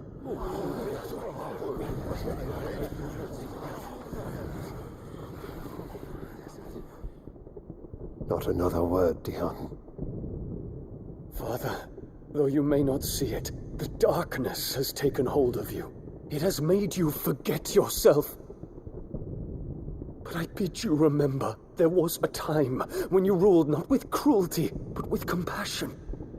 Why now do you turn your back on your people? Why now do you seek to stoke the fires of war? You too have borne witness to this change, your eminences.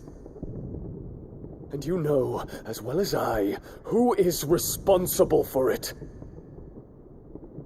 A puppet now sits upon the throne, but cut his strings, and the master loses the power! What? Dion, you bear steel before your emperor? Guards! Take him!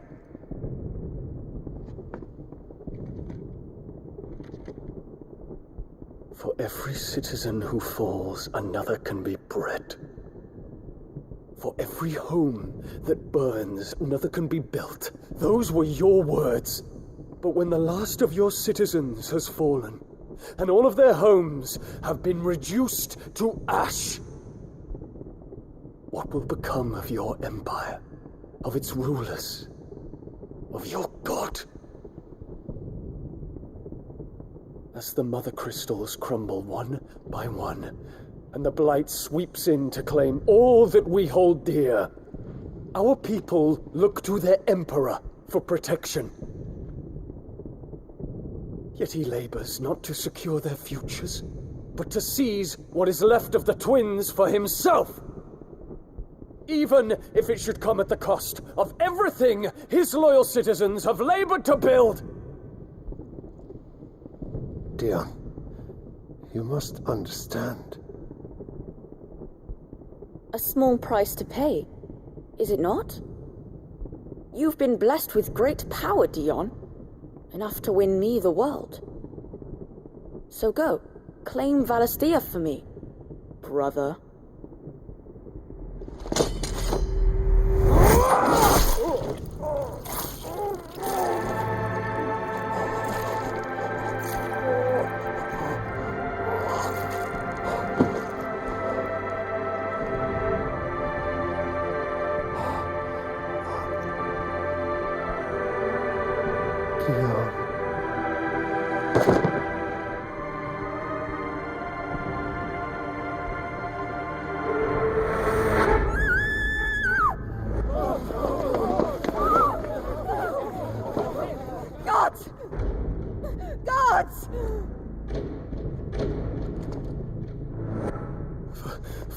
Poor father.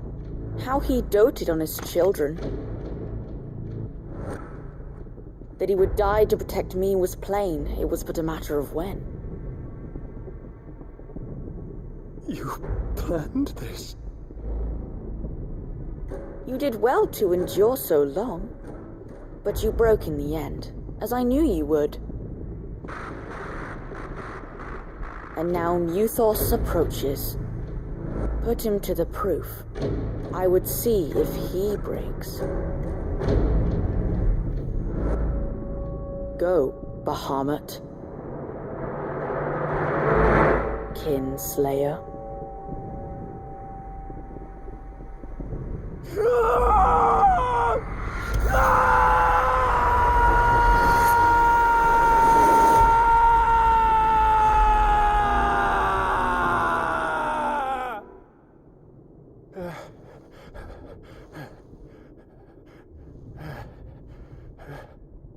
Not again. Brother?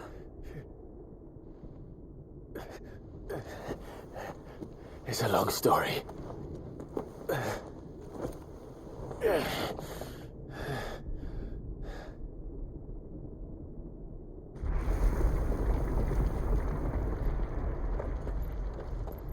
You cannot stay here, Mother. Come. Take my hand.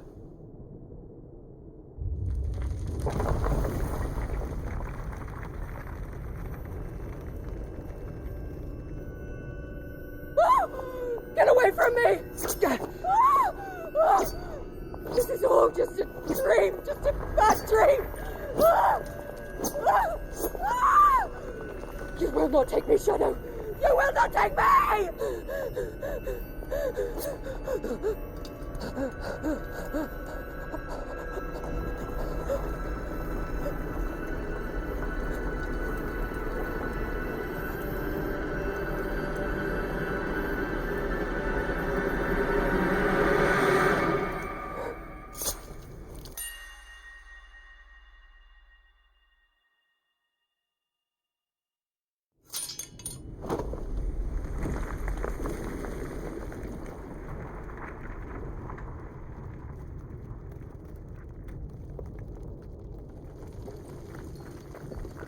Mother.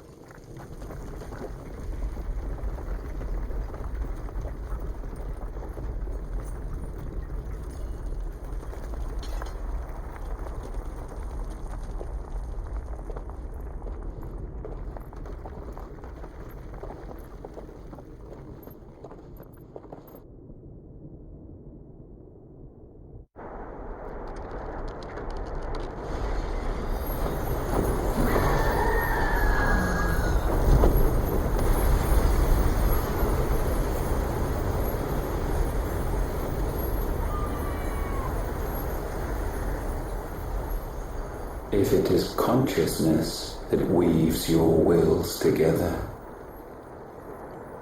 consciousness that blurs the boundary between your own will and that of others, then we shall set you apart once more. The ties that bind you shall be severed, and humanity return to its proper place.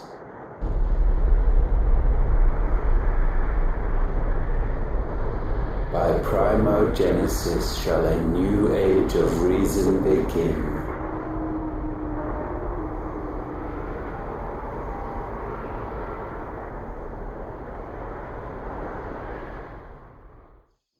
Relax, Your Majesty.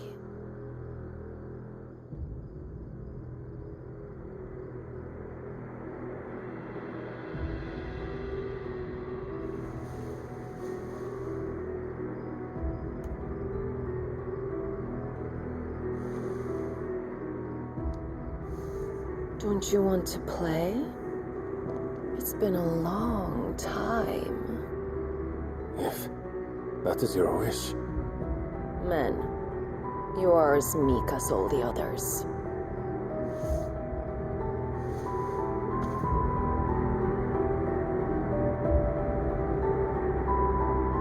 Such feeble creatures.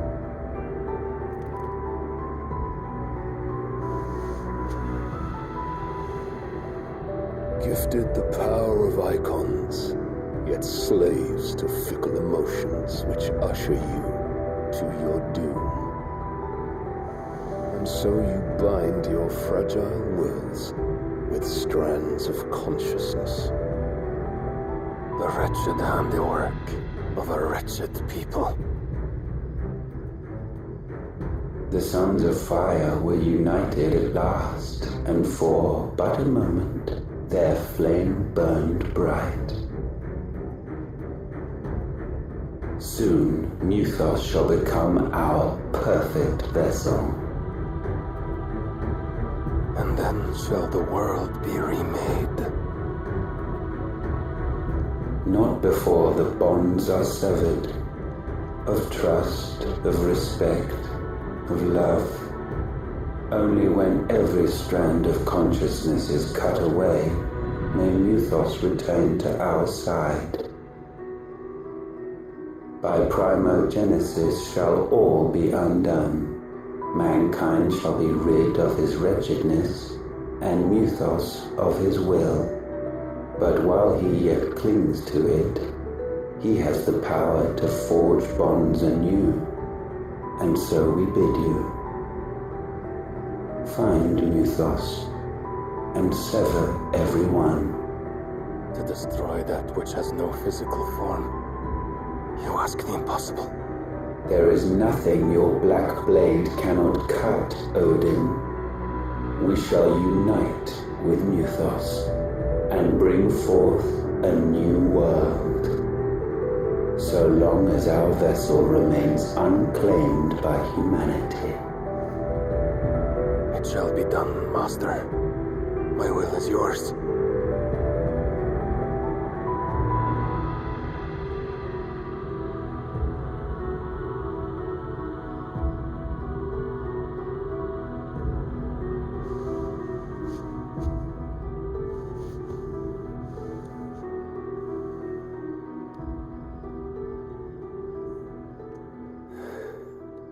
Mother.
How is your brother?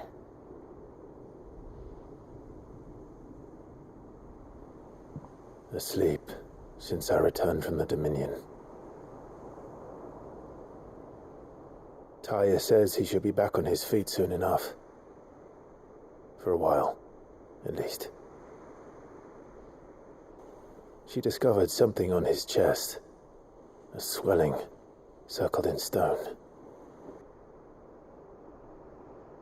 The curse.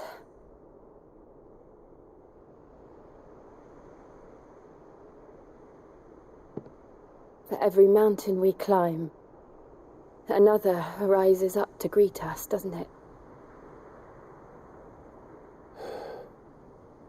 It's never ending.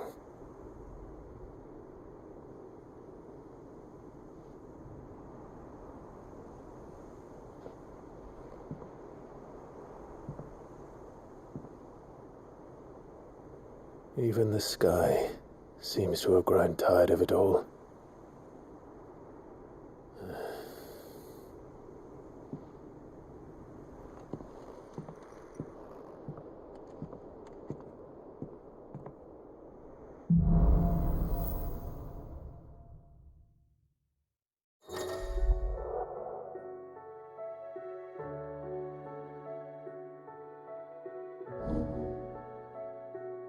Taya won't be happy if I disturb Joshua.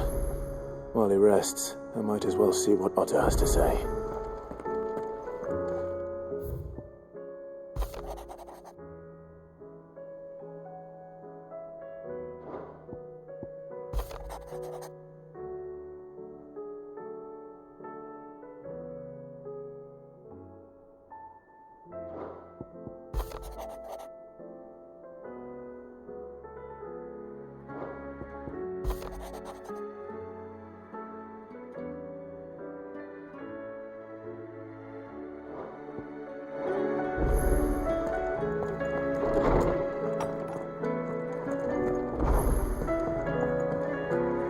See the pair that got hauled into tires?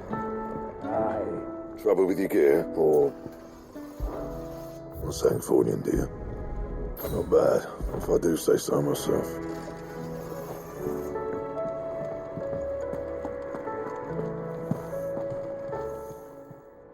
Still alive, are you? Go on, then.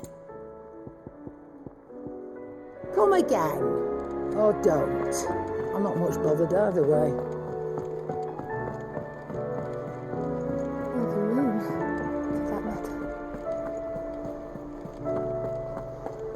Did you see that? Tell me you saw that. What do you make of them skies, then? Otto, how fares the realm? The realm? Oh, she's just fine. As long as you look past the fact storms out mother crystals and her skies are a roiling cesspit. And Gav? He's with your uncle in the Free Cities, helping Mid with her project. Sent an owl their way the moment the winds turned foul. Still waiting on a reply, though. Do you have any good news? Well, that depends on your definition of good. All right, fine. What do you suggest we do? Oh, no, I'm just a messenger. I'll leave the scheming to those more suited to the task. Could be that Lady Vivian and Old Tomes have their own thoughts on the current state of things. Could be that they don't. It certainly can't hurt to ask. I suppose not.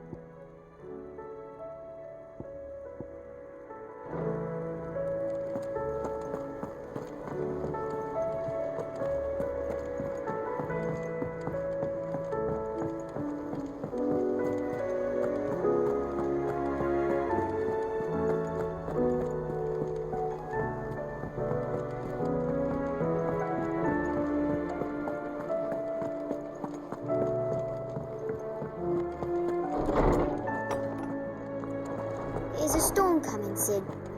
Will there be thunder? Let me guess. You're here about the skies. Is there anything you don't know, Lawsman? It doesn't take a court astrologer to augur the obvious. As for what has disturbed the heavens, that, I believe, is a question the Fallen might be better placed to answer than I. And on the 6th day did the gods tear the sun from the firmament, visiting darkness upon their prideful sons and daughters. But I dare say you remember your childhood lessons on the sins of Zemeckis only too well. You think they're connected? That Ultima was one of the gods responsible? Well, he has certainly exhibited powers that we mortals would associate with the divine. There is nothing divine about him. But he wouldn't be the first god of whom that could be said, now would he? Yet for all the fairy tales that tell of the sins, there is almost nothing in the way of actual historical accounts. Had I the Journal of Moss the Chronicler, I may have been able to tell you more, but alas, I fear all remaining copies have been lost to time.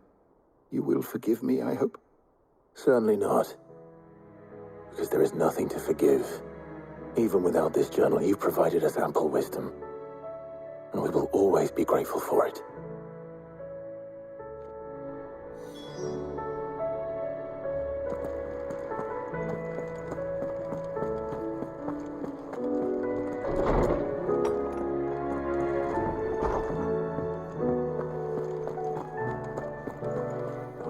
Battle cries of dread worm die, in ruin lies less.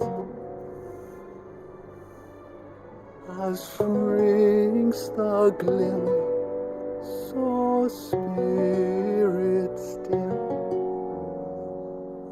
unanswered call, a prayer.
How is it that every one of your little excursions presages some inexplicable catastrophe? Not that you are to blame for the Dominion's fate. No one could have predicted the actions of the Crown Prince. I'm sorry I couldn't save your home. My countrymen are stronger than you think. A few toppled clock towers won't break their spirits. They'll be back on their feet in no time. I hope so. Look at us. Bluer than a pair of bog crabs. Tempting though it may be, sulking will not help us find a solution to this mess. You believe there's one to be found? I don't know. But I am certain we're more likely to find it if we first examine the facts.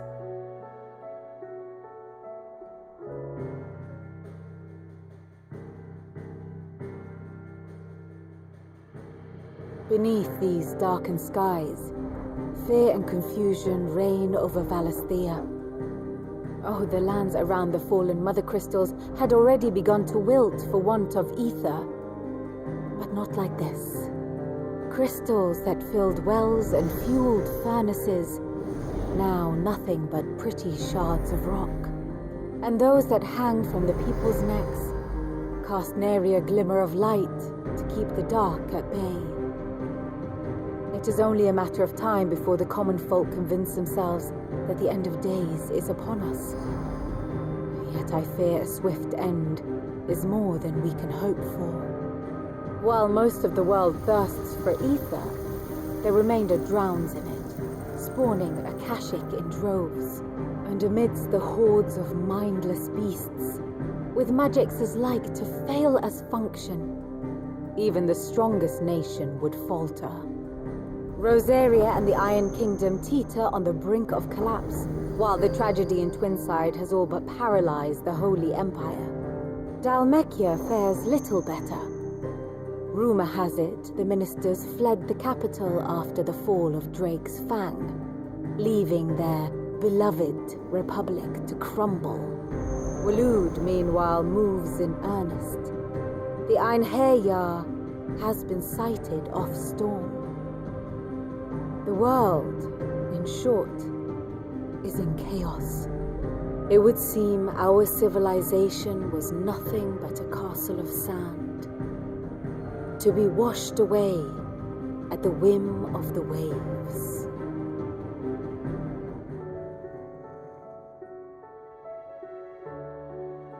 A castle of sand.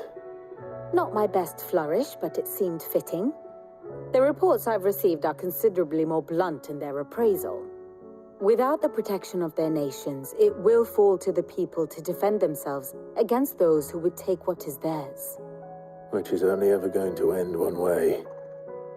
Defending a farmhouse against a band of chocobo thieves is one thing, but pitchforks and palisades will do little to stall an army's advance. Should the King of Waloed deign to invade, there would be none to stop him. None but us. Perhaps Otto will be more inclined to share his thoughts when he hears what the others had to say.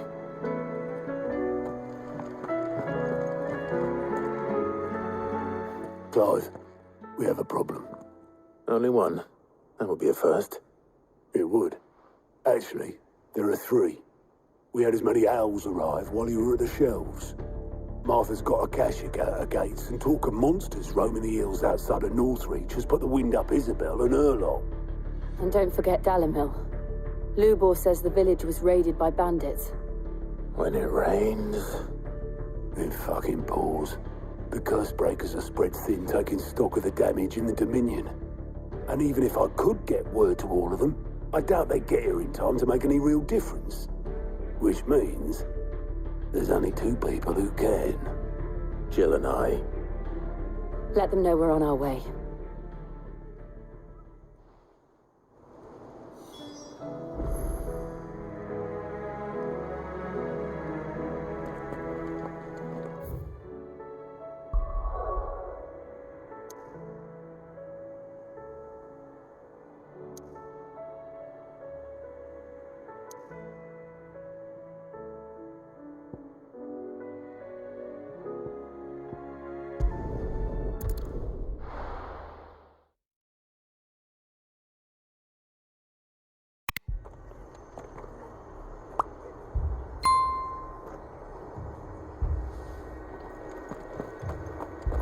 This man's gonna die if we don't get him to a healer.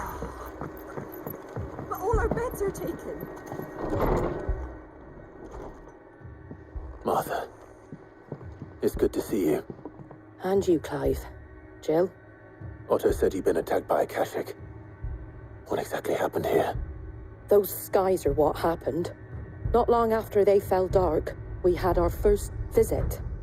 There were hundreds of them. Tried to storm the hill. Only a handful made it up here, but that was more than enough. The rest are still down there now. And while we have a few willing fighters holding them back, they're sorely outnumbered. What do you think, Clive? that we join the fight. I thought you'd never offer. Now, where I need you is the Fallen Gate. That's where the fighting is fiercest. Let the men know you've come to help.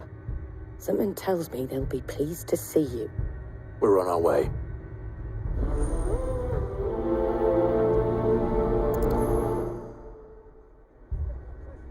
Do you think there are as many as Martha says? More.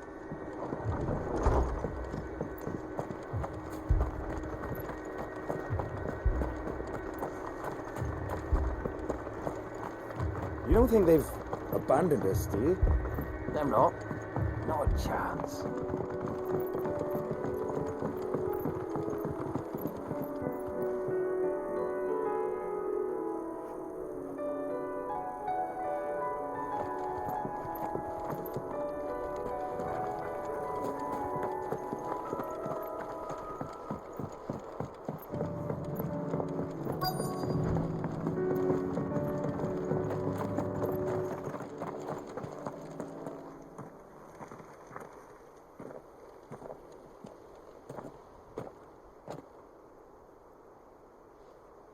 Clive, wounded. We deal with the Akashic first.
These men don't have the look of hired swords.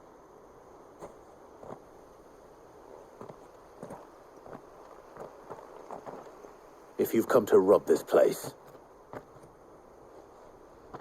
You are mistaken, my Lord Rosfield. We're here by Madame Martha's leave.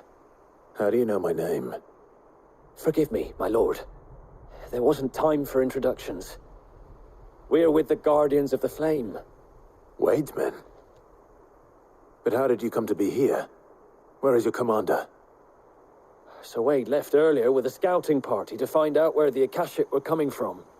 Did he? Take your wounded back to the inn. Martha will see you're looked after. We'll join you anon.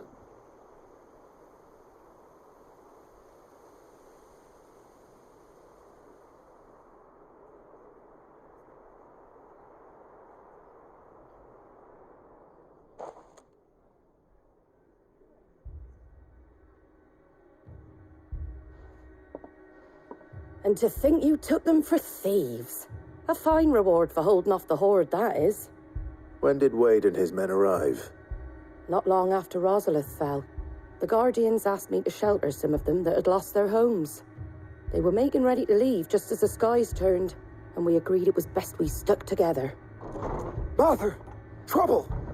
The scouting party's almost at the lift, but they got a pack of Akashic snapping at their heels! And they got wounded with them! They're not gonna make it! Damn it all. We'll worry about them, Martha. You look after everyone here. If any can still fight, send them to the lift. I will. You two be safe now.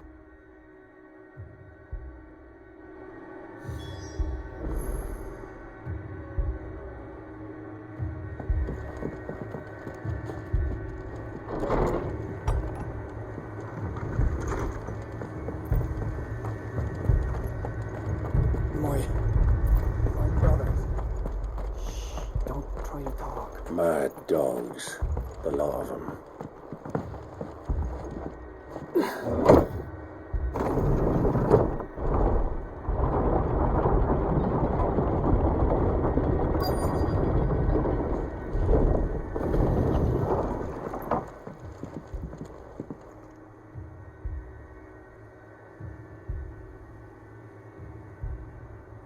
Squire, I need you to get those who can still walk up the lift to Martha's.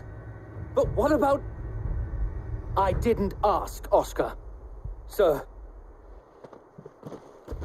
Sir Wade. Lord Rossfield. If you aren't a sight for sore eyes. Martha seemed to think you might need some help. And by the looks of it... We thought we could sneak by them. But we didn't know there would be so many. How could we have? Behind you!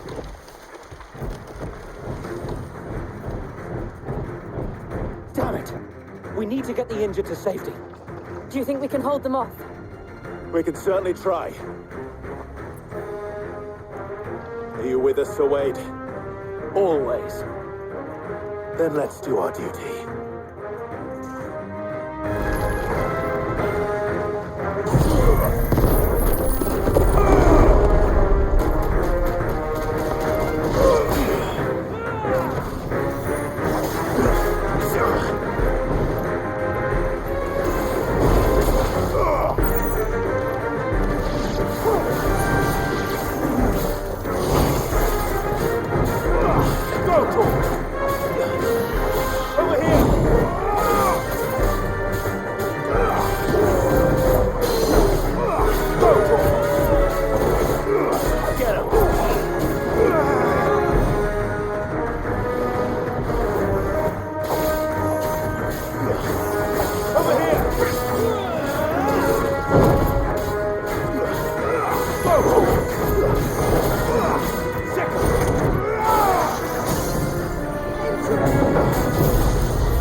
Is anyone hurt? I don't think so. And yet again, you've pulled me from the flames. It's just a pity I keep walking into them. You've never been one to shy away from danger, Sir Wade. Like any shield worthy of the name. I see you're all in one piece. Martha! Is something wrong? The lookout saw smoke coming from down Eastpool way. Too thick to be a hearth. A second horde. Feel like finishing the job? Always. Jill and I will make for Eastpool. You'll need to move the injured without us. Don't you worry about them. The moment my men are safe, I'll follow. Good luck.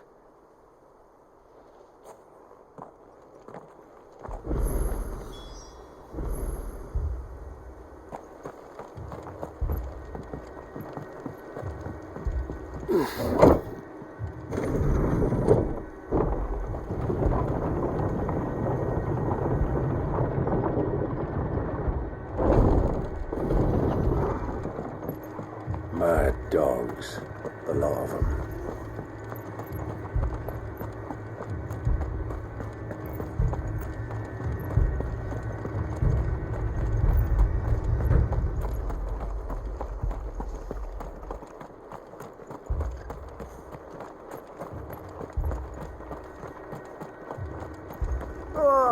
Just patch me up as quick as you can and get me back out there. My brother's...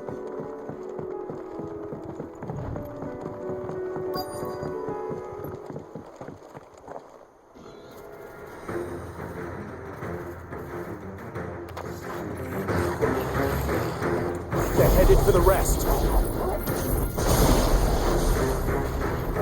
We have to slow them down. Martha and the others won't be ready.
Something's coming. Apologies, my lord. Did I miss anything? Only the first round, so wait. Shall we?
Do you see any more?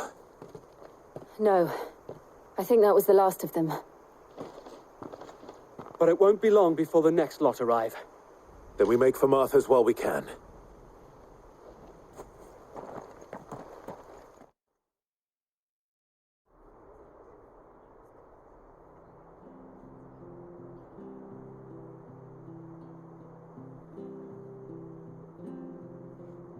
What did you find out there? The same as Sir Wade. Scores of Akashic. Well, wherever they came from, they're gone now. Our lookouts say the lowlands are clear. Hopefully we'll have enough time to lick our wounds. How many of your men were injured? A damn sight less than if you hadn't turned up. Thank you. It was a hard-fought victory. But as long as the skies remain dark, I fear the Akashic's numbers are only going to rise. It's not a matter of if the Horde will be back, but when. And whether that's sooner or later, we'll need to be ready. The inn here affords a good view of the land, and is easily defendable. I'd like to make this one of our outposts. What do you say, Martha? You'd have more men to guard the rest. Well, When you put it like that, of course they can stay.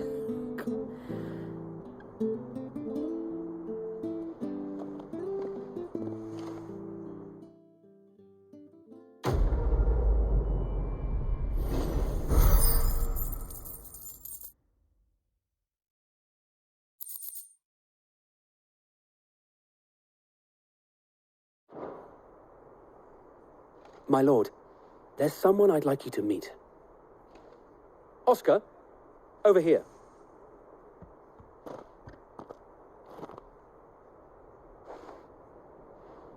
It is an honor to make your acquaintance, Lord Rossfield.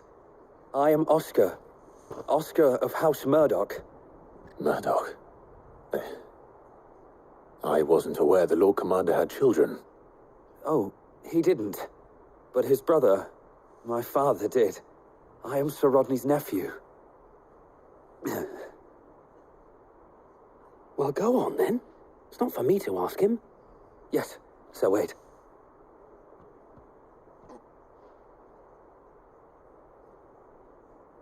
If it please you, my Lord Marquis, might you take me as your squire? I would learn the duties of a shield from the finest. I'm sorry to disappoint you, Oscar, but I am a shield no longer. Nor was I ever the finest. And spending time in the company of an outlaw hardly seems a fitting education for one aspiring to take his oaths. My Aunt Hannah once told me that a man is not defined by his title, but what he does in its name. You have accomplished much since taking on the mantle of Cid, winning no little honor in so doing. And I would sooner serve under an honorable outlaw than an unworthy shield. Not that Sir Wade and the other guardians are... I mean to say that, It's all right. We know what you mean. There is only so much the boy can learn from me, my lord. But a squire... Would that really be so bad? You were a squire once.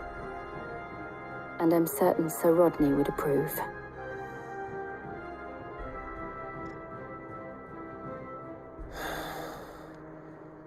Know that I'll show you as much leniency as your uncle showed me.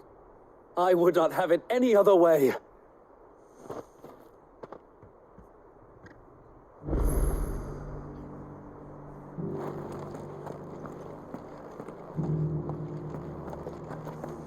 I will not let you down, Lord Rossfield. You or my uncle.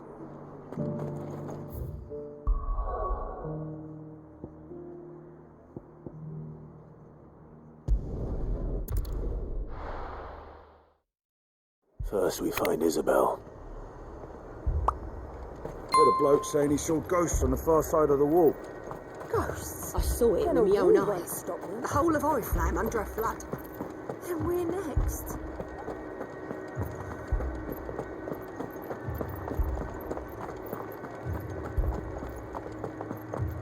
I can't do it. I can't. But you can. You must. My lord. Milady. We received the dame's message. There have been sightings of strange creatures, I understand. With the blue eyes. Yes. Like a Kashik, but different. They've taken so many. I've lost count. A Kashik, but different. Ultimus thralls. And what of your mistress? Is she here? Oh, no. She went to the garrison to ask what they were planning on doing about all this. Then we'll look for her there.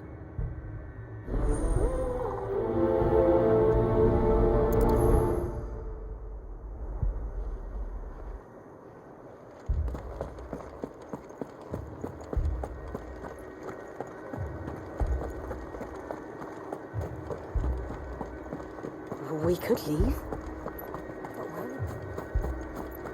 The two soldiers were carrying another.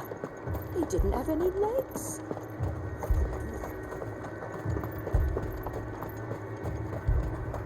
Madame, please! Half the garrison's been slaughtered by those things. We lost the captain this very morning. We've tried requesting reinforcements, but there's been no word from the capital or the Dominion in days. What more would you have us do? I would have you do your duty. Those at the Vale look to me for protection. And protect them I shall, because they are my charges, and that is my duty. In case you have forgotten, the people of this town are your charges. But more than that, they are your people. Your sisters, your brothers, your lovers. So you have a choice. Lay down your sword and watch as they are slaughtered, or take it up and do what is right. She speaks the truth, you know. This here, it's all we have. It's all that's left. What we have left is our lives. Do you really want us to lose them as well? Not if we don't have to. Look, there's a cask under the captain's bunk. Let's talk about this over a drink, eh? I'm listening. I'll have a word with him.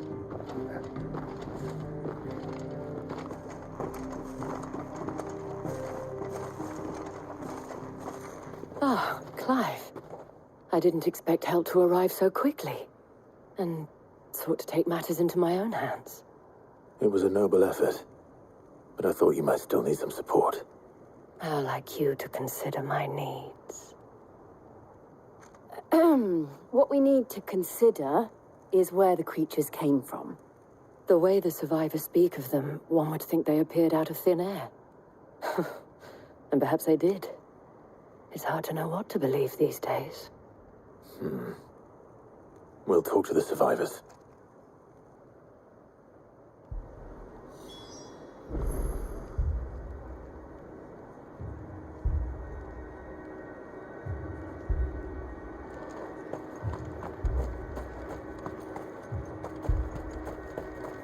That thing, it took off the captain's head. Before...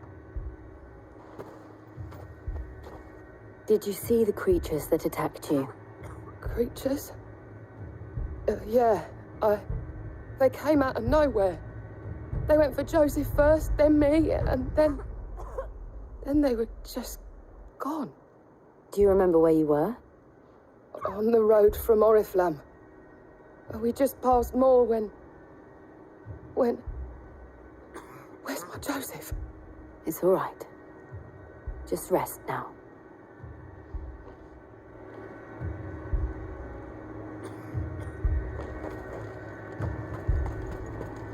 It's all right. My family.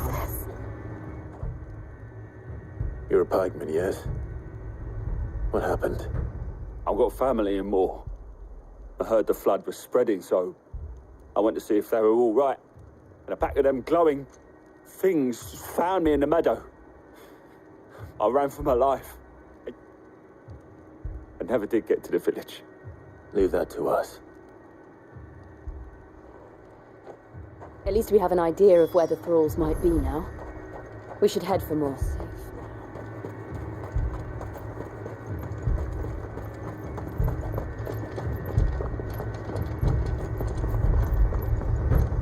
The two soldiers were carrying another. He didn't have any legs. It was all they could do to escape. They just left the bodies there in the flood.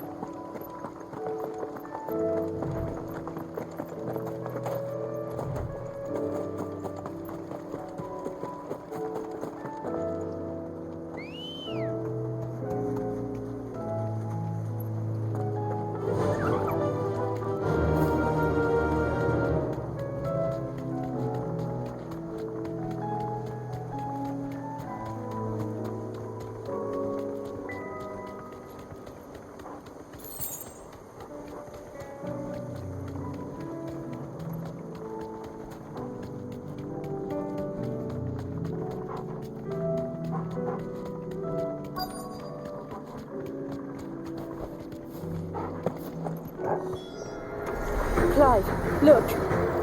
I see them. With me!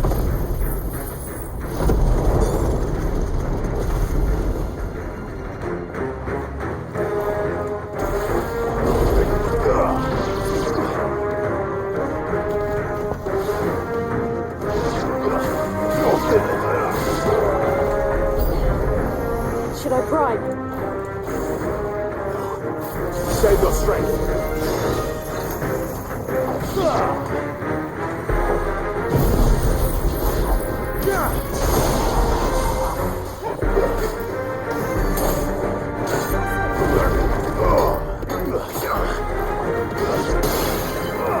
Over here!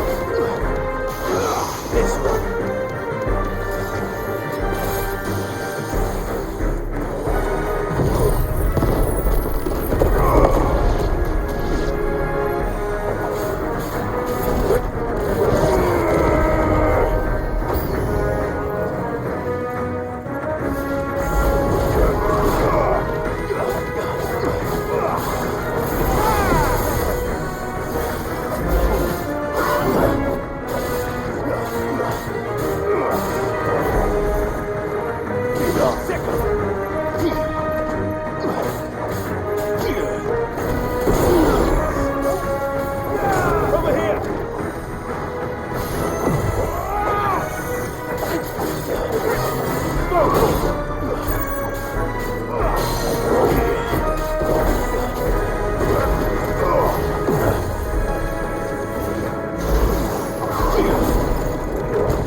Do you think there are more?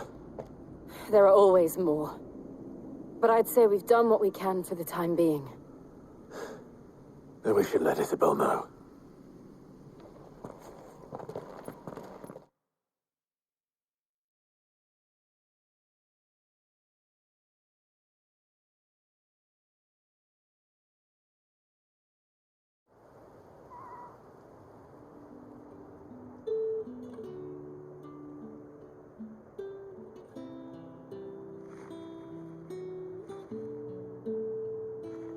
You have the town's thanks. Don't thank us yet. There will be more. Many more. And you'll need to be ready for them. Oh, we shall. Isn't that right, Captain? Yes, milady. The garrison will be ready. Philippe here has convinced most of the men to remain at their posts. For now, at least. Hearing that the Dane would look kindly on any man who committed himself to the task certainly didn't hurt. It's not the most selfless of motives, I'll admit. But whatever it takes, eh? Now me, I never needed convincing. I became a soldier to protect the people I love. And the people I love include the ones standing before me. Handsome and chivalrous. Now, if you don't mind, I have sentries to post. Milady.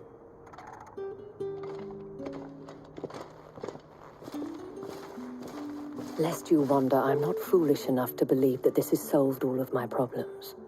But it has solved one, and that's one fewer than I had this morning. Thank you again, Clive.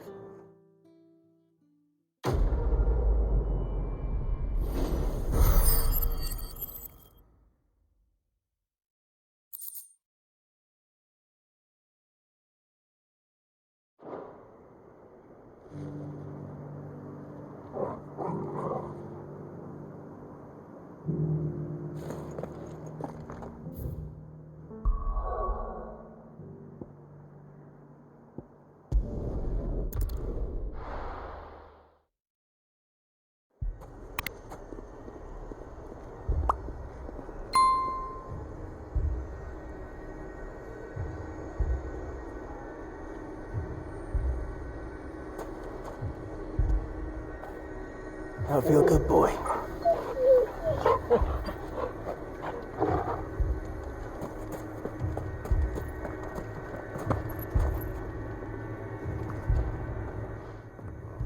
Sid, your new companion appears much more formidable than your uncle. Should I be worried? You haven't been introduced.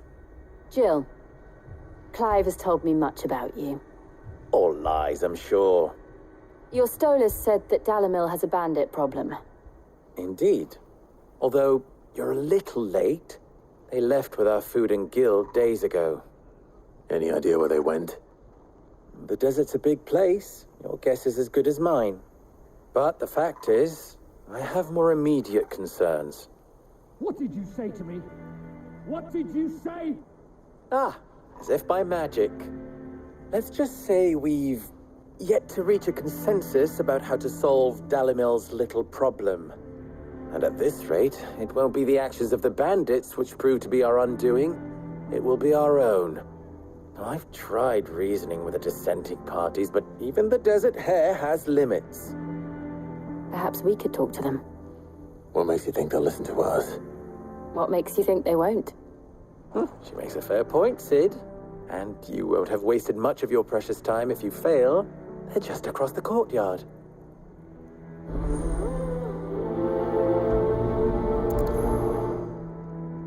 Suppose we just follow the shouting.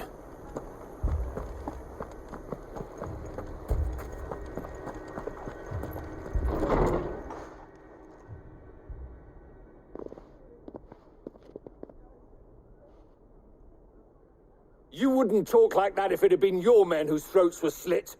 Blood for blood, it's the only way. We hire mercenaries and have them mount the bandits' heads on our walls as a lesson to the rest. And what happens when those mercenaries are slaughtered like your men? Are you going to hire more? We're better off using that coin to buy food and supplies. If we hire mercenaries, the only thing we're buying is the bandits' ire. And you cannot fill empty bellies with that. Do you hear me? But what happens when they come back? Maybe it'll be your throat that's slit. That's enough. Both of you. Any more of this and I'll throw you out myself. Come back when you're ready to talk like adults.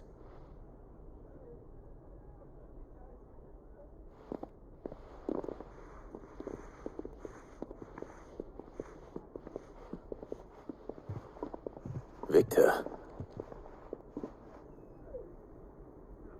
What's he doing here? Sid. And Lady Jill. What brings you here? I was about to ask you the same thing. Costness is in chaos, and the markets have all but ceased to operate. The Briar's Kiss here in Dalamil is the only place I can reliably obtain supplies. I was here to do just that when Master Lubor told me of his troubles. He thought I might be able to talk some sense into these fools. But if you're here, I suppose his patience must be waning. Who are those people? Those were the thorns in Lubor's side. And the reason this place might be headed the same way as Costness. It's these accursed skies. The darkness is enough to drive a man to madness. Or an entire city, for that matter. We're still working on the skies. But in the meantime, perhaps we can find a solution to Dalamil's problems. I hope so. For all our sakes.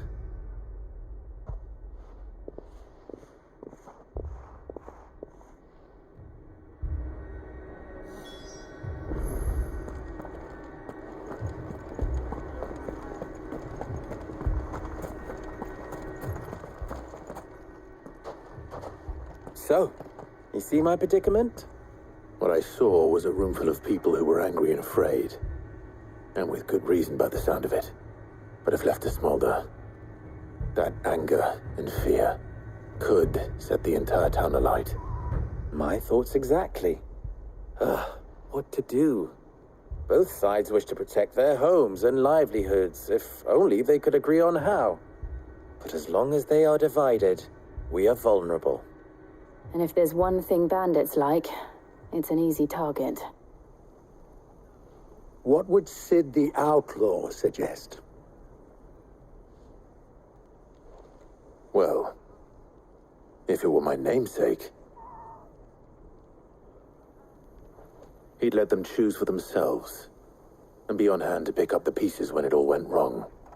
That sounds like a recipe for disaster. A recipe for disaster is precisely what it is. But perhaps that realization would be enough to make them question the ingredients. While it's plain neither Conrad nor Natalie will countenance the other's proposal, it may still be possible to make them doubt their own, before presenting them with a third option. And that would be? To pool our resources and save the city ourselves. Why fight each other? When all that fear and anger can be directed at the bandits. It appears we have a plan of action. Victor, pay Conrad a visit. See if you can't convince him of his folly. I'll speak with Natalie. As you wish. Your faces are not well known in this town. That may prove useful.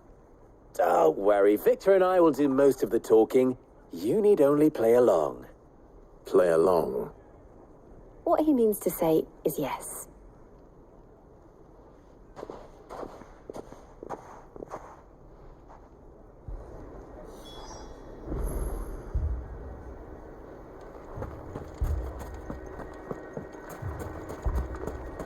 Picture it, Conrad. Your own...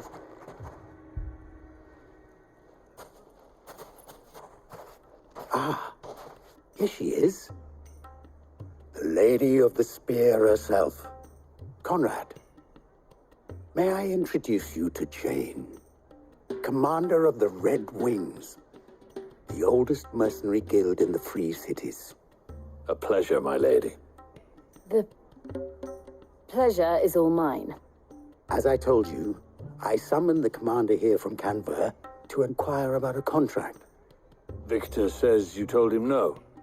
That there aren't any men left to hire. Is that true? True as the crystals cracked. Nobles came and claimed every last one worth his salt. And not just from us Red Wings. You know of the 7 high houses. There must be 2 swords assigned each one. Granted, we have a few boys left. If it's boys you're looking for. Well, Conrad, are you saying that Dalamil's finest cannot defend this town better than a gaggle of unblooded striplings? That a band of beardless youths could better avenge the deaths of your brave men than you yourselves? Absolutely not. We'll show those bastards who they're dealing with.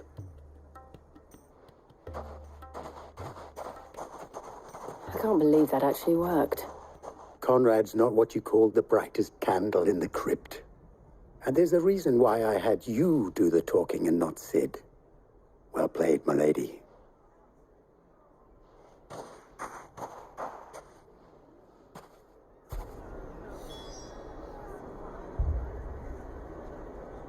Then let us band together and show these brutes that Dalamil is not to be trifled with. My shop. Why would anyone do If I had my pickaxe, I would... I mean, it may still be possible to buy something, and we may... Ah, here he is now.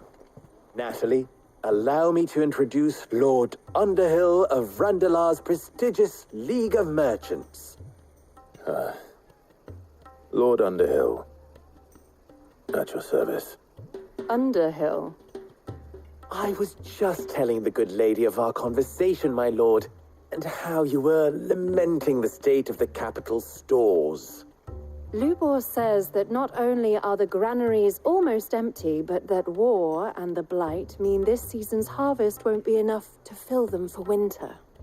Indeed, certainly that is the case. The nobles in the capital are buying up the city's stocks of barley and wine, driving the prices higher than most commoners can afford. It is only a matter of time before the peasants revolt. It is worse than I thought. If what Lord Underhill says is true, I fear we have little hope of supplementing our stores, meager though they regrettably are. And while I applaud your endeavors to dissuade our more bellicose citizens from seeking vengeance, I sense Conrad is not wrong in his assessment of the bandits' likely return. Which means that now, more than ever, we will need to secure what little we still have. Food, weapons, herbs, everything. If our humble town is to endure not only this hardship, but those that are certain to follow, we must stand united. All right. If it will help to protect my home, I'll do it. But you needn't have gone through this charade.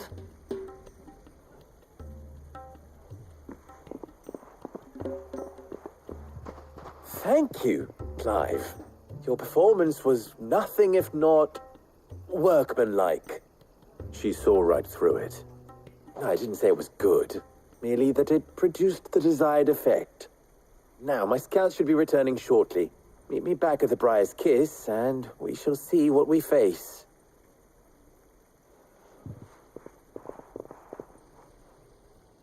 I'm not convinced our roles in this ruse were entirely necessary. I don't know.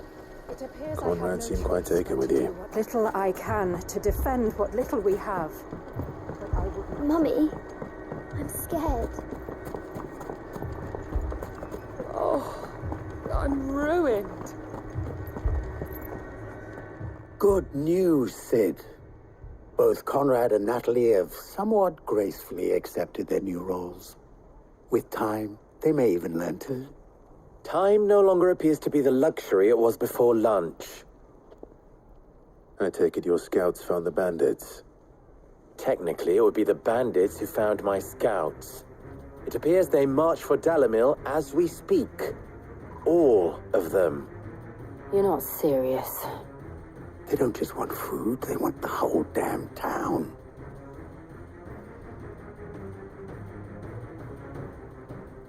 I have a favor to ask. I'm told the bandits march in two groups, one from the south and one from the desert, in a move doubtless intended to stretch our already gossamer-thin defenses. Very well. Jill and I will meet those from the desert. But what of the rest? The rest, my friend, the city shall fight. Together. The stakes, I concede, are high. But if this does not unite Dalimil, nothing will. That is a lot of faith to put into those who had their hands around each other's throats but a moment ago. Then it will be for us to see that their hands are kept occupied. And I do mean us.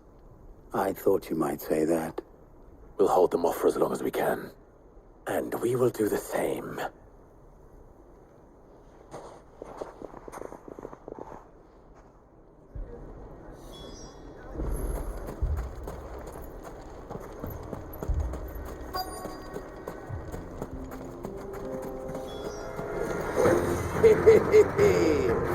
The women folk have come to buckle us. I'll take that one.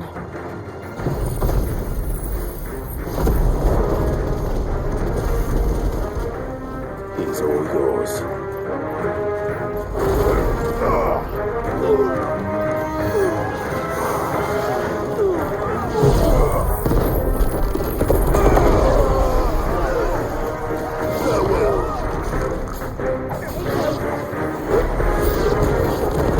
They mean to overwhelm us.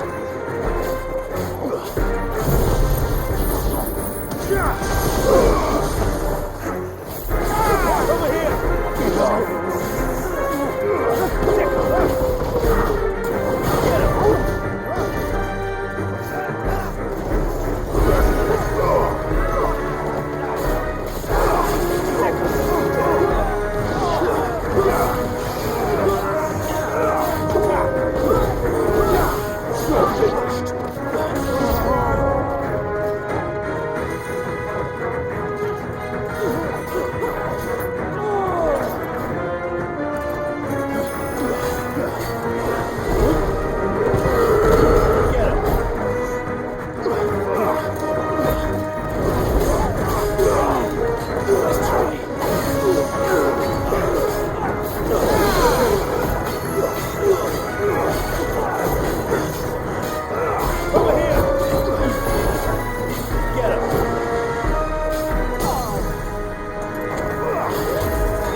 The townspeople.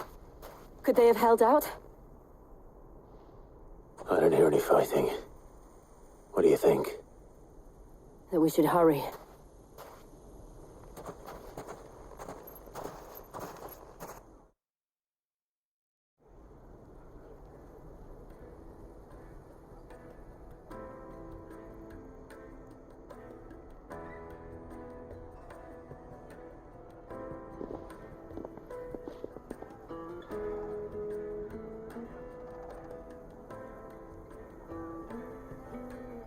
Natalie, I owe you an apology.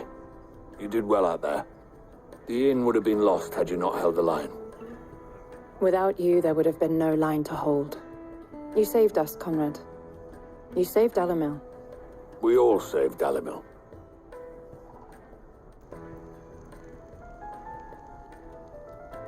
Conrad seems to have had a change of heart.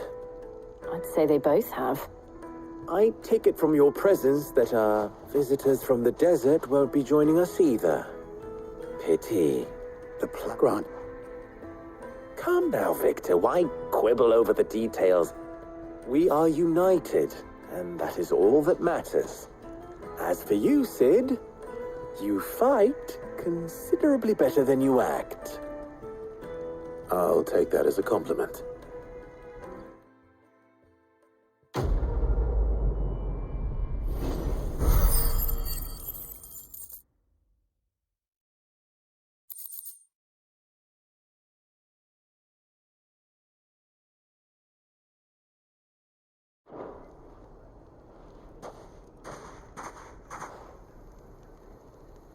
Our friends seem to have things under control. For now, at least. Let's go and put Otto's mind at rest. In a desert full of...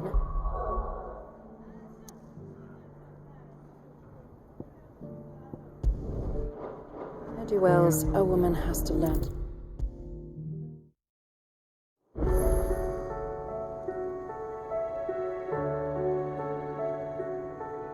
Was wondering when you turn up.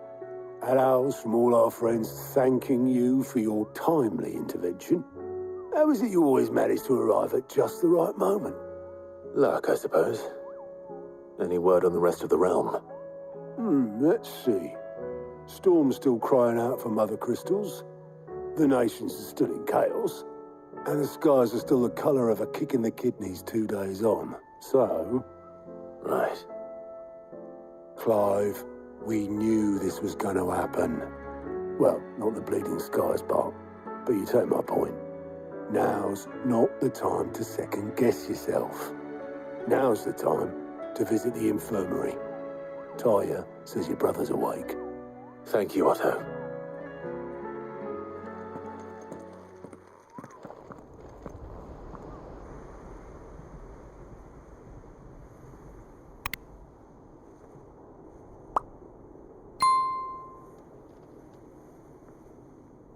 So it was not Sylvester, but Olivier who served as Ultima's puppet. And when Dion learned of this, he sought to slay the fiend.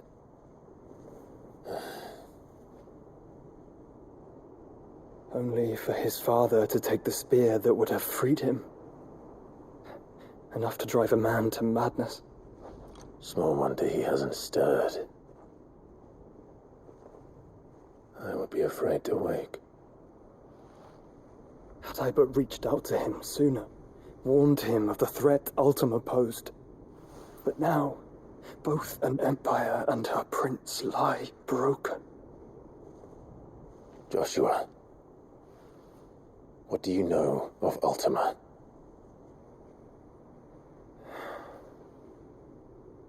Very little, I'm afraid, despite my best efforts. 18 years ago, as I lay buried beneath the rubble of Phoenix Gate, 'twas not death who came for me, but another.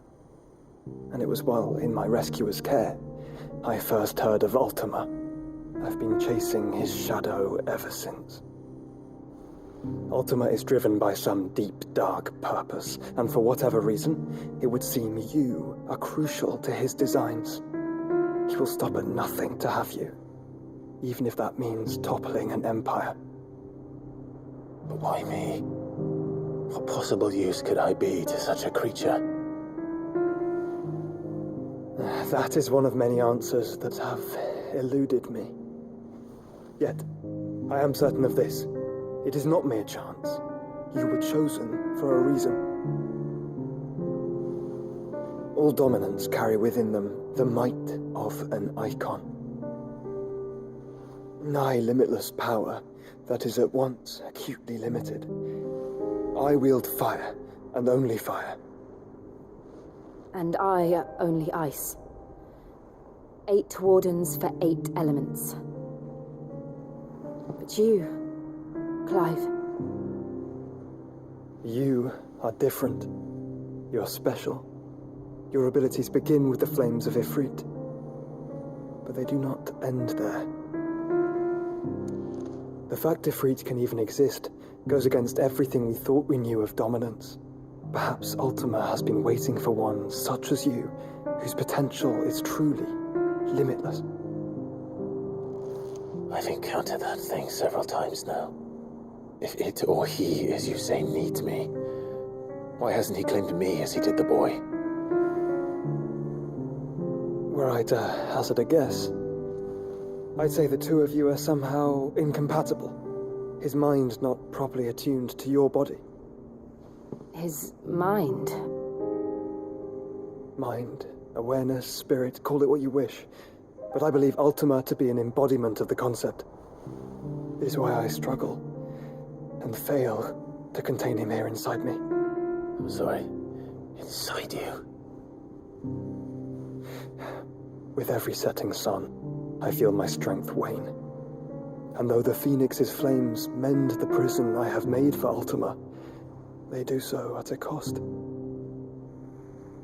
We must find the means to bring an end to him before I meet my own. What were you thinking? It was that or let him take Clive. And I've always had a soft spot for my brother. But that doesn't mean you should sacrifice yourself to save me.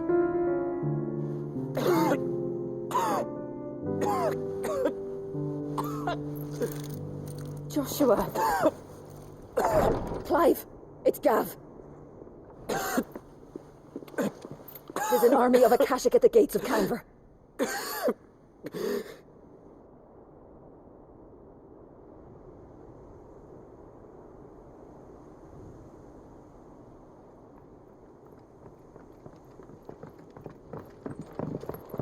Well, what's the short of it? Don't Tyre told you. The capital of the Free Cities is under siege by an army of monstrosities. The city guard are doing their best to stem the tide, but numbers ain't on their side. What of Lord Byron and Mid? Were they able to escape? No, but they're all right for now. They're hiding with Gav at midship. We have to get them out of there. And we shall. Otto, prepare a Stolas. Tell Gav to stay exactly where he is. Understood. Vivian, what's the swiftest route to the Free Cities? That sounds like a question for the map. Look here. This road, through Tabor, should provide the least trouble. Good. What a coincidence. Tabor is exactly where I'm bound. Joshua, bed is where you should be bound. You don't think I told him the exact same thing? Were Tyre not such a talented healer, I would surely have been inclined to agree. But, thanks to her ministrations, I feel I may safely rejoin my attendant, who is to wait for me in Tabor if we became separated. All right, we travel together. Clive. If he stays close to me, he'll be fine. Thank you, brother. I'll look after him.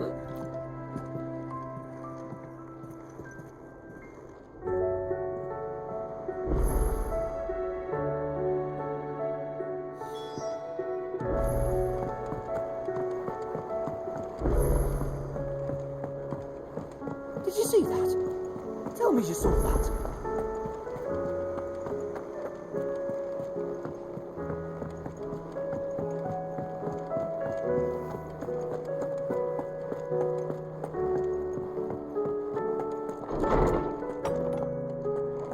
Is a storm coming, Sid?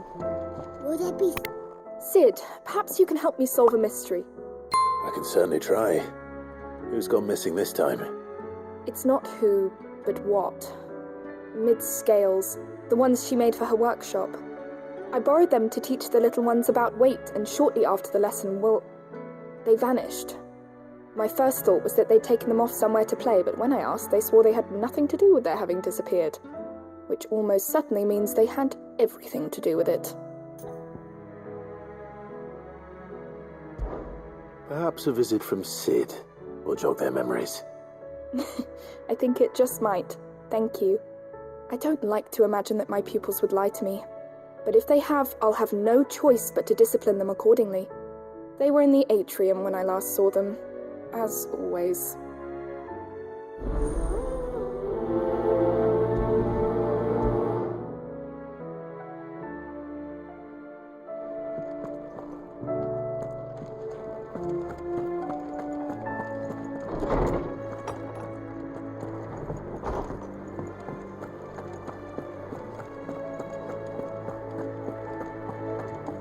Did you see the pair that got hauled into tyres? Aye, all their fancy silk stained grey.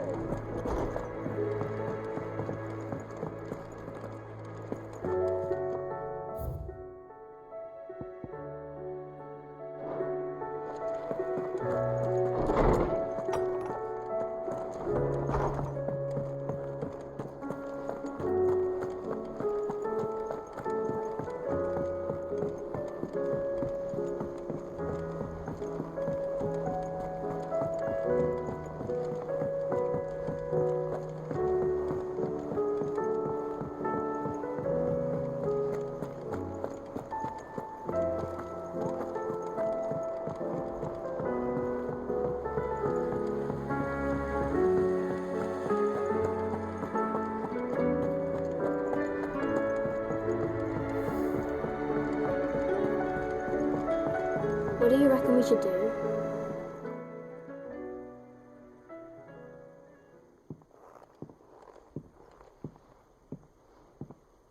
Sid! Hard at your studies, I see. And what is that? It's not a set of scales, is it? No. Of course it isn't. Well, not anymore, it's not. Oh! And just how long hasn't it been one? We're sorry. But we didn't break them. We dismembered them. Just like Miss Mididol showed us. Miss Mididol? And why would she have you dismembering her creations? Because that's the only way to become a ninja-neer. Miss Mididol said, the best way to see how something works is to take it apart and put it back together again. Well then, your work is already half done. Carry on. About that. The taking apart was easy enough, but it's the putting back we can't work out. Speak for yourself. The heavy thing goes at the bottom. Then...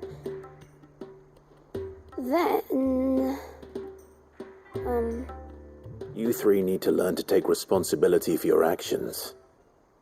So let's have a look at these parts with fresh eyes, shall we?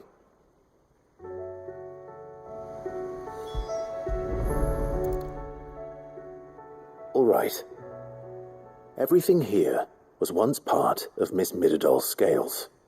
Every piece has its own role to play, and each is just as important as the others. If even one of them is missing, the scales won't work. So let's think about what those roles might be. You already know one of the pieces. The body. Its role is to support everything else. But what of the others?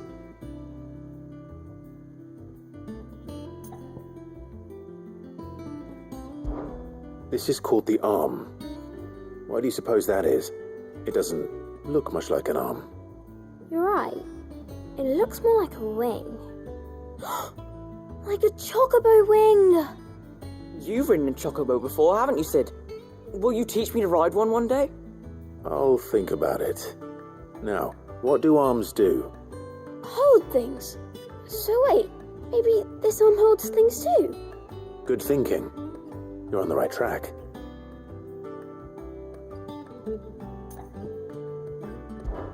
These round parts are called the pans. You all know what a pan is, don't you? I do. Molly uses them in the kitchens to fry bangers. But these aren't for frying bangers, you idiot. They're for weighing stuff. But what if I wanted to weigh Goots? I don't think he'd fit on that little thing. Probably not. What are the chains for? Holding the pans up? Well spotted. Which means something must hold the chains up in turn.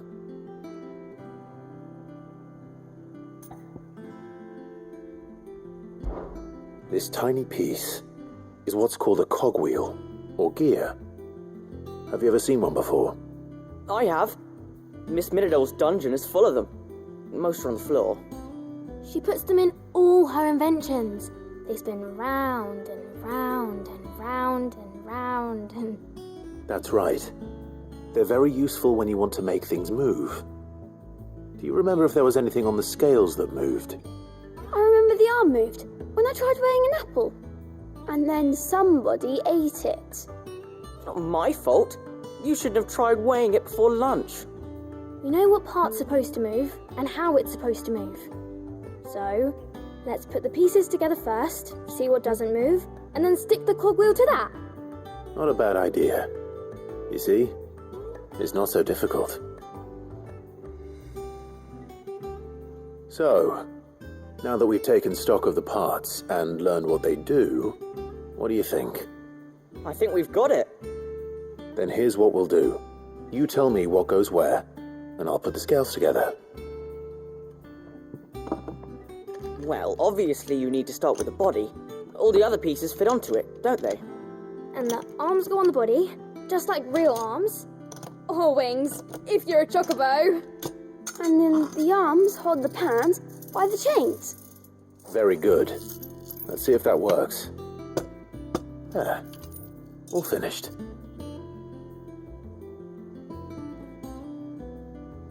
Yes! We did it! Well, with Sid's help. Oh, I just put the pieces together. It was you three engineers who showed me how.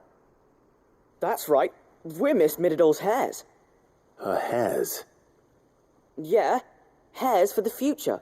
She's showing us her secrets now, so we can help out the hideaway when we're older. What do you think, Sid? Are we almost ready? With a little more help from Miss Middledale and Miss Shirley, I'd say it won't be long at all. You hear that? It won't be long. Until then, though, do try to be honest with Miss Shirley.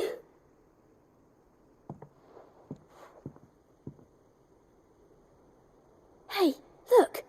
We never used the cogwheel. You don't think Sid forgot about it, do you?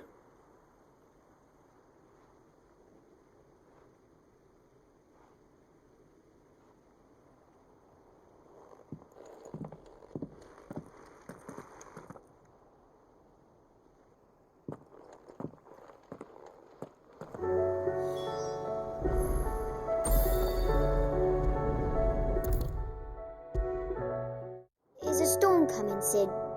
Will there be thunder? Well, did you solve the mystery? It was as you thought. The children had the scales, or the parts of them at least. They dismantled them to see how they worked. Oh, no, Mid will have my head. Thankfully she won't. This might even have been her idea. Although I was the one who ended up teaching the lesson. I'm so sorry, Sid. I know how busy you are. I shall see that the children are properly punished. Please, there's no need. Mid seems to have taken the three of them under her wing. She's even calling them her heirs. She'd have them follow in her footsteps. And her father's. I see. Sid, do you know why Mid has been spending so much time at the hideaway of late? She told me it was because her studies have been interrupted by events in Canva.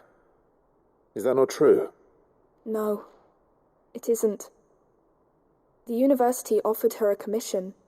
In exchange for full tuition, room and board, they asked her to oversee the design of several new war engines. To anyone else it would be an opportunity, but to Mid, who lost both her parents to war, it was a bitter pill. one she was none too keen to swallow. But that should come as no surprise.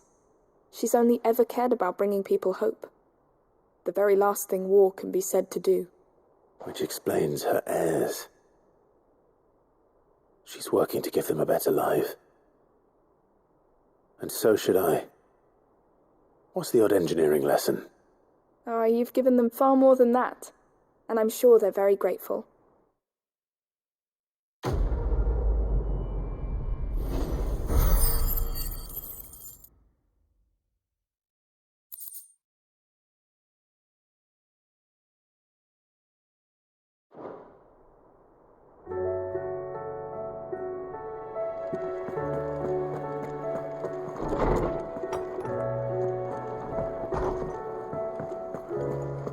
Seems the hideaway's lost its appetite. Book.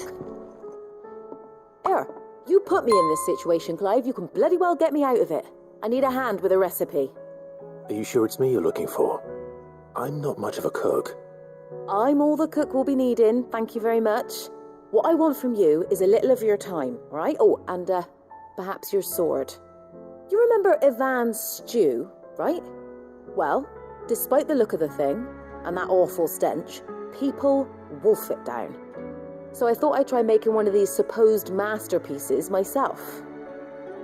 Had a peek at the book and gave it a go, but, well... It wasn't as straightforward as you'd hoped. Ivan had the same problem. Yeah, but this is my blooming kitchen, and I will not be outdone. So if you don't want to be seen as playing favourites, I suggest you lend me a hand. I've never been one to play favourites, Molly. And I would be only too happy to lend you a hand. So, what's on the menu this time? A fried mortress of skyworm. That's one heck of a name, innit? Recipe seemed easy enough to an old hand like myself. Thought I'd followed it to a T. Only, turns out skyworm livers and drake's mint are not what I thought they were. At least I hope they're not, given the rancid mess they made. Ivan said the recipes in the culinary pilgrimage date back centuries. Who's to say the ingredients even exist anymore? Wow. That's a question for a scholar, wouldn't you say? Perhaps you know of one? Kindly old fella who haunts the shelves, maybe? Fine. I'll go and speak to Harpocrates. Perhaps he'll know something. And if he does, I'll see if I can find your ingredients for you. You do that. Lest we forget, you've got a reputation to uphold.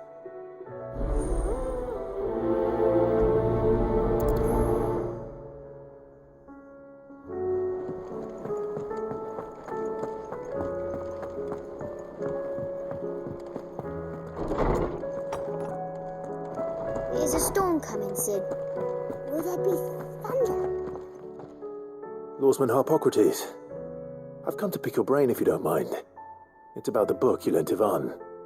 Ah, Valisthea, A Culinary Pilgrimage, a classic. One of my favorites, in fact. The young man did a wonderful job with the Chance's stew. I do hope we shall be able to sample more such marvels in due course. That's actually why I'm here. I don't suppose you know where I might find skyworm livers and drake's mint. Ah, so the fabled Sandbrequois delicacy is next on the menu. Delightful. The descriptions of fried mortress never fail to make my mouth water. Now, skyworm is a somewhat antiquated name for the wyvern, their ground livers being the paste from which the mortress is made. Dragon livers. How very Sandbrequois. One would have thought the disciples of Bahamut would have a touch more reverence for their Eikon's brethren, but apparently not. I believe the specific dragon the recipe demands is the blueback wyvern, said to be the very color of the sea beside which it resides. So we know where to look for our liver. But what about the drake's mint? Saint's bonnet in contemporary parlance, a herb which grows along the North Reach coast. I gather that one can locate the cheerful yellow flowers by their heady scent alone, so I'm sure you'll have no trouble finding them. I may add that people once believed game was best served with the flora that sustained it in life, in which regard fried mortress of skyworm is undoubtedly a typical dish of the time. Meaning that if I find one, I find the other. To Northreach, then. Best of luck, Clive. And do save me a bite once the dish is complete.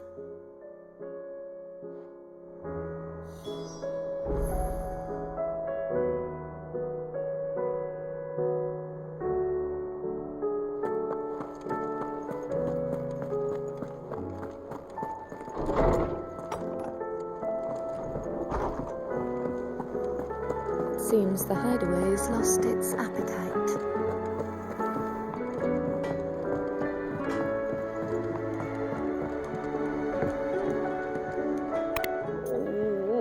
What am I gonna do?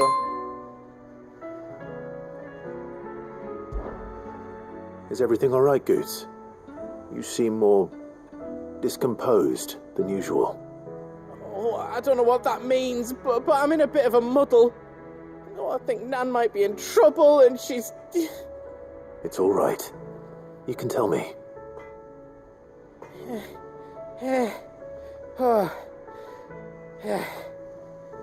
There was a trader came by. One of our usuals, like.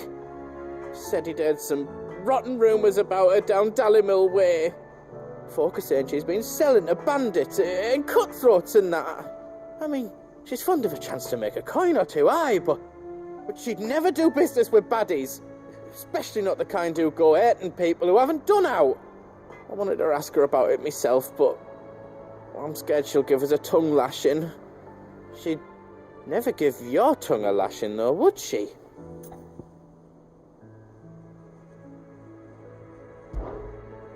Don't worry. I'll speak to her. Oh, thanks, Clive. You'll let me know what she says, won't you? Of course. I'm sure it's all just a misunderstanding.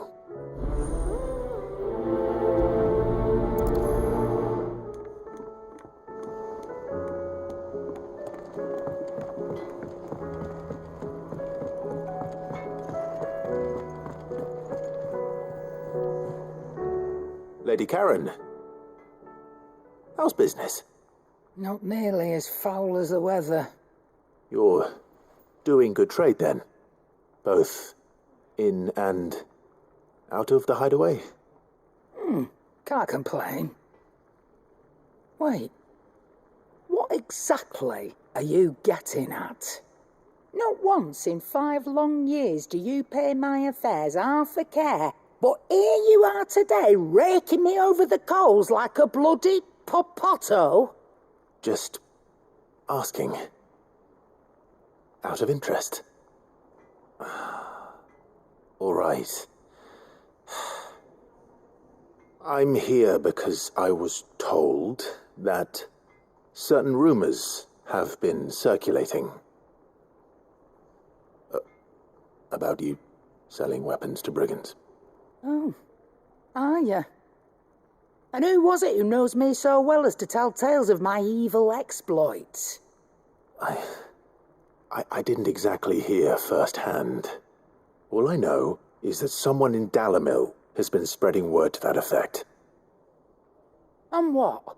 You believe it? You think I'm profiting off the blood of innocents, do you? Look, I've done things I'm not proud of. Might be there were a time when I turned a blind eye to the wretchedness of the world so I could line my pocket. But that woman is no more. And you'd know that if you'd ever paid the slightest bit of notice. You're right, Lady Karen. I apologize. It was wrong of me to doubt you. Aye, it was. Now, I reckon you've got better things to do than pointing your do-gooding finger at a poor old woman. Of course. Good day.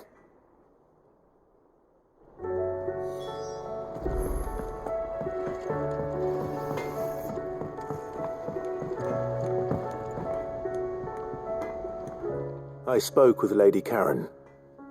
What did she say? That the rumors were unfounded, and that I was a fool for thinking they might hold any truth, along with some other things that made her feelings clear. And while it sounds like she may have done things she regretted in her past, she says those days are behind her. Oh, well, that's good. I knew Nan wasn't caught up in out bad. But why would people say she was? What did she ever do to them? It's not right. No, it's not. But people do things for all sorts of reasons. Perhaps we'll never know. Well, I'm going to find out. That trader, he said they were all talking about her in Dalimil. So that's where I'm going. I'll find someone who'll tell me, you'll see. Are you sure that's wise? Whoever's spreading these rumors means Karen ill. Oh, right. But that's why you'll be coming with me, isn't it, Clive? I suppose it is.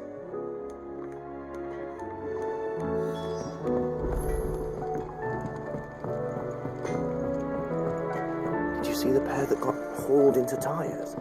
Aye. Fancy silks.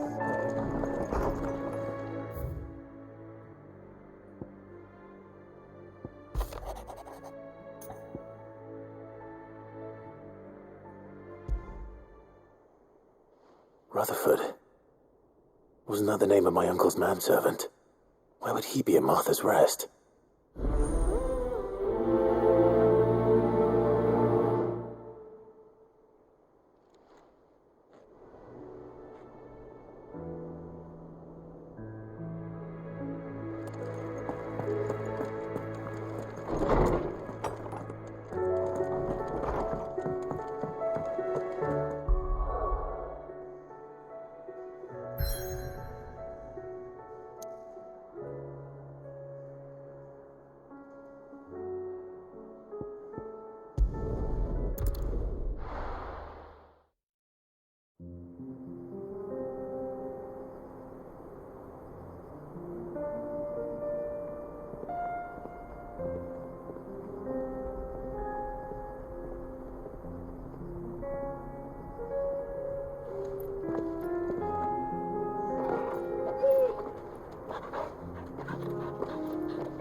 It's like a dream.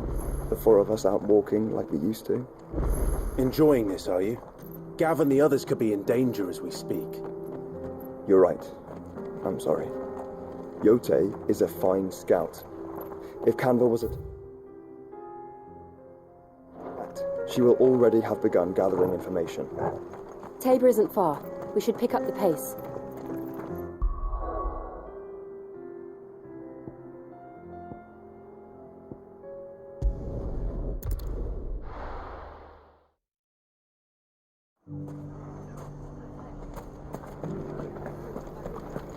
The bandits may be no more, but look what they've left us with.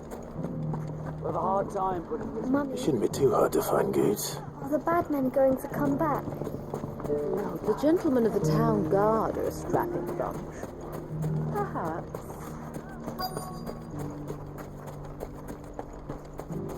Could be I know something more. What's it worth to you? Clive, listen! I found someone who says he's heard the rumors about Nan. Have you? Go on. Tell him what you told me. All right. It's like I said. A wizened old crone by the name of Karen's been selling steel to whoever will pay her price, be they knight or knave. Says the more swords and spears she puts in people's hands, the more war they'll wage. And the more war being waged, the more call for swords and spears. And who will they all turn to keep them in steel? Why, the good Reaper herself. And you've seen this Reaper at work? Aye, it just so happens I have. You'll find her right here plying her trade most days. Here in Dalimil? Where exactly? She has a stall here in the market, but if you're not the patient type, you can probably find her at her storehouse on the edge of town. but it'd be a bolder man than me that braved that particular nest of vipers. Feeling bold, traveler? I hope so, for your sake. Now, if that's all, I have places to be. Sorry to have kept you. You don't think Nan's the Reaper, do you? Not unless she's discovered the secret of how to be in two places at once. Eh? What do you mean? Lady Karen hasn't left the hideaway in weeks. So who has been running this store he spoke of? Good question. I'll go and have a look. And I'll visit this storehouse on the edge of town. All right, but be careful, Clive. You too, Goots.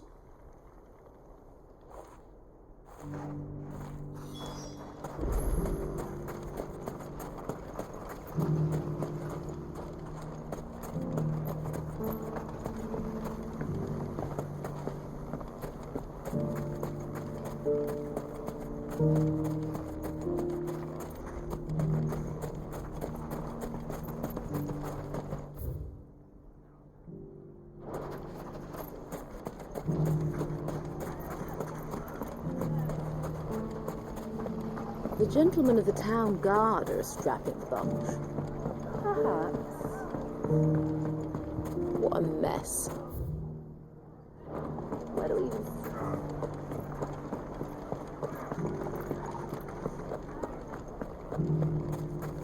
You fought very bravely. The safety of the town is in our hands.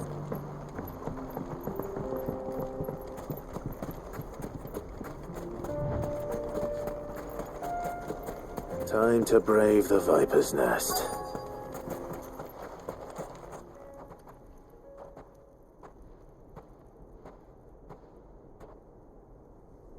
Just you, is it?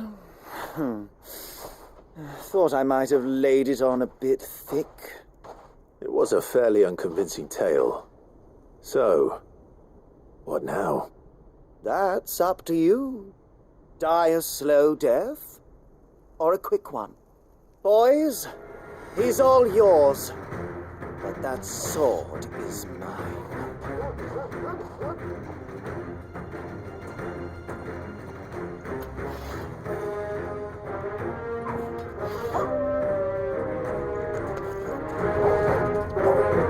Leave now, and we can pretend this didn't happen.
Oh, you've done it now.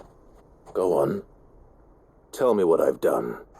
When the Borgwyn finds out you've killed his men, he'll have your head. He only wanted that bull of a manservant, the dim one always clinging to Karen's skirts. You weren't even supposed to be here. Who the hell are you, anyway? What were you going to do to him? The Borgwyn wanted him to get to Karen. I was only supposed to point the lamp in the right direction once he arrived in Dalamil. But then you turned up. Well, go on then. If you're going to end me, end me. You're not worth the effort. Now be gone, before I change my mind. Fucking coward! I need to find Goots. Right now.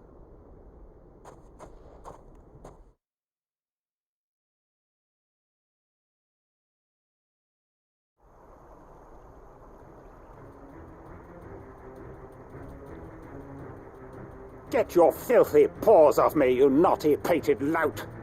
Stop calling me names! And stop spreading them horrible lies about Nan! Well, that will be easy enough. For they are not lies. Every last word is true. And she must pay for her crimes in blood. Lord! Goose, are you all right? He's gonna kill Nan! He said she had to pay in blood! After what she did, it is only right. She ruined my life and the lives of countless others. That loathsome harpy's very existence is a crime, and I will not allow it to continue. Goots, was it? I have no quarrel with you. Only with your employer. Run along now. You need not pay for her sins. No. No? I don't care what she did. I won't let you hurt Nan. Promise me you won't hurt her, or I'll kill you myself! Goots, no. Enough, all of you!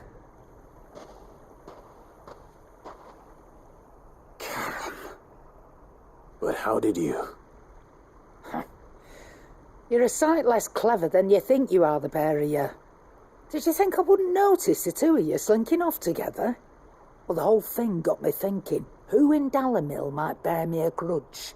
And a certain snivelling shit I ran afoul of in my fairy years came to mind. Though it was just Bogan back then, wasn't it? I thought the years might have taught you some sense, but I see you're the same pants-pissing craven you've always been. What was it we called you? Wet legs? You bitch!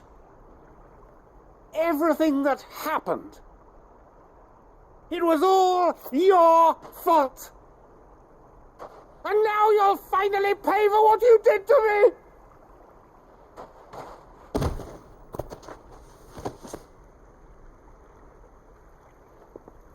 Goots, you... If you want a piece of Nan, you'll have to go through me. Fuck! You great galoot. Out of the way, I can handle this myself. So, wet legs, you remember what you told me when we last met? An eye for an eye. Wise words, Sam. Wise words. And now, it's time to collect.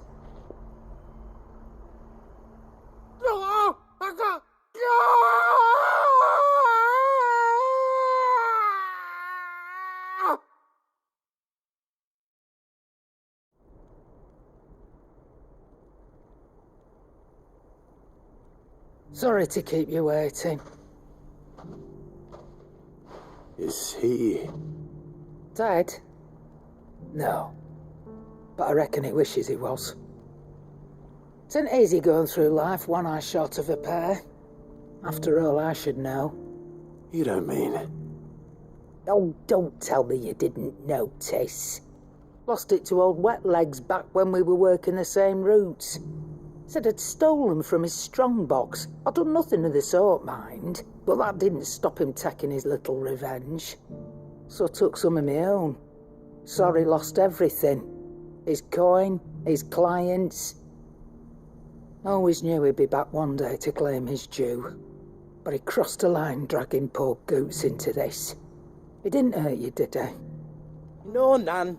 Still got all my arms, see? Legs too. But what if he comes back again?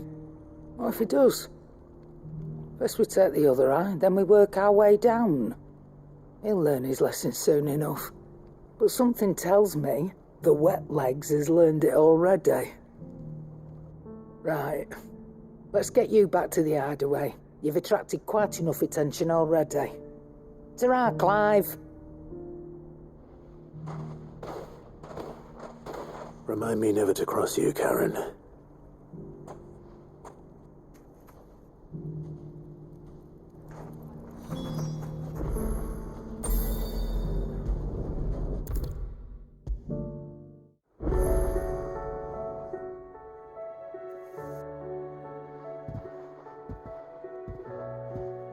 Nothing like a dish of cold vengeance to foul the gut. I'm sorry, Nan. I didn't mean to make things worse. I just thought I had to protect you. Like you've protected me. Aye, well, someone had to. Your parents certainly didn't give a whit for your well-being. Reckon the both of us would be worse off if I'd not taken you on. You've always been me right eye, Goots. And I'd have you stay that way. So don't you dare go looking for trouble again. Well, I will. If you ever need help, I'll do it again and again, and you can't stop me. Why, you big lump. Fine. Play the hero if it makes you happy. Thanks, Nan. I won't let you down.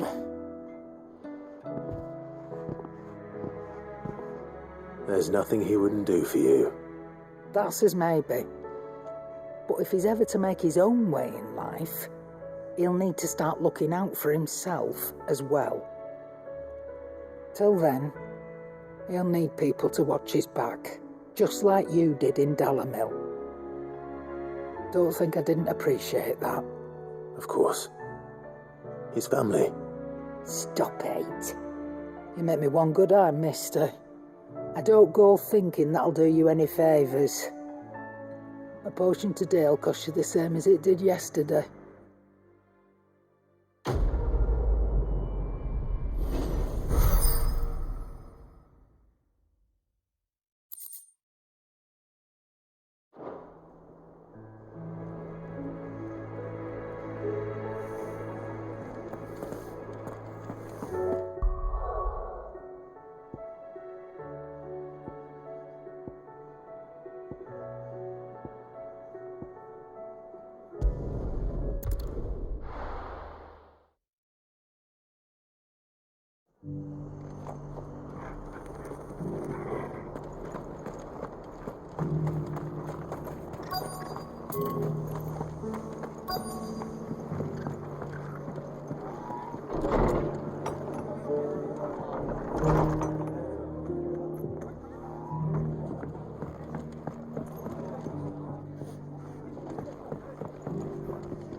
For making this town a welcoming place, but hospitality has its limits.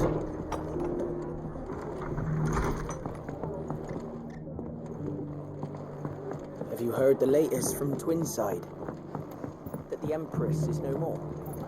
Never trust an owl bearing good news, I say. My lord, Marquis, is that you? We might finally have a chance to get our country back. It is you. Then you received my letter. I am Sebastian Rutherford, Chief Steward of your Lord Uncle's estate. Of course. We met once before. Yes, my lord. Thank you for coming. And what was so sensitive that you couldn't put it in writing? 1,000 apologies, my lord. I did not mean to offend. I merely... It's all right. Continue. I am here at Martha's Rest, at the behest of your Lord Uncle, tasked with learning what I am able of the realm's current state of affairs. And what I have learned is grim. The fall of the Mother Crystals has left Storm in a state of utter disarray. The subsequent darkening of the heavens has only made things worse. Akashic attacks, once unthinkable, are now commonplace. The gears of governance have ground to a halt, and without a steady hand on the tiller, the realm threatens to drift into utter chaos. Your Lord Uncle, however, believes there is a way to avoid this fate, and is determined to see it set in motion. That sounds like quite the undertaking. It is.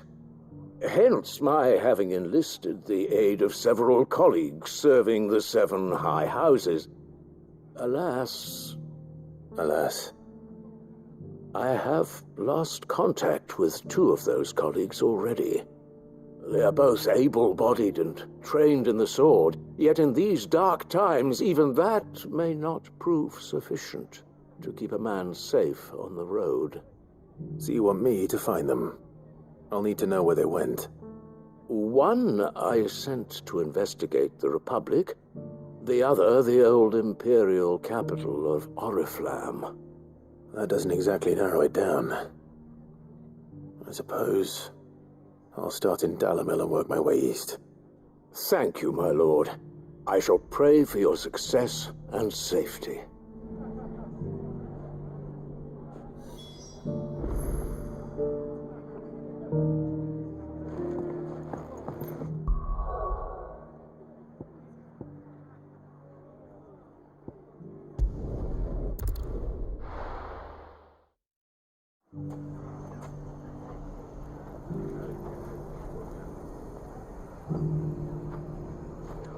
It's not going to be easy finding one man in an entire republic.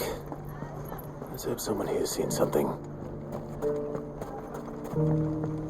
Mummy, are the bad men going to come back? The gentlemen of the town guard are a strapping bunch. Perhaps.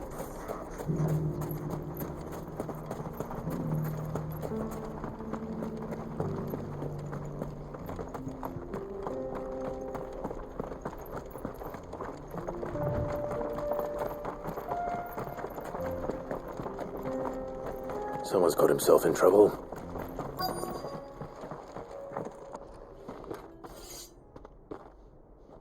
I don't see your master here, so you can start by giving us all the coppers in your purse. I already told you, I have nothing. Then maybe we'll take that pretty outfit and the steel you're wearing. Please! These men are trying to rob me! I'll deal with this. Thank you. You that one's master, then? If you'd kindly pay the coin he owes us, we can pretend you didn't draw your blade on Republican soldiers.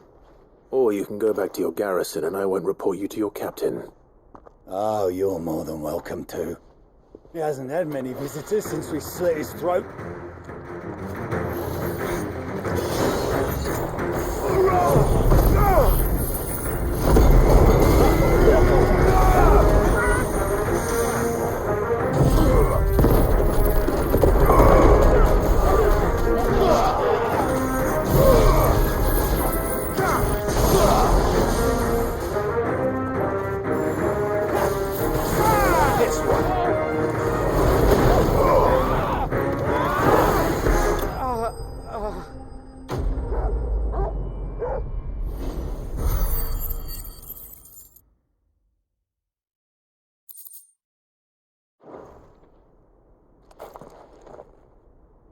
I'd expect as much from Hugo's faithful, but these were men of the fist. Much has changed in the Republican army since they lost their rock. You've seen this kind of thing before, then? Many times. I was sent here to observe the situation. You're one of Rutherford's men. He sent me to look for you. Well, then you have my thanks. I fancy I could defend myself against one, perhaps 2, but a whole regiment. I arrived in Dalimil several days ago, but when I called upon the captain of the local garrison to make inquiries, his men confiscated my effects and locked me in a cell. The captain is no more, and his men make the rules now. Fortunately, I was able to bribe my way free, only to be stopped again by those soldiers you so kindly dispatched. What of the Fist Central Command? Surely they wouldn't allow such lawlessness amongst their ranks. I would imagine they are unaware of it. Most of the army has fallen back to the capital and hunkered down behind her walls. Those who weren't recalled now rule the fringes unchecked, answering to no one but themselves. Then it's worse than we imagined. You should return to Rosaria. It's not safe here. I'll find a caravan heading north. You won't mind if I borrow one of these soldiers' coin purses?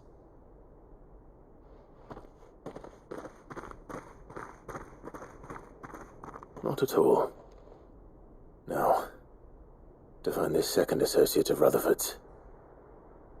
If he was bound for Oriflamme, I'll start at Northreach and see if I can pick up his trail.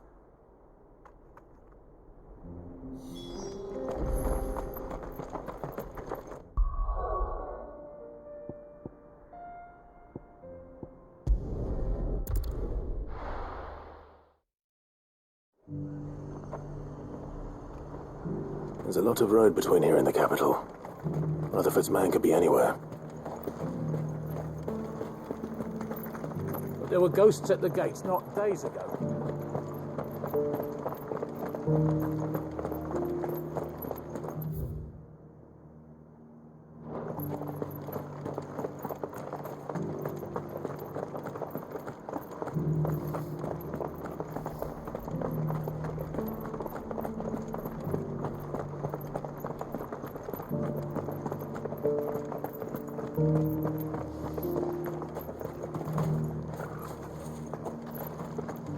To the meadows, then.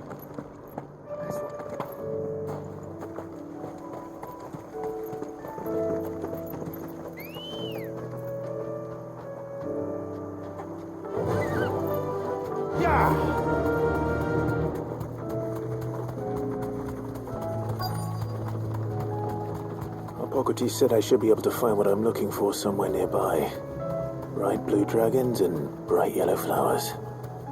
Should be easy enough to spot. This must be our wyvern. All right. Let's get this over with.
That's the wyvern's liver.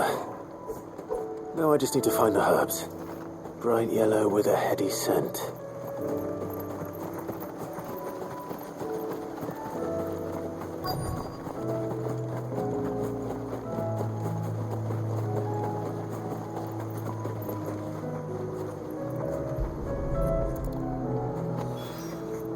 I think that's everything Molly needs to resurrect her recipe.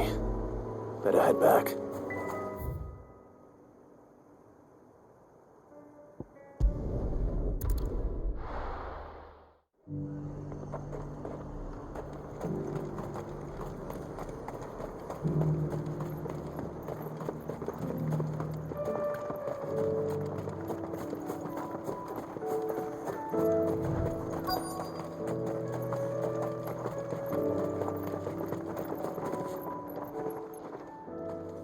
What happened here?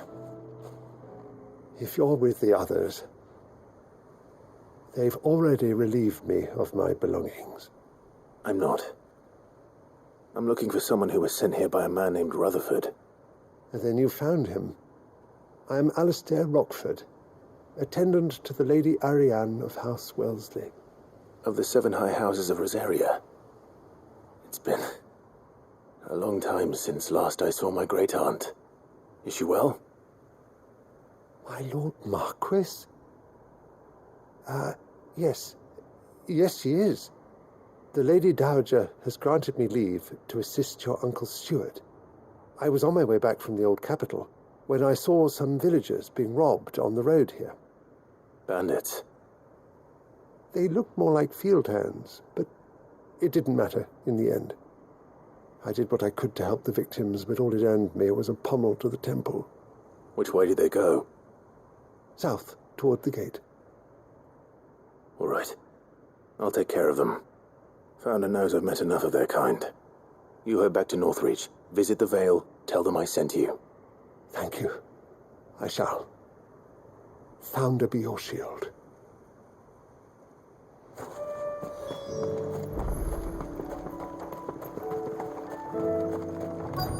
They just couldn't resist, could they?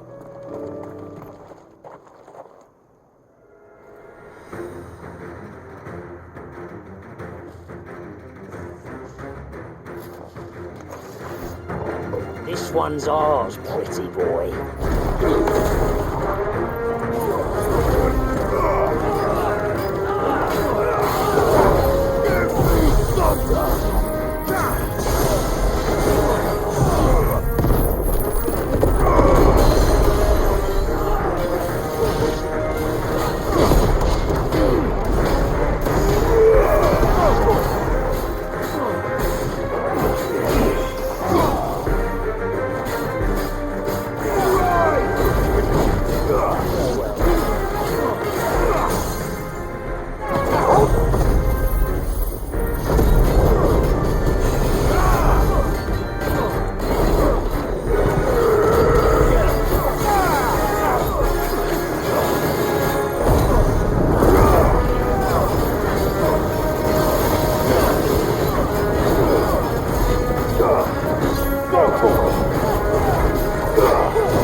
Make for the town while you can.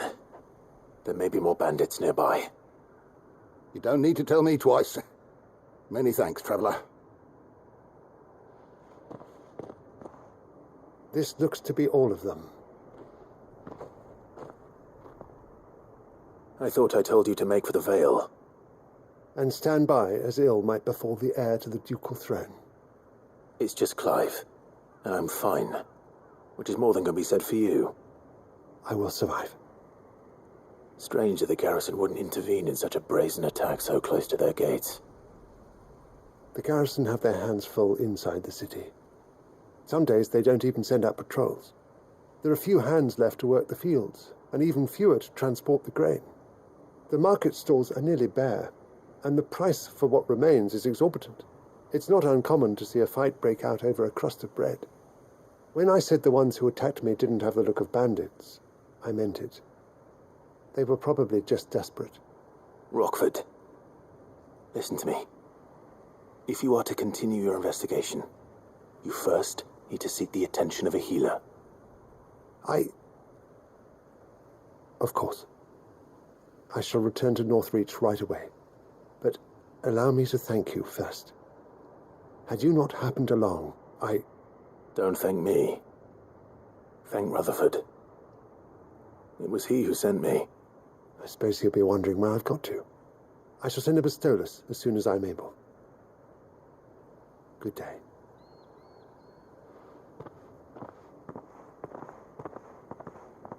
My uncle certainly has his work cut out for him. If it isn't already too late.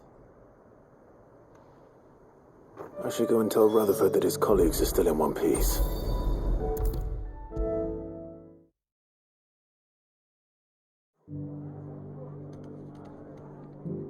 I see you're still here. The Rest's location affords a constant flow of traders, and with it a constant flow of information. Speaking of which, I received word from both my associates. They have resumed their investigations, thanks to you. I only happened to be in the right place at the right time. They both seem to think the realm's prospects rather grim. I am afraid that grim would be putting it lightly. Storm is in crisis, and if we are to free her, we must work quickly. And we must work together. Such is your Lord Uncle's wish. As it is mine.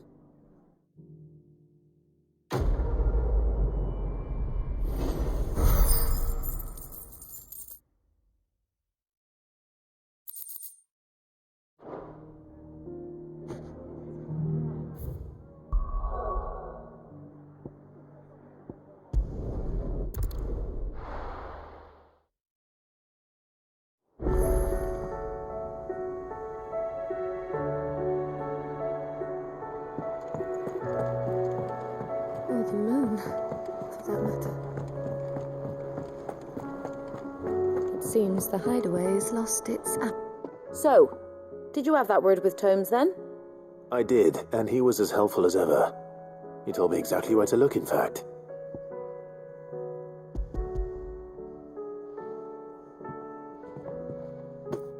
And what precisely will I be cooking up? Or is it better not to know? Blueback wyvern liver. And, a herb known as Saint's Bonnet. Ah, wyvern livers, was it? Well, at least it weren't actual worms, I suppose. Now then, you stay right where you are. I've got some cooking to do. Let's hope these grand old chefs of yore knew what they were on about.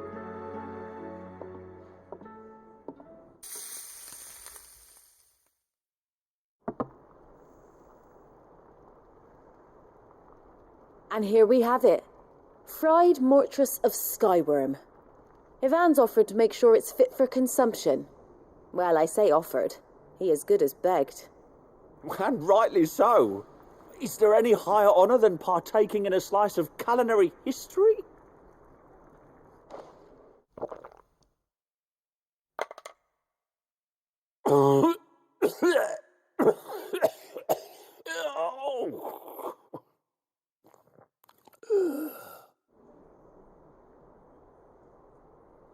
So, not fit for consumption then? What witchery is this? The crackle of the crust gives way to an almost violent richness. Yet, it is the piquant kiss of the saint's bonnet that tames this savage dish.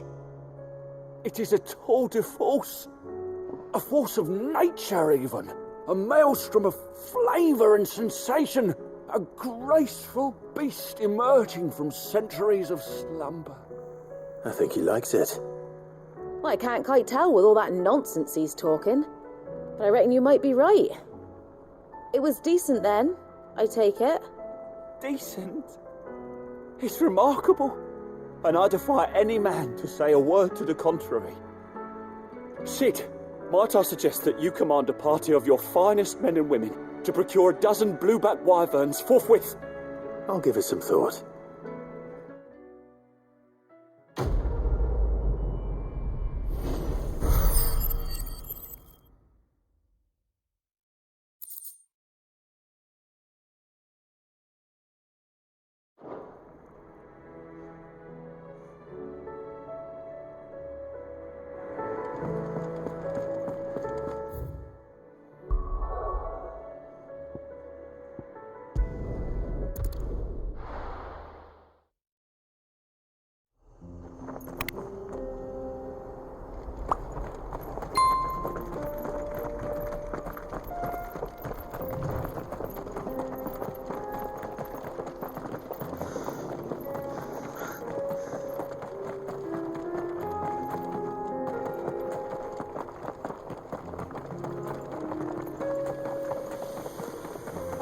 We can use the ruins to cross the ravine.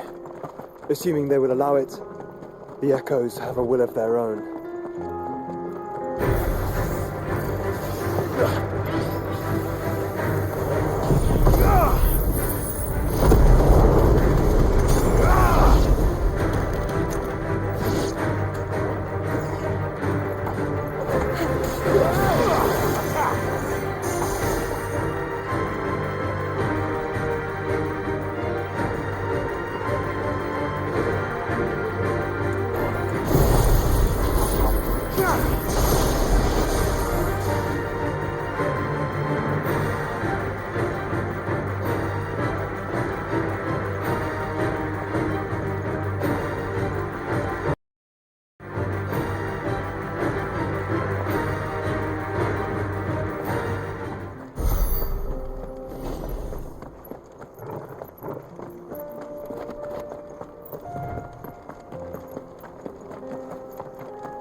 Tell us about Yote, Joshua.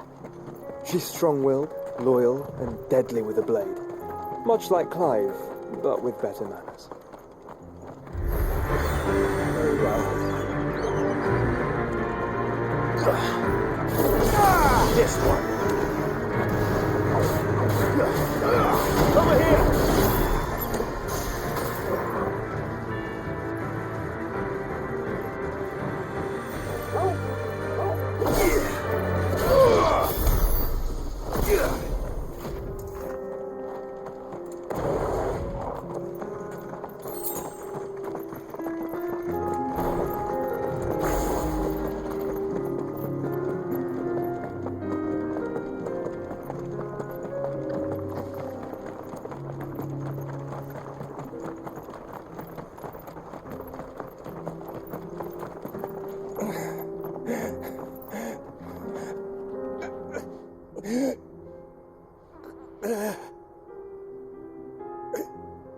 You're injured.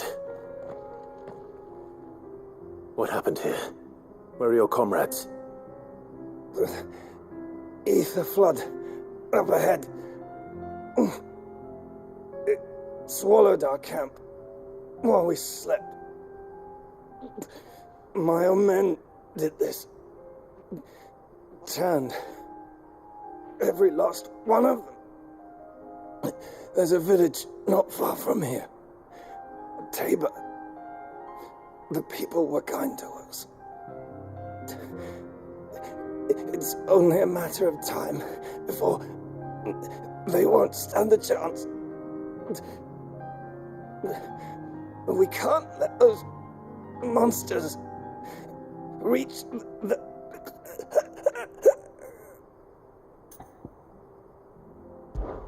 I'll go. You catch your breath. Thank you. Our encampment is up ahead. Just off the track. They must not reach Tabor. Forgive me, Lord Cougar. Rest well, soldier.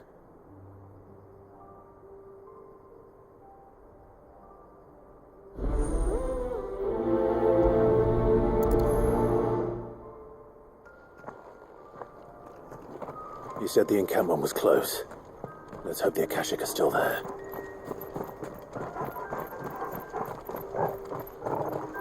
Another ether flood. They're everywhere now. We can't go round it. Then we'll just have to be careful. Good. We got here in time.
Someone there!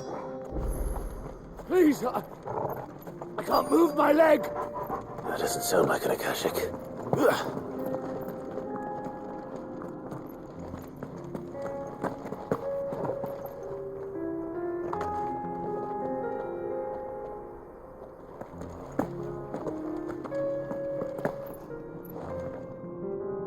You're with the battalion? I am. I heard the fighting. Are the others? Taken care of. One of your brothers in arms told me what happened and asked for help. Another survivor? Where is he? Tell me. His wounds were too deep.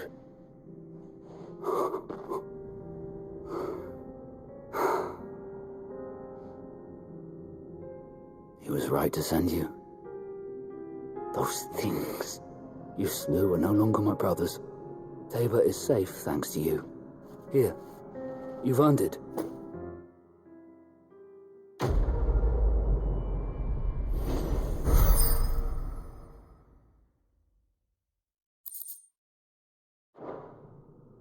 You seem familiar. Have we met? You must have me confused with someone else. Wait. That scar. Son of a whore. You're Sid. I was there, in Cosnis, when you killed my brothers. I was there in Rosalith, when you killed my commander. My war with Hugo Kupka is over. I bear no ill will toward those who followed him. And what of my ill will? Coward! Draw your steel. Lord Kupka shall be avenged! When your wounds have healed and your head has cooled, come and find me if you must. Though I hazard your life would be better spent in service of those who need it. Or have you forgotten your oath to the Republic? My oath? What would you know of oaths? I know how hard they are to keep. Which is why I'm giving you the chance to keep yours. No. I won't be deceived. Lord Kupka told us of your crimes. You are an outlaw. A murderer, not some man. Like you or anyone else. I am nothing like you. But if you're not going to kill me, then go. Leave! Just know that I will find you, Sid. Someday.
Ready, girl?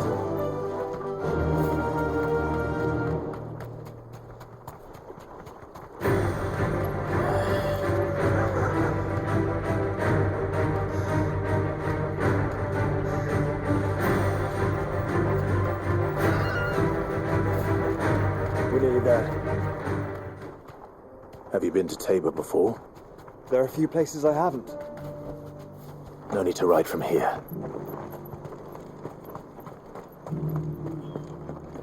Where now, Joshua? There is a residence just inside the city gates. She awaits us within.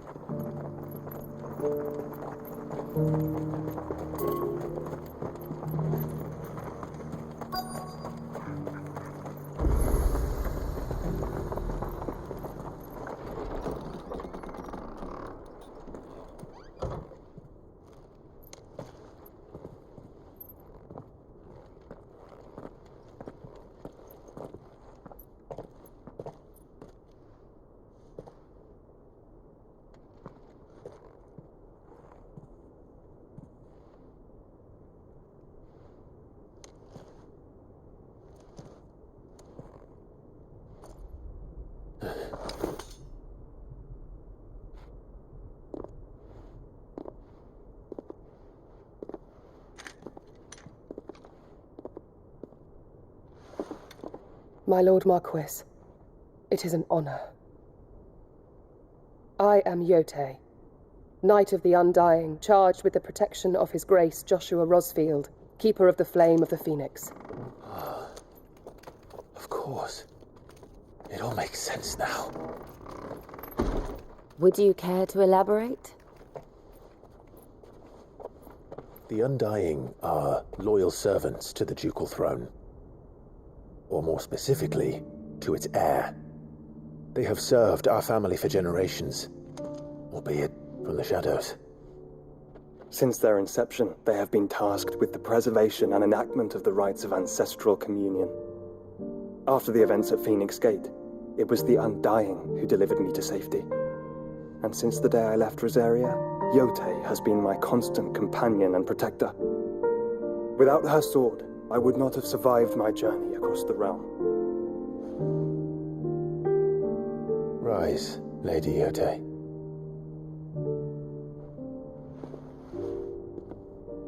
You saved my brother.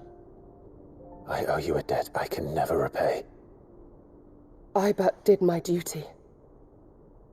Come now. Tell us what you've discovered. Your Grace. It is as you feared. The vessel we spied off the coast of the Crystalline Dominion on the night of her fall. It was the Einherjar. Beyond any doubt.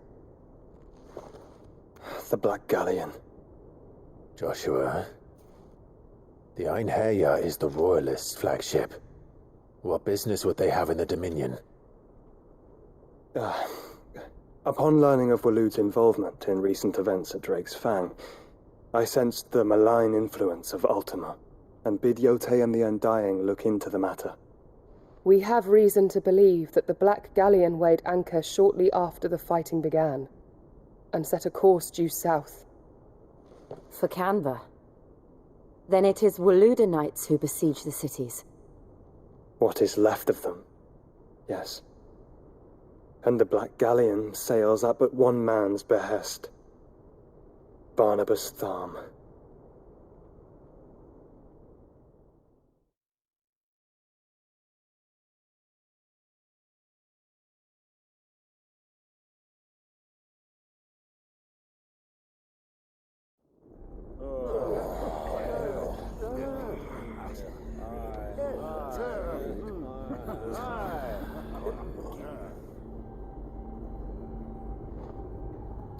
But are we truly safe here in the Agora? The city guard have been paid, if that's what you're implying. All the more reason for them to run. Well, you are free to leave, Lord Minister. Markets abandoned, warehouses aflame, blackened hulls choking every port in the capital. Canva is ruined. The realm teeters on the brink of chaos, and all you can think about is commerce. Forgive us. We were not aware Dalmekia now subsisted on charity. How dare you?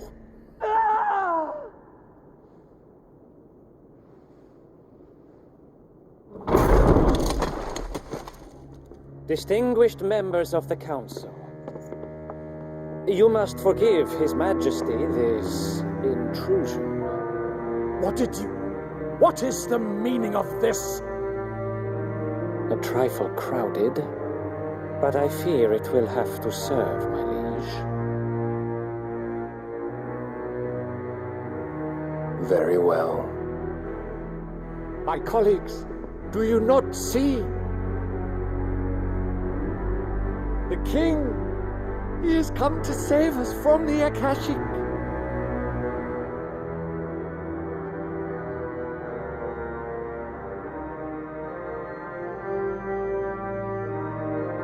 He is a gift from the heavens, divine intervention, our very salvation.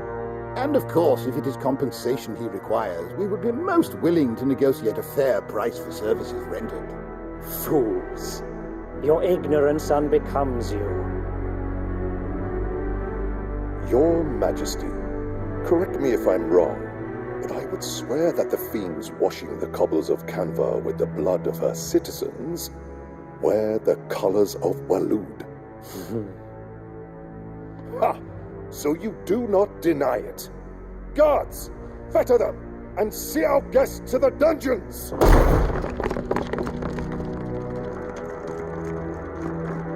Enough.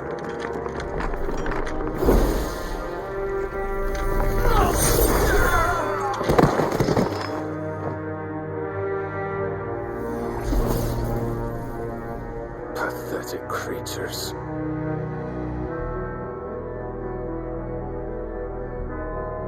That you should imagine yourselves worthy of salvation.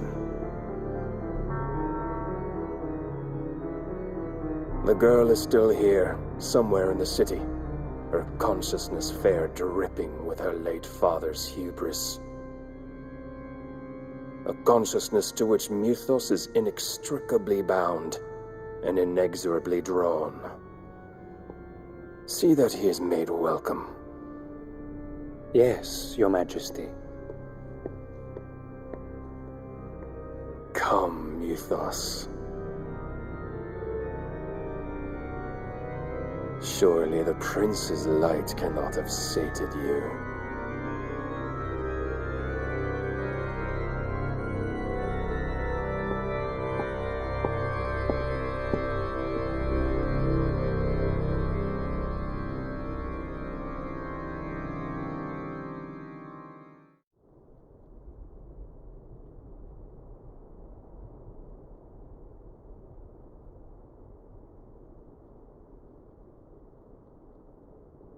So then, how long has Waloed been under Ultima's control? How long indeed? Based on what we know of Barnabas's actions, I would guess some few years, mayhap more. But to what end? What does Ultima want? The tapestry. Show them.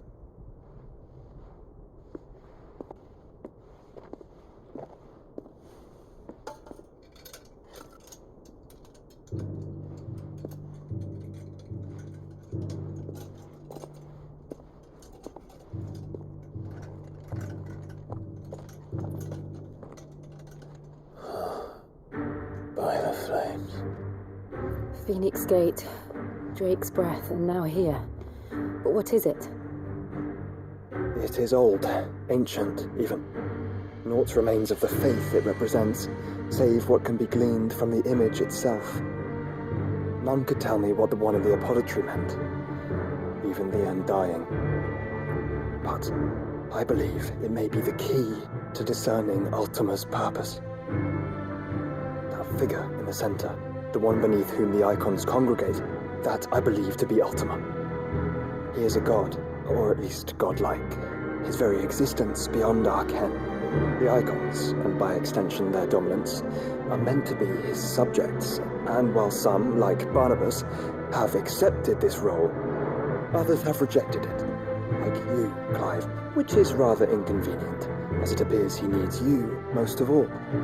And gods don't like to be disobeyed. No, I don't suppose they do. Clive, may I tell Yote of the lake? By all means. Yote, I will be accompanying my brother to the Free Cities. Whilst we are afield, I would have you watch over those Clive has made his wards. Omielos delan tuisag ilith.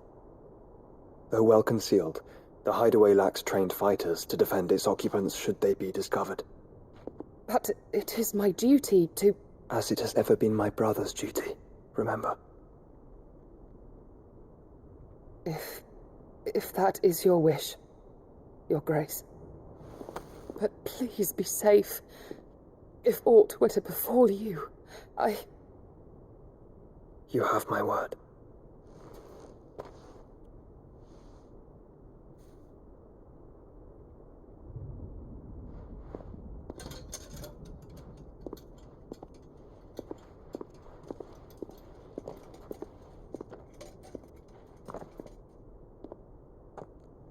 Farewell, my lord, my lady. We are in your debt, Yote.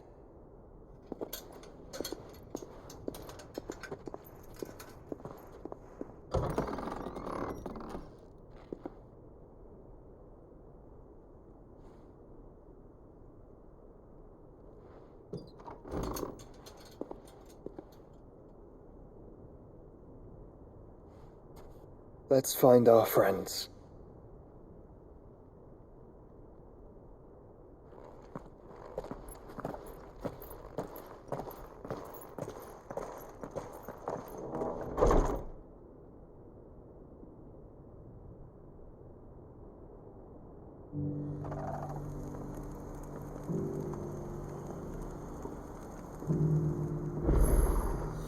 It's plain she cares for you very deeply.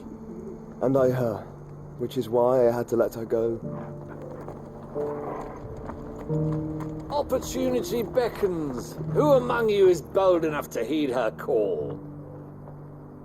Is that blade for hire, perchance? Because I have a mind to make a killing. Figuratively, I hope. Well, yes and no. A passing caravan carried with it a rumor most fortuitous for one in my trade, that an elder Dread Evis had been sighted in the fields of Corava. Dread Evis are aggressive beasts. Compelled as they are to acts of violence, few survive to maturity, but those that do develop a hide of phenomenal value. A hide you want to sell? Eventually, yes. Though I would have it tanned first that it might be crafted into marvels the likes of which the world has never seen. Dread Evis skin is a rare thing indeed.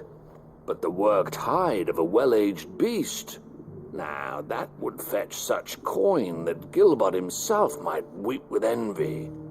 Bring me that beast's skin, and I will share with you the bounty of our combined labors.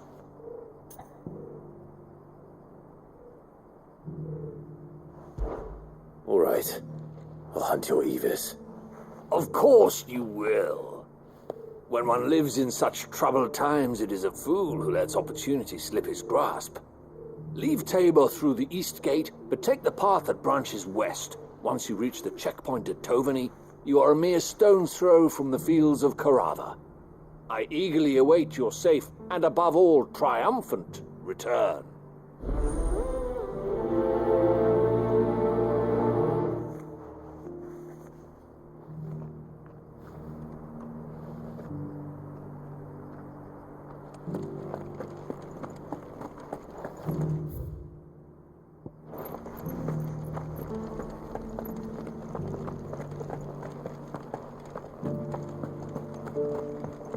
Beneath the flood, yes.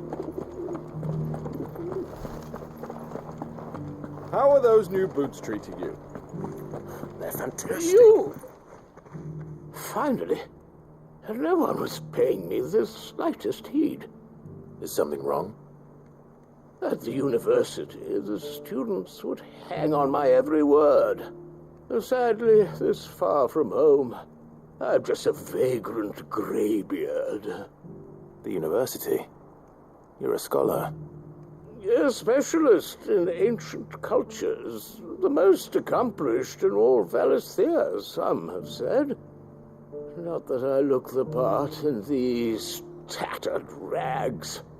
In my heyday, no obstacle could have kept me from my studies. Yet here I am, a wizened windbag, bested by the many steps of Tabor. The answers I seek lying just beyond my enfeebled reach. Would you do an old man a kindness and brave the stairs in my stead? You'll be amply rewarded, of course.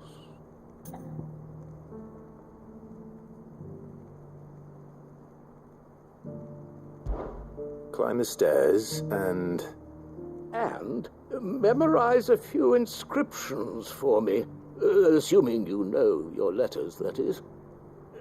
Some courteous soul is rumored to have carved clues to Tabor's rich history into stones dotted about the village. 3 of them, to be precise, 1 each to the north, south, and east. I'm here in the hope that those carvings might shed light on a riddle I've been pondering for some time. Namely, the otherwise undocumented origins of Tabor's unique people. People quite unlike those of neighboring lands. I can't promise I'll remember everything perfectly. Remember what you can. I'll piece together the rest. Make for the domed pavilions, and you'll have no trouble finding the stones.